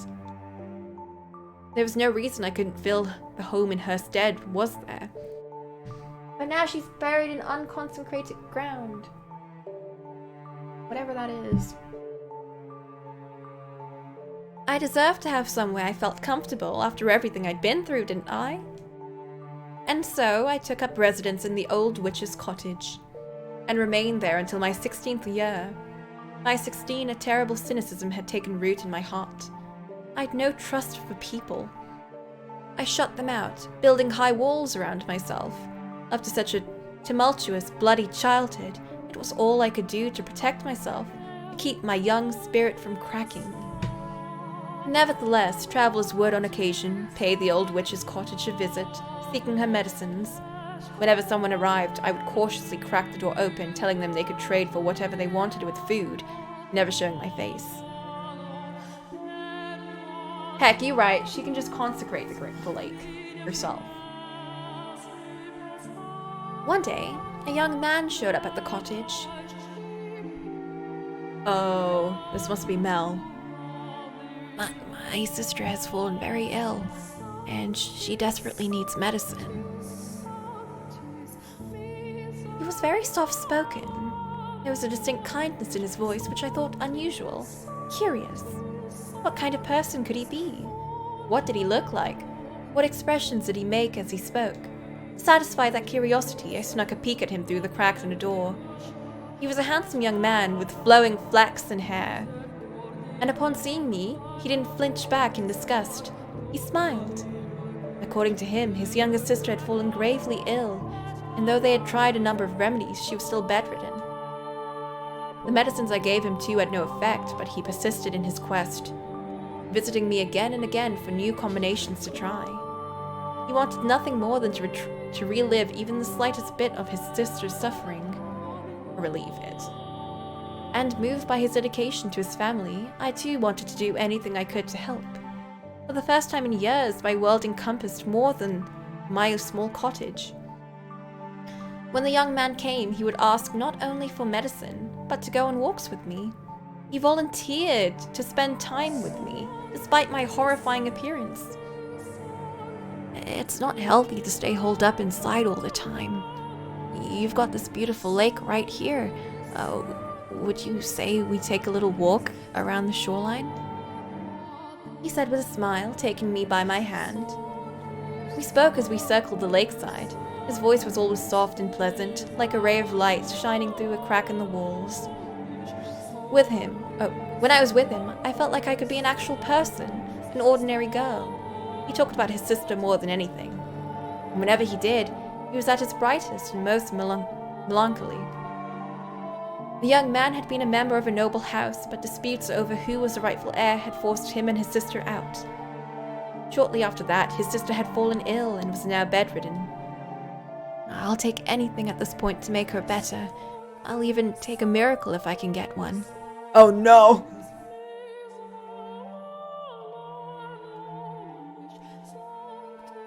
No! That word, muttered beneath his breath, sparked my memory. I was a saint. My blood had healing properties. I had no reason to hesitate. Someone needed my help, who deserved it more than this kind-hearted young man's sister. So I decided to tell him what I really was. That my blood had miraculous powers, that it saved people. That the moment I had been born, the drought plaguing my village had come to an end. That I had been known as a saint, the daughter of God. I told him everything. And he believed it all. He led me to his house where a pale, sickly young girl lay in bed. She was a sweet little girl, with the same flaxen hair as her brother, who looked like she would have been quite spirited if not for her ailment. It was touching to see the two siblings sitting together, quietly holding each other. I would gladly give my blood for the two of them. And so I made a new cut on my arm, which had healed considerably thanks to the slaves and the women of the brothel. And let the girl drink my blood. Neither of them had any doubts about my sainthood. because they believed a miracle occurred. Flaxen-haired girl recovered enough to get out of bed. I was extremely proud of myself. I felt like, for once, I had actually saved someone's life. The only issue was, she didn't make a complete recovery. For a few days after drinking my blood, she was in good health, but her condition quickly regressed. Oh no. I was deeply perplexed by this. A miracle had undoubtedly taken place, but it was only temporary. Now, though, I believe I can explain what happened. Her recovery was nothing but more than a placebo effect caused by her faith. But that's something I couldn't have known at the time. We were all three perplexed, and we were all three disheartened. Nevertheless, I was prepared to give her my blood as many times as needed. Whenever her condition worsened, the young man came to request more, and never once did I turn him away. On the contrary, I enthusiastically offered her my services. Over time, though, the hope in his eyes began to fade. He asked me on fewer walks, and he seemed hesitant to look me in the eye. I assume it was out of discomfort, out of guilt, out of shame about asking for blood. I don't think his concerns were for me, rather himself and his sister. As I mentioned earlier, blood was considered unclean in our time. Not only was I giving mine away, I was having his sister imbibe it. Looking at it that way, it would hardly be a surprise for him or anyone else to think what I was doing was depraved. As time passed, the flaxen-haired young man seemed to grow more and more disturbed by me. That was what I got for opening up. That was what I got for letting his kind, warm light shine in on me. The moment things went bad, he pulled away. There were times when I thought I shouldn't have done anything in the first place, but regardless, I held fast to my original decision. I would put myself on the line for them. No one else. Just them. Even if he was afraid of me, or had no interest in seeing me, I would continue offering her my blood. And I was firm in my resolve. One day, though, I received a new visitor. The young man was still the only one I would show my face to, the only guest I had let into my walls. So as usual, I took the man's request from behind the cottage door. I could hardly believe my ears when he began speaking.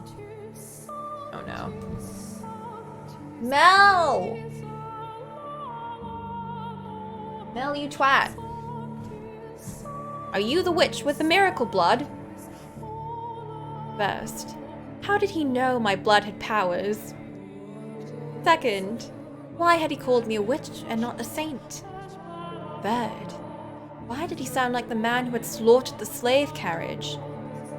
Oh no. I told the man he had to leave, but I would not be opening the door for any reason. In response, he said,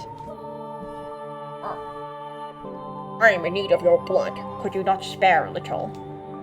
my blood was for the sick and needy. I would never spare a drop for a murderer like him. I told the man exactly that, demanding he leave. All I could think about was the pile of bodies, the fountain of blood. The man drenched in crimson, wearing a ghastly smirk. I trembled behind the door, fearing he may go on another such rampage. But instead he gave a simple, As you say. and went on his way. I let out a deep sigh of relief, which is when I realized tears were rolling down both my cheeks, like an ordinary girl. 3 days later, the flaxen-haired boy showed up at my cottage. I'm sorry for being so distant lately. I want to talk things over. Those 2 sentences were like a light shining from above.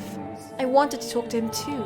I wanted to take a walk around the lake and listen to him talk about nothing. I wanted to experience the warmth of his words once more. And I wanted to tell him about the terrible man who had been there a few days earlier. About how scared I'd been. I wanted to tell him to tell me it would be all right. I want to talk to you too, I said, opening the door without a second thought. Oh God. The light of the sun was so bright, all I could make out was his silhouette. I couldn't see the look on his face or the look in his eyes. A gentle breeze blew past, and my mind froze. How could this be happening? What did it mean? Why? How? What was the man doing, standing behind him? Why was he carrying a sword? Why was he coming into my house? Why did he swing it down, severing my arm? I was in a daze. I couldn't make sense of anything. I didn't want to. My left arm fell on the floor before I even knew what was happening, and then my legs gave out. The pain, searing and unbearable, came a few moments later, as I was lying in an ever-expanding pool of my own blood. I did something that I hadn't done before, that I had resisted doing no matter how much blood the Lord had stolen from me. I screamed. It was a hideous, visceral noise, a sound I never thought a saint could make, the same ear-splitting howl the slaves had made as the man had butchered them. I writhed, I wailed, I wept. I had crawled all across the floor through my own blood. I begged and I begged and I begged for my life. The man walked over and picked up my severed arm, and then, shockingly, he tossed it to the kind-hearted young man, after which he said, That's your share. Should last you long enough.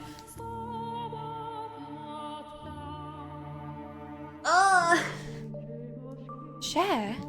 What did he mean by share? What was he talking about? Why had he given him my arm, and why had he taken it? Why was he talking like they knew each other? Why? Why? I had spared blood for him when he asked, hadn't I? Why was he doing this? Was cutting my arm off and stealing it easier on his conscience than simply asking?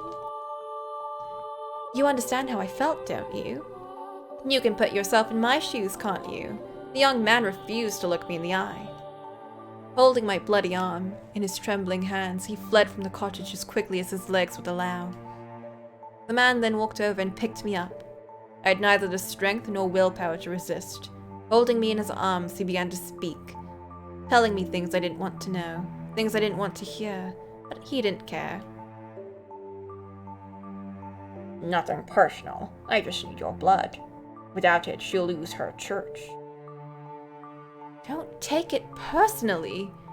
Tell me, is there anyone in this world who wouldn't feel a bit of spite after being put through such torture?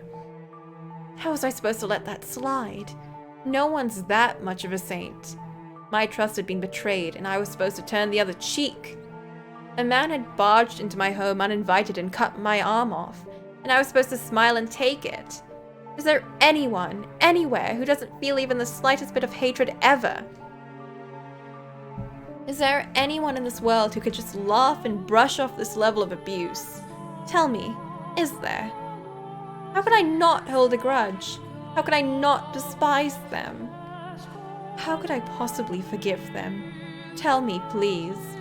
Tell me, how could I? I need the money. I needed some way of getting enough money to keep our church running. Pauline. So the Lord made me an offer.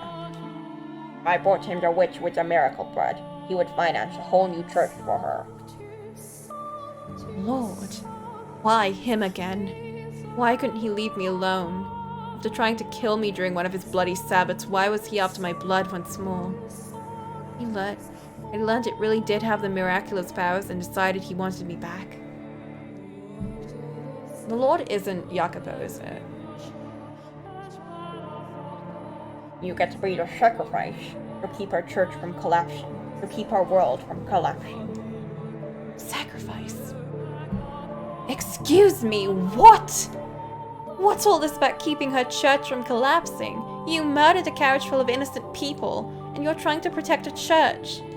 You? Are you out of your mind? Churches are where people go to commune with God, to speak with my Father.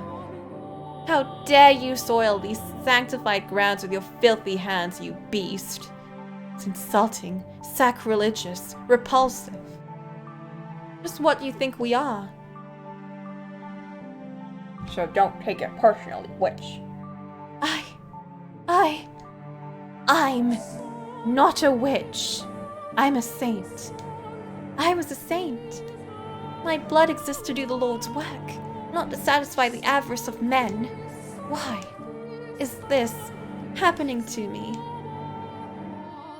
The man brought me back to the city, but instead of taking me to the Lord's manor, he brought me to a church on the city's outskirts. Though to be honest, it looked more like an estate than a church.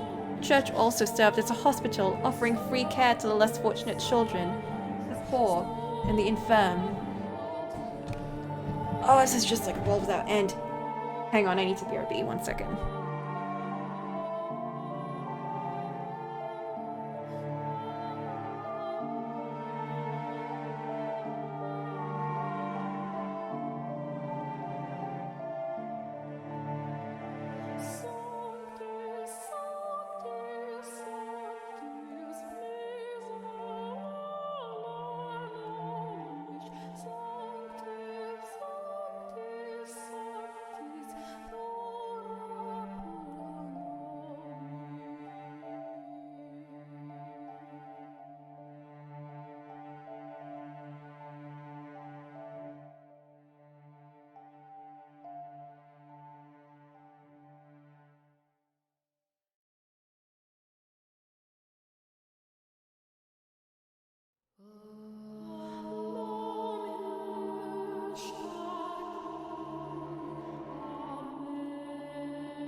Okay, I'm back.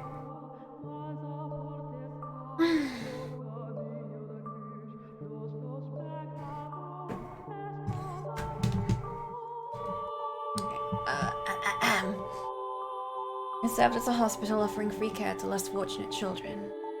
Blah, blah, blah, blah, blah. That was when I learned why he had said they needed money. The owner of the church offered unconditional assistance to anyone who came.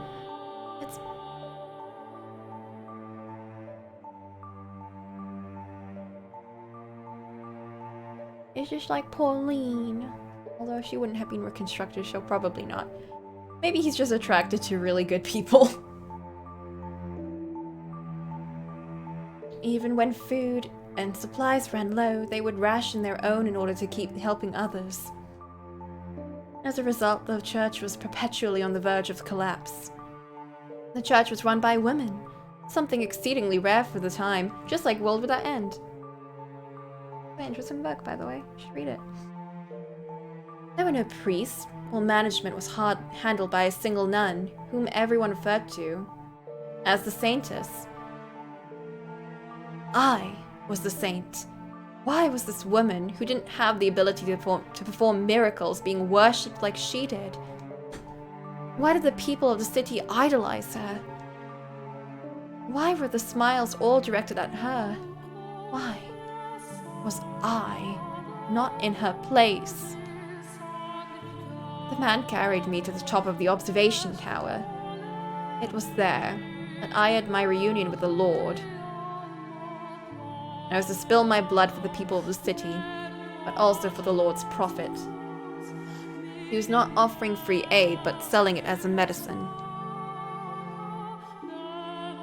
He claimed it was a miracle elixir, telling no one that it was actually my blood. It was mixed with a beautiful red wine. Drinking it would cure you of any ailment. If they knew it was actually the blood of a witch, they would think it unclean. They would fear it. Haha. Haha. I remained imprisoned for a long, long time. In the beginning, the swordsman guarded me, though before long, the flaxen-haired young man showed up as well. Presumably, one severed arm wasn't enough to keep his sister healthy for long. In listening to their conversation, I learned that to ensure no one else could get in, the observation tower was sealed with 3 locks. Oh, the Lord's mansion was the mansion.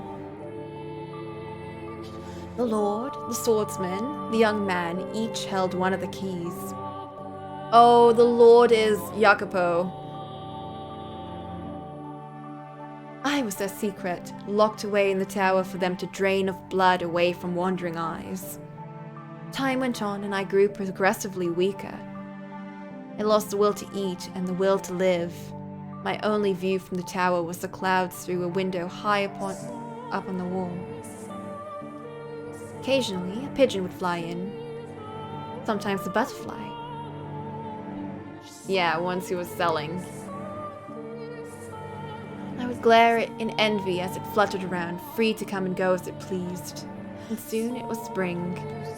Every spring the church had a festival to pray for the coming year's harvest and people's well-being. I could hear the bustle from far below through the windows. Everyone rushed to prepare.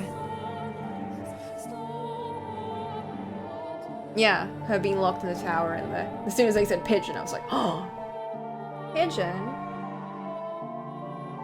Like a messenger pigeon? Like sending messages to other people?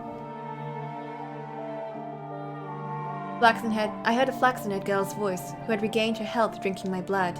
I heard her brother's voice, who had betrayed me. I heard the nun's voice, who played saint in my stead. I heard the barbaric swordsman's voice, who had chopped off my arm. And I heard the Lord's voice, the root of all my suffering. I heard people praising the saintess, though I, the true saint, was locked in the tower.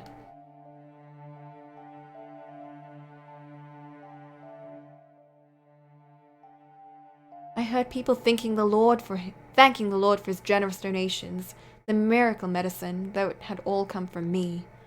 Propped up on my suffering, they cheered and clinked glasses of my bloody wine. Those merry, peaceful, cheerful, spirited sinners' voices resounded in my tower. And at noon on the day of the festival, the church bell tolled. 1, 2, 3, 4, 5, 6, 7, 8, 9, 10, 11, and with the 12th chime, I died.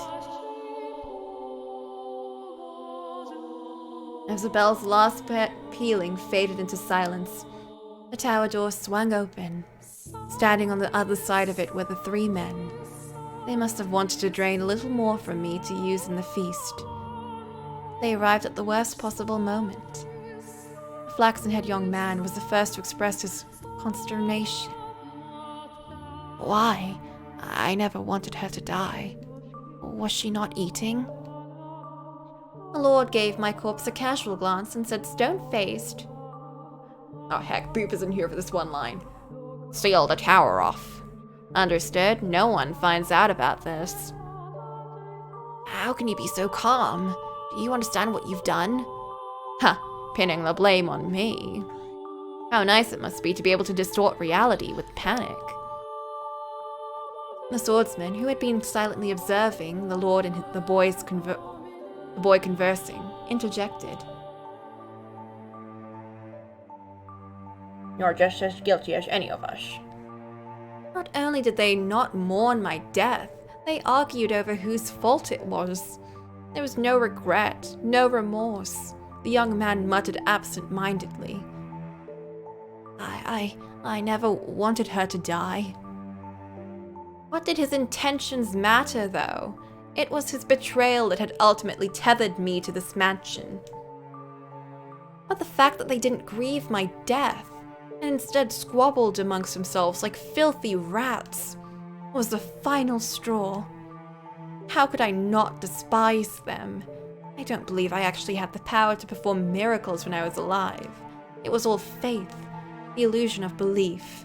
I was neither a saint nor a witch. The blood wine was only effective because people placed their faith in other saintess. I was only ever human. But then, in that moment, an actual miracle occurred. My father bestowed upon me his power. Or perhaps it was the devil who lent me his strength. I was looking down upon my own dead body, my own wretched self. There was nothing beautiful about the pile of bones I'd become. I could almost smell the rotting flesh. That was once a saint. I laughed at the thought. It was absurd, ridiculous, and infuriating. They would pay. Those who had cast me into this hell, who had mocked me, who had done this to me, who had made a witch out of me.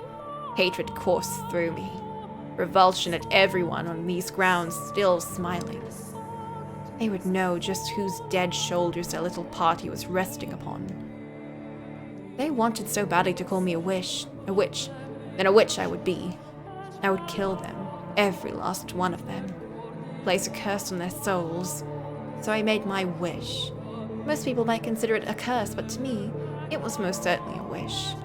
And my father, or maybe the devil, granted that wish.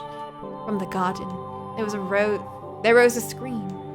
Flaxen-haired young man knew that voice better than anyone. He went deathly pale, darting down the spiral staircase until he reached a window. A young girl was on her knees, vomiting blood in the grass. The young man let out a yelp as he descended the remainder of the staircase. As soon as he reached the garden, he lifted the girl in his arms, but she had already perished. Realizing this, he cried to the heavens, saying the one thing he should have kept to himself. The witch killed her. The blood of the witch killed my sister. That wine you're drinking is no medicine. It's the blood of the witch. You're all drinking the witch blood. Crushed by the loss of his only family, the young man picked up a silver fork, plunged it into his own throat, ending his life. Naturally, there was an uproar. Goblets of wine crashed against the earth in rapid succession. People holding them fell to the ground, vomiting or convulsed. Nun was the first target of their outrage. What she had claimed to be medicine had turned out to be blood, an unclean substance. The blood of a witch, no less. A servant of the church, a servant of the Lord, had given her followers blood to drink, and at this their indignation surged uncontrollably. The people surrounded her, tying her up and throwing her to the ground. As they prepared to inflict righteous justice upon her, the swordsman soared down the stairs and into the garden, plunging his blade into anyone standing near the nun.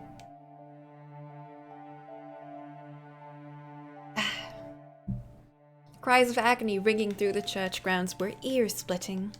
It was no longer a place of God, but hell on earth. Hell built up by the hands of man. Hell painted red with the blood of their brothers.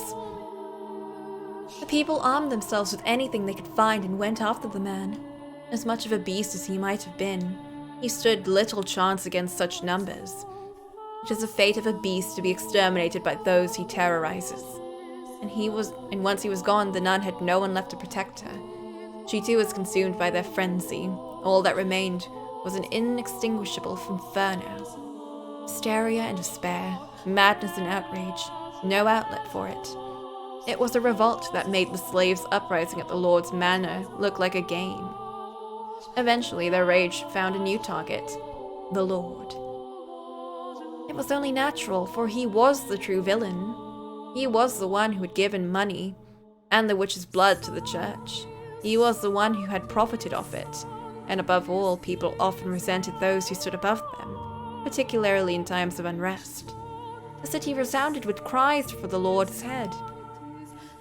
And he looked down upon it all from the safety of the observation tower. He did nothing but watch as his domain burned. I can only imagine how painful that must have been. But before long, having seemingly made at his peace, he began descending the spiral staircase. He opened the door at the bottom, revealing himself to the people. But before the door had swung all the way open, before he had a chance to say his final words, someone ran a blade through his chest. With that, the raging furor mostly settled down, but it was hardly the end of the destruction. Mere days later, a plague befell the city. Dreadful black spots covered the flesh of the infected.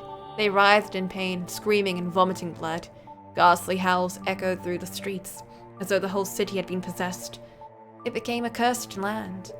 In their diseased haze, the people muttered again and again. "We've been cursed by the witch." In less than a week, the entire city was dead, like they said.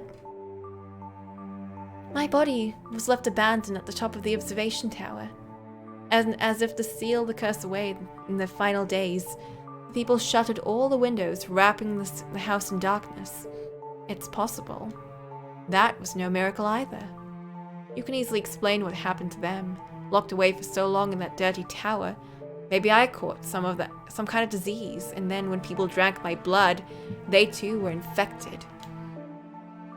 Hardly anything out of the ordinary about that. The first to die, the girl, had already been ill.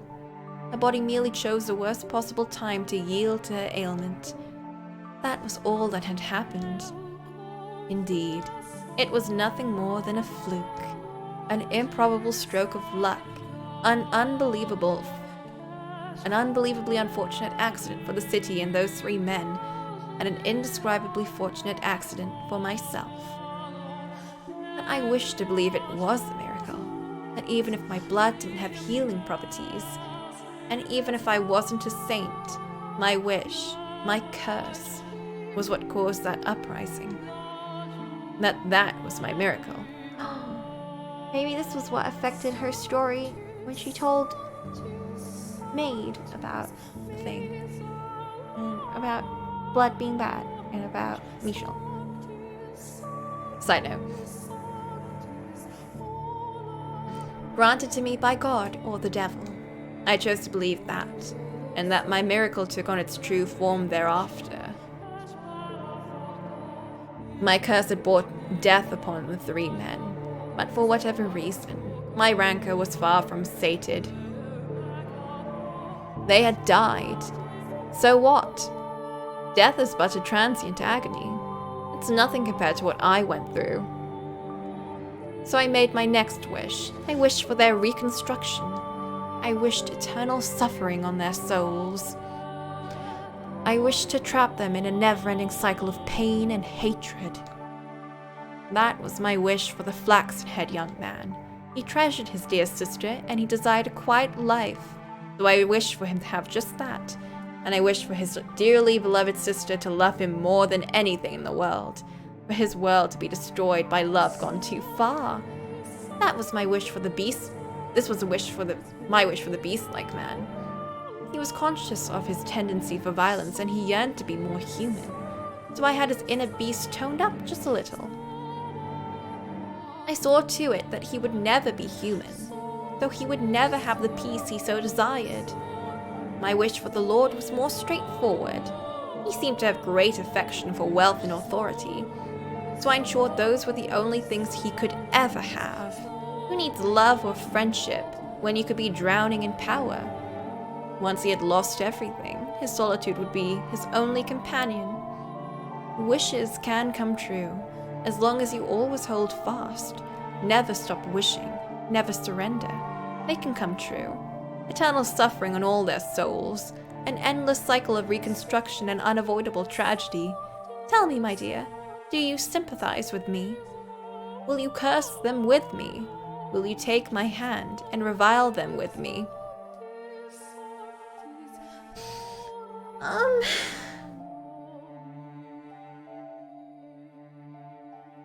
Michel, don't forget about Giselle.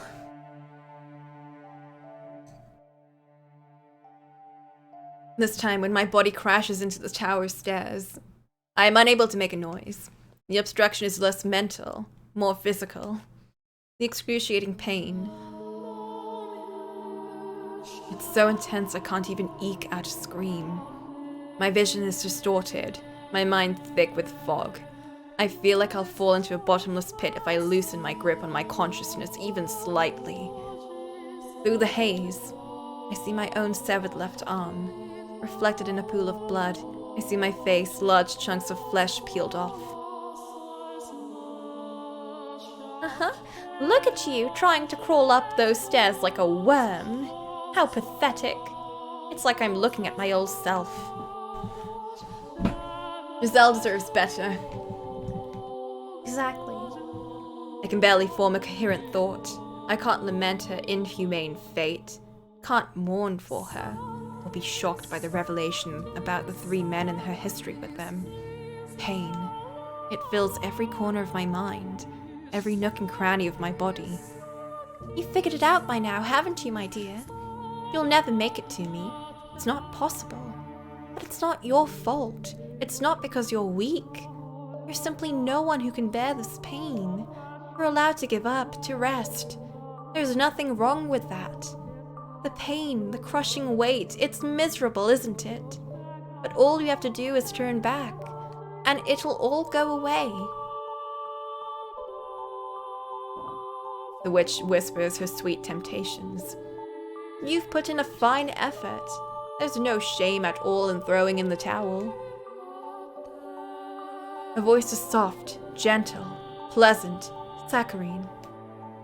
Concede defeat. If I do, it'll all go away. The searing pain spreading from the stump of my left arm. The sensation of being perpetually drained of my blood. The miserable solitude of staring at a door that never opens. The laughter I can hear through the window. My miserable wailing in this maddening hatred. I can end it all. That's right. It will all be over. You have the power to make it stop. Make it all stop. It's yourself. No! I can't let that happen. No! I have to get her back at my side. I'll do anything to take her back, even if it means I end up 1,000 tiny scraps of meat. I will not give up on her for any reason. You won't, will you? Such beautiful resolve.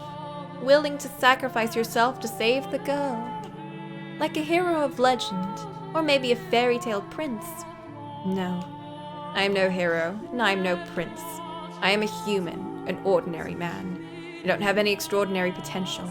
I'm not a courageous leader or a charismatic general. I'm just a regular man, in love with a regular woman who refuses to lose her. I don't need any other accomplishments, only that. That's all I need, because I'm just a regular man. My one act of resistance. It doesn't matter what you say. It doesn't matter how much you cut me up. Nothing changes what I have to do. I have to take her back. Hello. Hello, Puppet Barry. And set her free of this mansion, nothing else. And never will I back down on that. Kagaro? Why do you keep changing your name?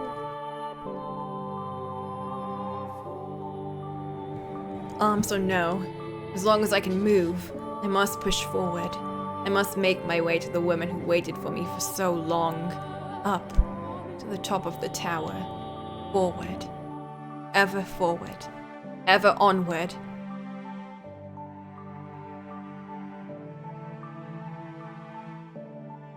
Dragging my bloody body, paying the pain no mind, I once more arrive at the top of the observation tower. I place my hand on the door, holding myself up with the lacerated right arm. Take a moment to catch my breath, then lift my head, gaze into the void, and shout her name. Morgana! I pity you, I truly do. You are a saint shackled with an unfathomable fate, and for that I am enraged. As I felt your pain, as I watched your life, I too felt a burning hatred for those 3 men. If you truly feel that way, then why can't you stay here with me? We're all dead anyway. We've reached our end. Do you honestly think there is anything more for us? There isn't. The end is the end. So what do you say the three of us, me, you, and Giselle? Torture the three of them and everyone they care about. Make them suffer here for all eternity in this house. That way, you and Giselle can be together forever too. That's not an option. Why not? Because hatred only brings you pain. Ha! Oh, that's brilliant. You spouting stupid platitudes at me. I can't believe my ears. Save your nonsense moralizing about how hatred does you no good. I won't hear it. I'm doing just fine for myself, my dear. In fact, I've never been better. I feel wonderful. Did you think that would be enough to persuade me? Really? Oh, how disappointing. And here I thought you understood me. Morgana, why won't you say what you really think? Go on right ahead, hate them as much as you want. But keep me and Giselle out of it. Why didn't you just say that? I do feel bad, truthfully. For all the time we spent together, never once did I ask about your life. I was so focused on myself. And in the end, I pushed you away. That you did. You wanted to be with Giselle, so you pushed me out. I wish I had asked you sooner. It wouldn't have changed anything, though. One puny man knowing what I went through would hardly be enough to erase the loathing I bear. It would have turned out the same regardless. There was nothing you could have done for me. There is nothing. Still, I would like to apologize. Had I known what you carried in your heart, perhaps I could have chosen my words better. Instead of rejecting you, I could have chosen some other response. I cannot remain in this house, nor can I allow her to stay either. So I would like to apologize for both my past actions and my present. Hello. You're here at an interesting time. Well, in that case, open the door, Michel.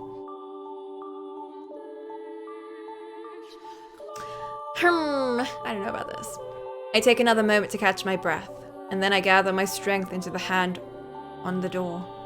Blood seeps onto my fingertips, slowly trickling down the rough surface. It reminds me of my death. I'm coming for you.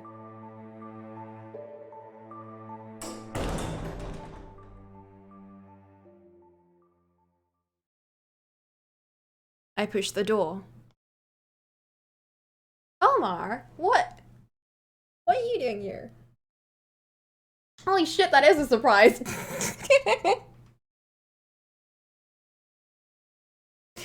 You're at a very interesting point, man. Praying that will be the last. That beyond it lies light for Giselle. And if possible, that it might cast a bit of light on Morgana's heart as well.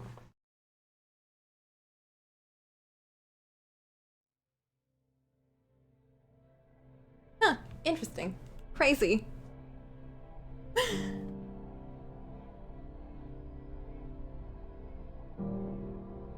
What? However, why am I in my bedroom? What I find beyond the door is the last thing I expect. Huh? As she appears from the shadow of my chambers, I can't conceal my surprise.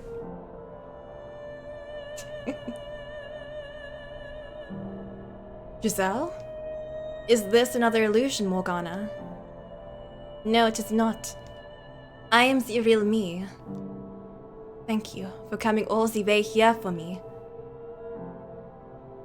Not her. She's thanking me, so why isn't she smiling? That was very kind and courageous of you, Michel. I'm deeply moved that you would have such compassion not only for her, but for someone like me. But do you know what else you are? You're a worm. What?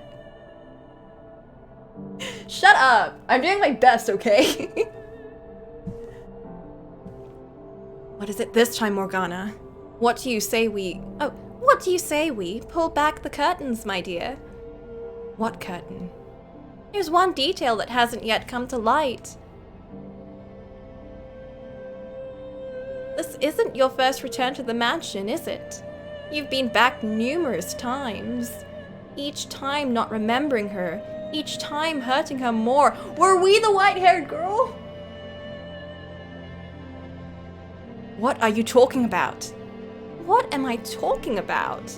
Oh, you know good and well, my dear. Or do you honestly believe that all the other pieces were in their rightful places and you alone were some exception?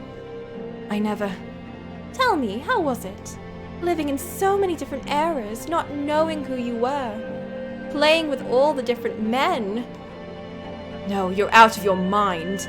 You make it sound like I was... Not like, my dear.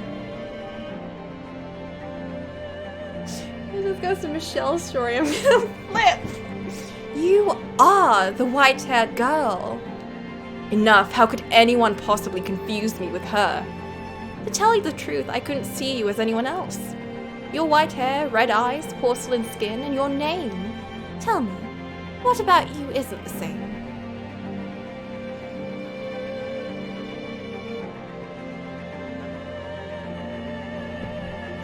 I can't believe we're not the same person.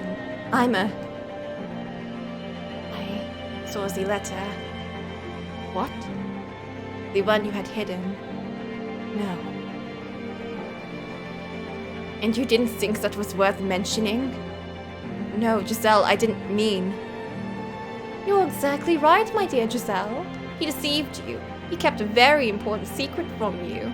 Despite showing up before you multiple times, he cast you aside again and again. No, that wasn't me. It wasn't. It all makes sense now. Nothing you ever did was for me. Giselle, Go on, Giselle. Tell him exactly how you feel. Michel. Please don't say it. What if there's more? Not that, please, I'm begging you. Stop. Please don't, Giselle. Not actually. Please. Don't say it. A man at all, are you?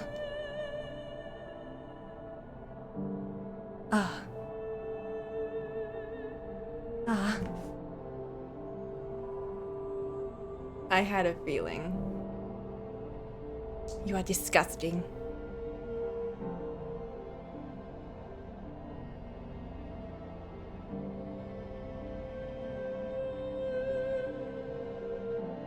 You're the only one it could have been, my dear.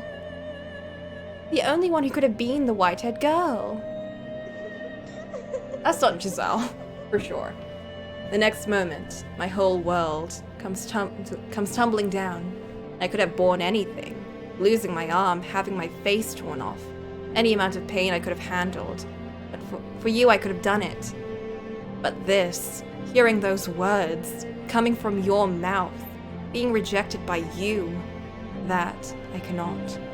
Those words, they bury me alive, and you're the only person I never wanted to hear them from.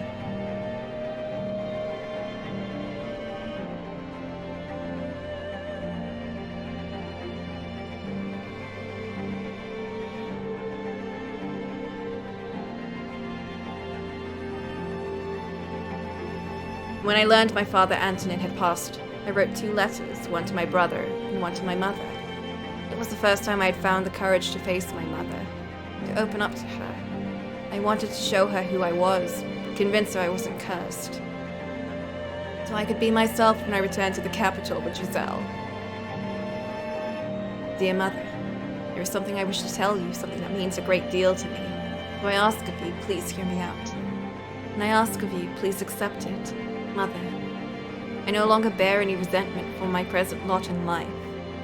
Nevertheless, I would ask of you to concede one thing. I was never cursed. That I was always your son. That I have Michel, not Michelle. I found someone whom I care for dearly. A woman. I love her with all my heart. I would like to spend the rest of my life with her. I do not wish for much. Simply to have a quiet life with her. To go through our days together, man and woman. That is the one thing I want.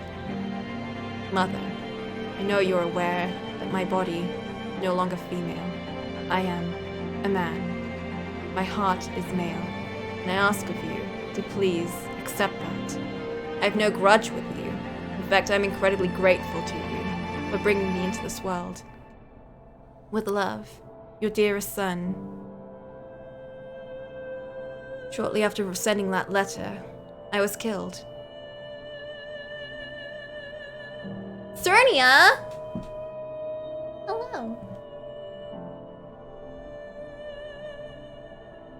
I'm dragged down, against my will, into the darkness. Beneath me spreads my own past, my door, the door I swore never to open.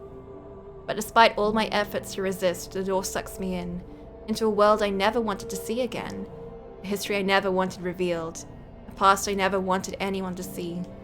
Nonetheless, the door opens.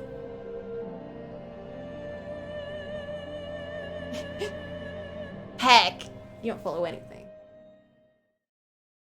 Oh, jeez. The 7th door? No.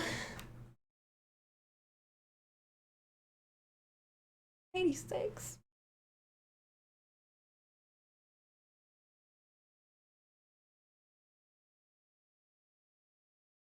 I can't believe.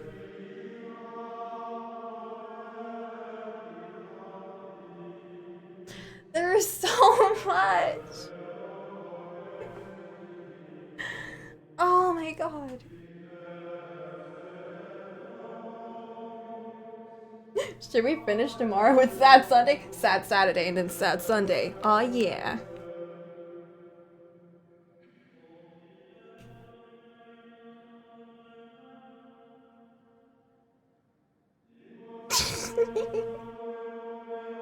Saturday.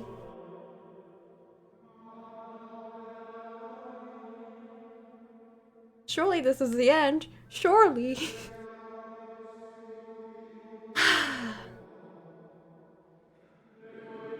I don't know about tomorrow. But I think ending it here is probably good. Because, oof, my voice is killing me right now. But I was so invested. It was so good.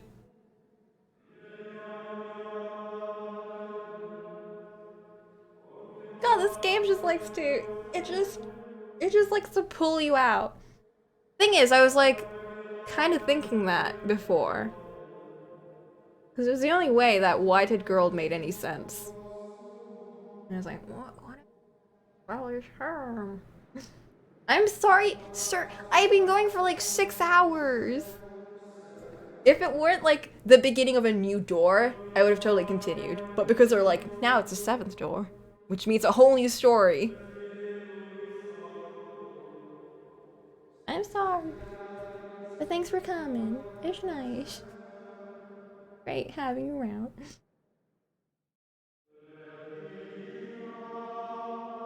Yeah, because I was like, ye old days. Hold on. You know what? This is not great music to be like wrapping up. Let's bring this in here. And let's bring some chill shit.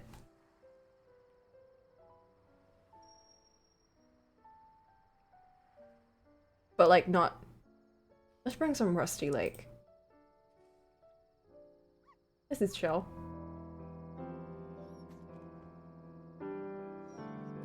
Oh, this is also very spooky, so no. But yeah,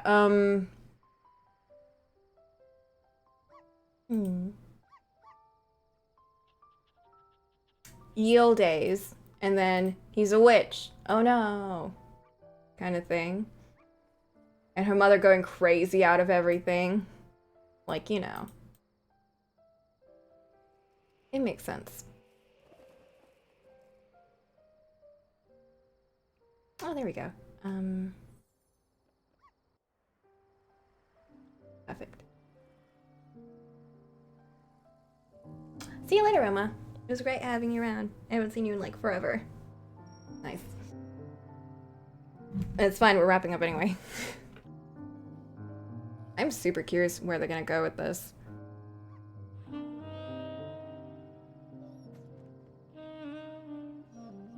I'm also glad to be not voicing anyone right now because oof. I also called Boopin to voice a character that he did like one time for like essentially one line and we took like 20 minutes to set up too. That was fun.